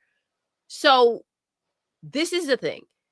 this was something that I think you read 2023 or 2021. It says it came out in 2023. That's what it says. But It I've never seen it before. I'd never seen it before. It took up until now for Let me see. for it to mean anything to us, right? The word is being spread. This could end up being a nothing burger, and it's something that kind of dies out. But it is a cool idea. And as long as they don't drop the ball themselves, because right now they have attention, as long as they don't drop the ball, this can ramp up. You understand? Yeah, And December 2023. exactly. So if it's been out for 2 years and now it's when it's kind of like making a mark, that means that the audience is ready for that, right? And Oh, this is what happened in they started expanding out. They started getting more licenses. okay, So that's what happened. that's what got it in the middle. Okay, April, so April exactly 2024. what you said, Peppa Pig, Bluey. Yeah. You see that kids want to play it. So the concern is the licensing, right? They didn't have these things before. They have them right now. You're investing on the box. You're paying for a year. If they fail to continue to deliver, I mean, it's a situation, right? They're bringing it up right there, like the Ouya. Yeah, look, they reviewed, like Polygon reviewed the console in August. So like it's been around. It says a new Wii replacement saved my family's rain days. The next playground fills a void with kid-friendly games. So it's been around. It's just Black Friday. There's so many eyes that are on this stuff. And you think about it. You put an advertisement out and it shows you a PlayStation $600 fucking dollars, a Wii. I'm sorry, a Switch $500, and then this little box with Bluey and this is blah blah blah blah $250 or $200. But this is to show you, for those that say that Nintendo can do whatever they want, they kind of left that space of the $299, $399, right? And it just takes something with a little bit of excitement and what's the word I'm looking for? Traction to get the attention and fill in that spot. 100%.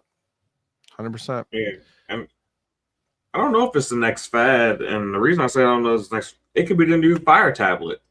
This could be the which is huge. Yeah, and Fire tablets are cheap, about the same price as this device. So it could be the new Fire tablet for all we know for these kids. I mean, I'm dead ass. I really think that the kids we'll have fucking crazy fun. You with know, the kids. it's funny because they talk so much about this industry, and this is not the only thing I've seen with gaming. Today I saw, and I remember because G maybe brought up TikTok, they have a gaming table. This is the first time I've seen it, and it's like a TV as a table. Oh yeah. That's been around for a long time. Yeah, but they're probably cheaper now. They're pumping. It's $1,000, I think. Oh, that's not cheaper. That's not cheaper. So it's like they take. I mean, you make anything pop over there. Yeah, I mean, there's definitely different ways. Like we attention. talked about Netflix getting in the game, right? Like gaming is gonna continue to grow, right? Gaming is huge. I think it's the hardcore gaming that's not huge in comparison, right? Our gaming is not huge in comparison, but like all this casual shit that's been fucking huge, right? And all this is doing is, remember when the Wii came out, things sell. When the Wii came out, yeah, I don't, if I'm not mistaken, mobile gaming wasn't what it is now. No, it wasn't. You know what I'm saying? Like there was a few things that were popping back then, but it was only, we came out in what, 2000 and I don't even fucking know. 2011, maybe? Some shit. The Wii? Yeah, the Wii. Let me check. I don't remember, but either way, like the phones came out the same year our son was born. The iPhone came out. Yeah. Right. So it's like that's 2007 when the first iPhone came out. So 2006, the Wii. The Wii came out in 2006? Yeah. There's no way. The Wii, it says the Nintendo Wii was released in November 2006. Holy shit. So it came out before mobile gaming was a thing. Yeah. So it hit a demographic that was not catered to at all. And now you have all this shit that's so easily available to them. And then now it's like, well, this thing is fucking cheap and it does what you want to do, what they do on their phones with their fucking fingers. Now they're just doing with their hands. Yep. Yeah. And now parents can get involved. They don't have to learn controls or anything like that. Yep. I just got to move. Copy Yep. what my Nobody kid's has to doing. teach anybody anything. It's just like fucking instincts, swing. That's why Yep. Connect was so amazing, bro. Yep. Yeah. Dude, imagine where they would be now if they kept Connect. They might have had Connect in such a small box at this point. Yeah, it'd been a lot For smaller. sure. And been hella like accurate and crazy good. But again, it's fucking world. Like the problem they had is they felt like it made sense. They wanted to bundle it because they wanted developers to be like, okay, we can make games for this because we know every Xbox has the Connect. Yeah. Trey Bowling says, I love to Connect bowling. So did I. So did fucking I. But it's like it should have just stood the same way. It should have just stood an accessory. Sell the accessory, cheap. People get it, great. People don't. Look it how is what many it is. accessories. Look at the fucking the Switch 2. Holy crap! The camera, the this, the that. I don't think nobody bought that camera though. No, I don't think so. I don't think anybody bought that camera. It's just accessories are now a thing, right? You go, you scoop it up, and then you figure out what you want to add to And it. cheap cameras can do a lot more with AI now. Absolutely. You know what I'm saying? Like you don't need, like as much as Connect was crazy, you really don't need all that tech anymore to do most of the shit that's out there. So it's wild, but look, it kind of is what it is, right? This thing came out, it slapped up PlayStation and Xbox different weeks. I love that it comes with like it's not an on or off. It literally comes with the little cap to close the camera so that it feels more of a privacy thing, right? Like we're done, shut it off. That's really cool. They really are marketing it right. Yeah, they thought about it the right way. Mhm. Oh my God, Dance Central, Rayuar says, hell yeah, bro. Dance Central was the shit. Yes. It was so dope. Oh my God. Well, yeah, I think that was that was wild. I do think that it was I do think that this is it's like just the right product at the right time with the right marketing, right? The fact that all the other consoles are so expensive now, just seeing it on the flyer, if you get the paper flyer or seeing it on the ad on the email and just seeing it next to everything, this is a no-brainer, man. Your kids see it, they want to play, you buy it. That's the thing. Like if it's picking up now, if they continue with the licensing and have even more going on by next holidays, like it could be a big deal. Yeah. 100%. Like don't leave it to a bigger dog to come and fill in that space. Yeah. Agreed. This could be one of those things where Google may be like, you know what, I couldn't invest on this, but I'll invest on that. And if they get it down to $200, oof, you know, for a kid, sure. Yeah. Well, E-Ranks found it for $200. I don't know if it was on Black Friday. I think it was on sale for $200 in the past, and maybe it just kind of. Yeah, but I'm saying they can get that to like the regular price of $200. If that can be like the standard price, then yeah, they really got something there. That's the thing. There's a different ring to it once you cross that and you're closer to the 300, right? At 250, I'm hearing 300. Yeah. Then you got to get sure. a 1-year membership or whatever the heck subscription. Yeah, which is $89. Exactly. So you're looking at another 100. But the cool thing again is you don't need any controllers or anything like that. It feel like a good get if you got it on a good sale. Yeah. 100%. 100%. All right. Listen, we were gonna wrap it up, but one more thing. It's not, yes, but it's just a video. And I just found it funny. I mentioned it earlier, but I do want to show it because This is the only time it's going to mean anything to me. All right. Ready? By the way, that was beautiful. That what? What? All right. PlayStation. They have a thing that they do where in the beginning of the year, they basically say, hey, these are the games coming in this year or at the end of the year now, right? So what's coming in 2026 for PlayStation? Oh my God. Do we have enough time? So listen, this year is going to be an up year for them. Not that the games are big or amazing, but they are going to have 3 games this year. They're going to have Wolverine, they're going to have Saros, and they're going to have that fighting game that they literally built with Marvel. 4 games. Marathon. Oh my God. Well, let me tell you a secret. It's not in this video. Okay. Oh. So Well, that's the funny thing. And then there's something else that is in the video that shows you what they actually think is worth marketing the PlayStation with. Oh my gosh. All right. So let's go ahead and let's watch this video. Here it goes.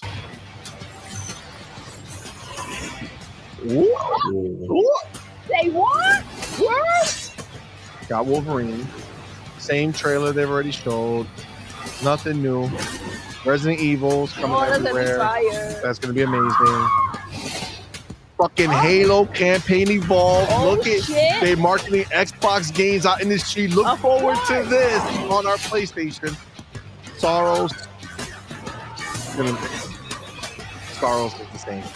The Marvel token, that obviously looks pretty cool. Obviously, James Bond.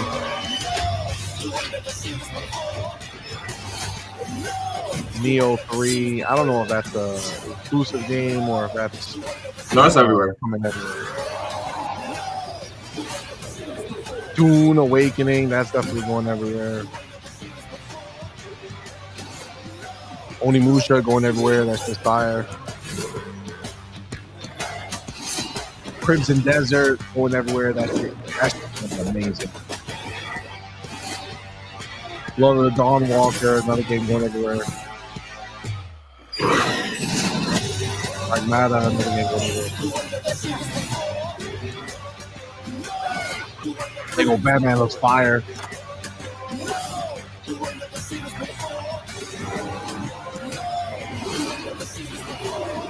I don't even know what this is. That's a 7 Deadly Sins. Looks like. Ranked of 80-20. That's where we played it during some of these fire. All right. Great video. Amazing video. Great Good video. for them. You Great know, video. the one thing that they do know how to do is, put a video together. I don't know what they were thinking with remember when they were running around in the streets and it was like, wow, you guys can't even do this anymore. What was it? What was the song? Oh my gosh, it was so ridiculous. Somebody has to remember. Which one? I want to play. It was like something about being. I feel like stupid ass thing that. Oh my god! Yeah, that was really bad. Yeah, that was. But yes, they did not put Marathon in here. They did not. Shows you that this ain't shit. Fair Games or whatever the fuck that shit was. Fair Play. Yeah. Fair Games. Whatever the hell. That's not coming out this year.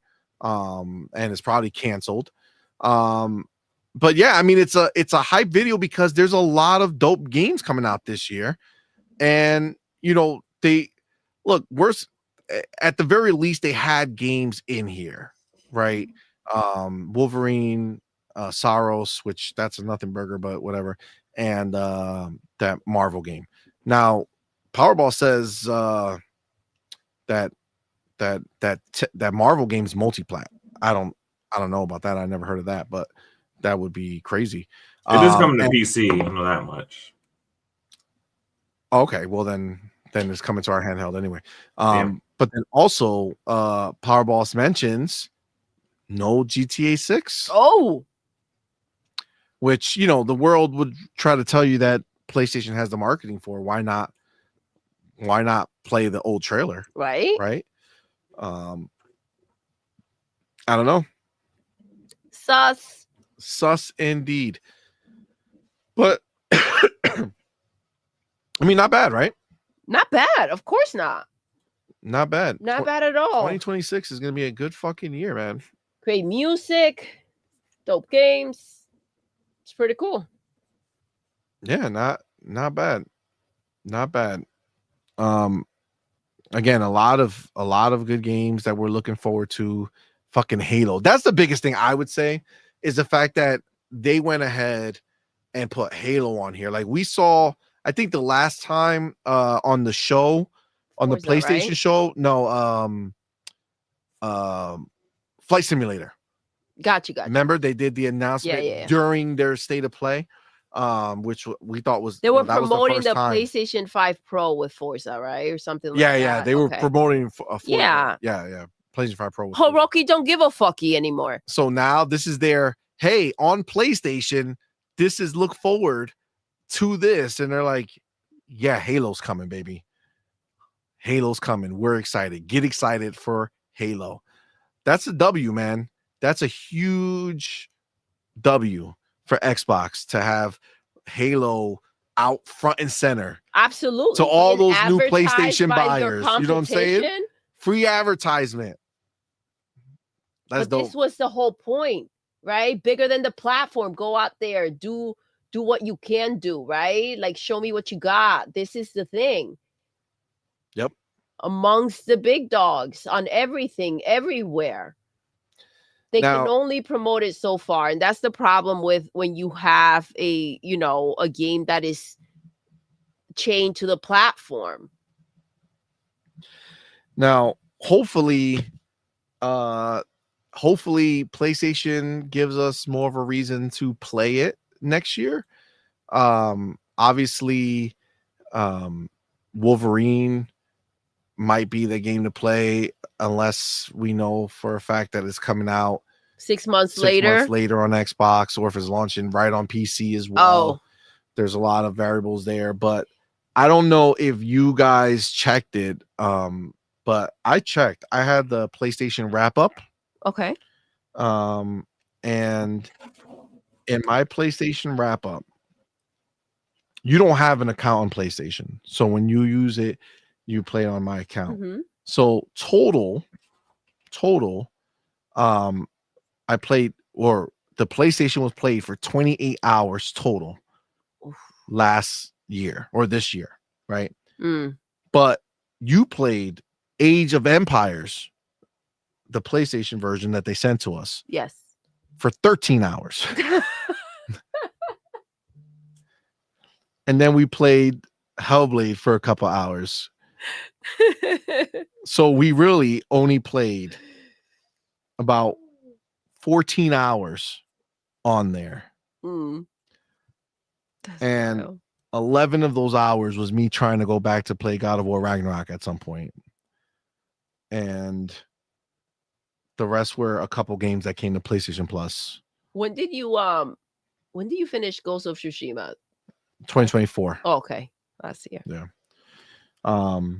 But 28 hours. That's crazy. So I don't know.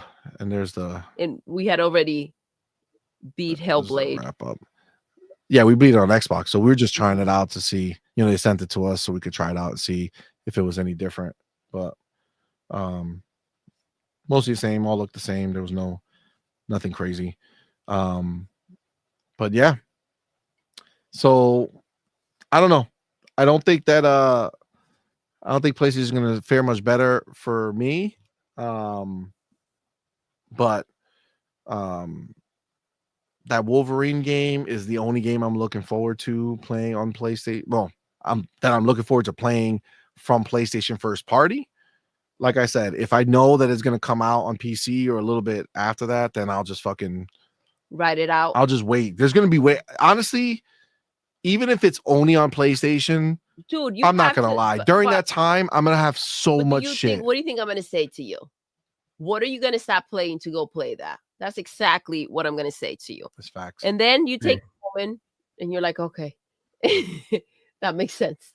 I mean, it's true. Because it's true. That's the question to ask yourself. What am I going to stop playing to play this instead? If you're not willing to drop anything, then it makes no sense to go buy it. Here's my I don't know if y'all can see it. Here's my PlayStation wrap up. Does that say 0 games? Yeah. Holy shit. Fucking Pharaoh. It says you stuck with a few fun faves. 0 games. Yeah, 0.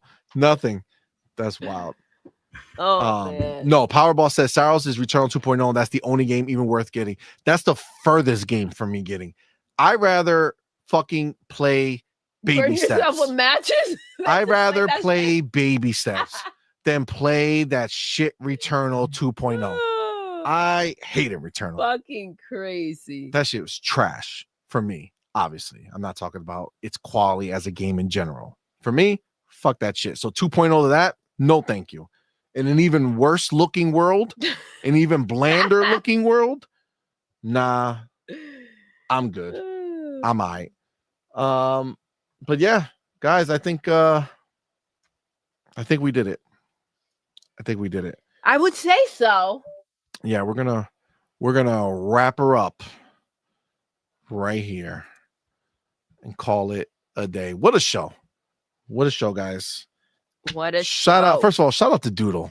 Oh, well, thank for you. rocking out with us. Thank you. So long. Not Been a long day. She's not feeling good, but she said, fuck this. We're gonna rock, and rock we did. Shout out to Pharaoh in the motherfucking building, rocking out with us for this long ass show. Appreciate you, my brother. Why don't you let everybody know where to find you, what you have going on? Hey, what's up, everybody? You can find me generally on Wednesdays, Vitamin G podcast right here on YouTube. Let me go ahead and get the link for you guys. Oh, there we go. And I also make videos on my personal channel from time to time at Pharaoh Bazaar right here on YouTube as well. There we go. And I'll throw that link in there. Yeah, just come in, subscribe, hit the notification bell, and check us out. Let's go. Yes. Well, you guys need to go and do that. Shout out to our boy Pharaoh. Go ahead, subscribe, watch his stuff, support the homie. He's the man. Thank you so much, my brother, again for coming to rock out with us. Of course, we have all of the homies who've been live in the building with us. We appreciate y'all for being here, chilling with us, going and having a good time. It was a fun show. Thank you guys so much. Shout out everybody who supported us through super chats. It means a lot to us. Also, everybody who became a member or upgraded their membership or actually went ahead and gifted memberships. Again, we do appreciate that support. It does mean a lot to us. Remember, we will be back Thursday night. Yes. Now, I won't be doing We Doing It Live because the Game Awards is happening at that time. So we will go ahead, stream the Game Awards. So come hang out with us. It's going to be a fun night. We should be having Madman, theoretically, coming on the show so we could chat, because we do have a lot of award stuff that's happening. But yeah, we're probably going to start around 7. I think 7:30 starts the pre-show. I think we're going to start around 7. And then we'll just rock out. Just hit that notification bell or join our Discord. You'll be able to. Yes. But it should be at 7. If we come in earlier, then you should get a notification. 100%. Or you'll see it in our Discord when we post it in there. 100% agreed. That's the safest bet. Like I said, you can either go ahead and type it in, or if you use your phone, you can scan the barcode on the top or whatever that is, a little QR code. And that's going to go ahead and take you right to our Discord. All right. So guys, like I said, man, thank you all so much for rocking out with us. This is where we're going to wrap it up. With that, we're going to go ahead and end the show the way we end every single show. Doodle. Yes. We're done. We are. Until next time. You're intruding. You're intruding.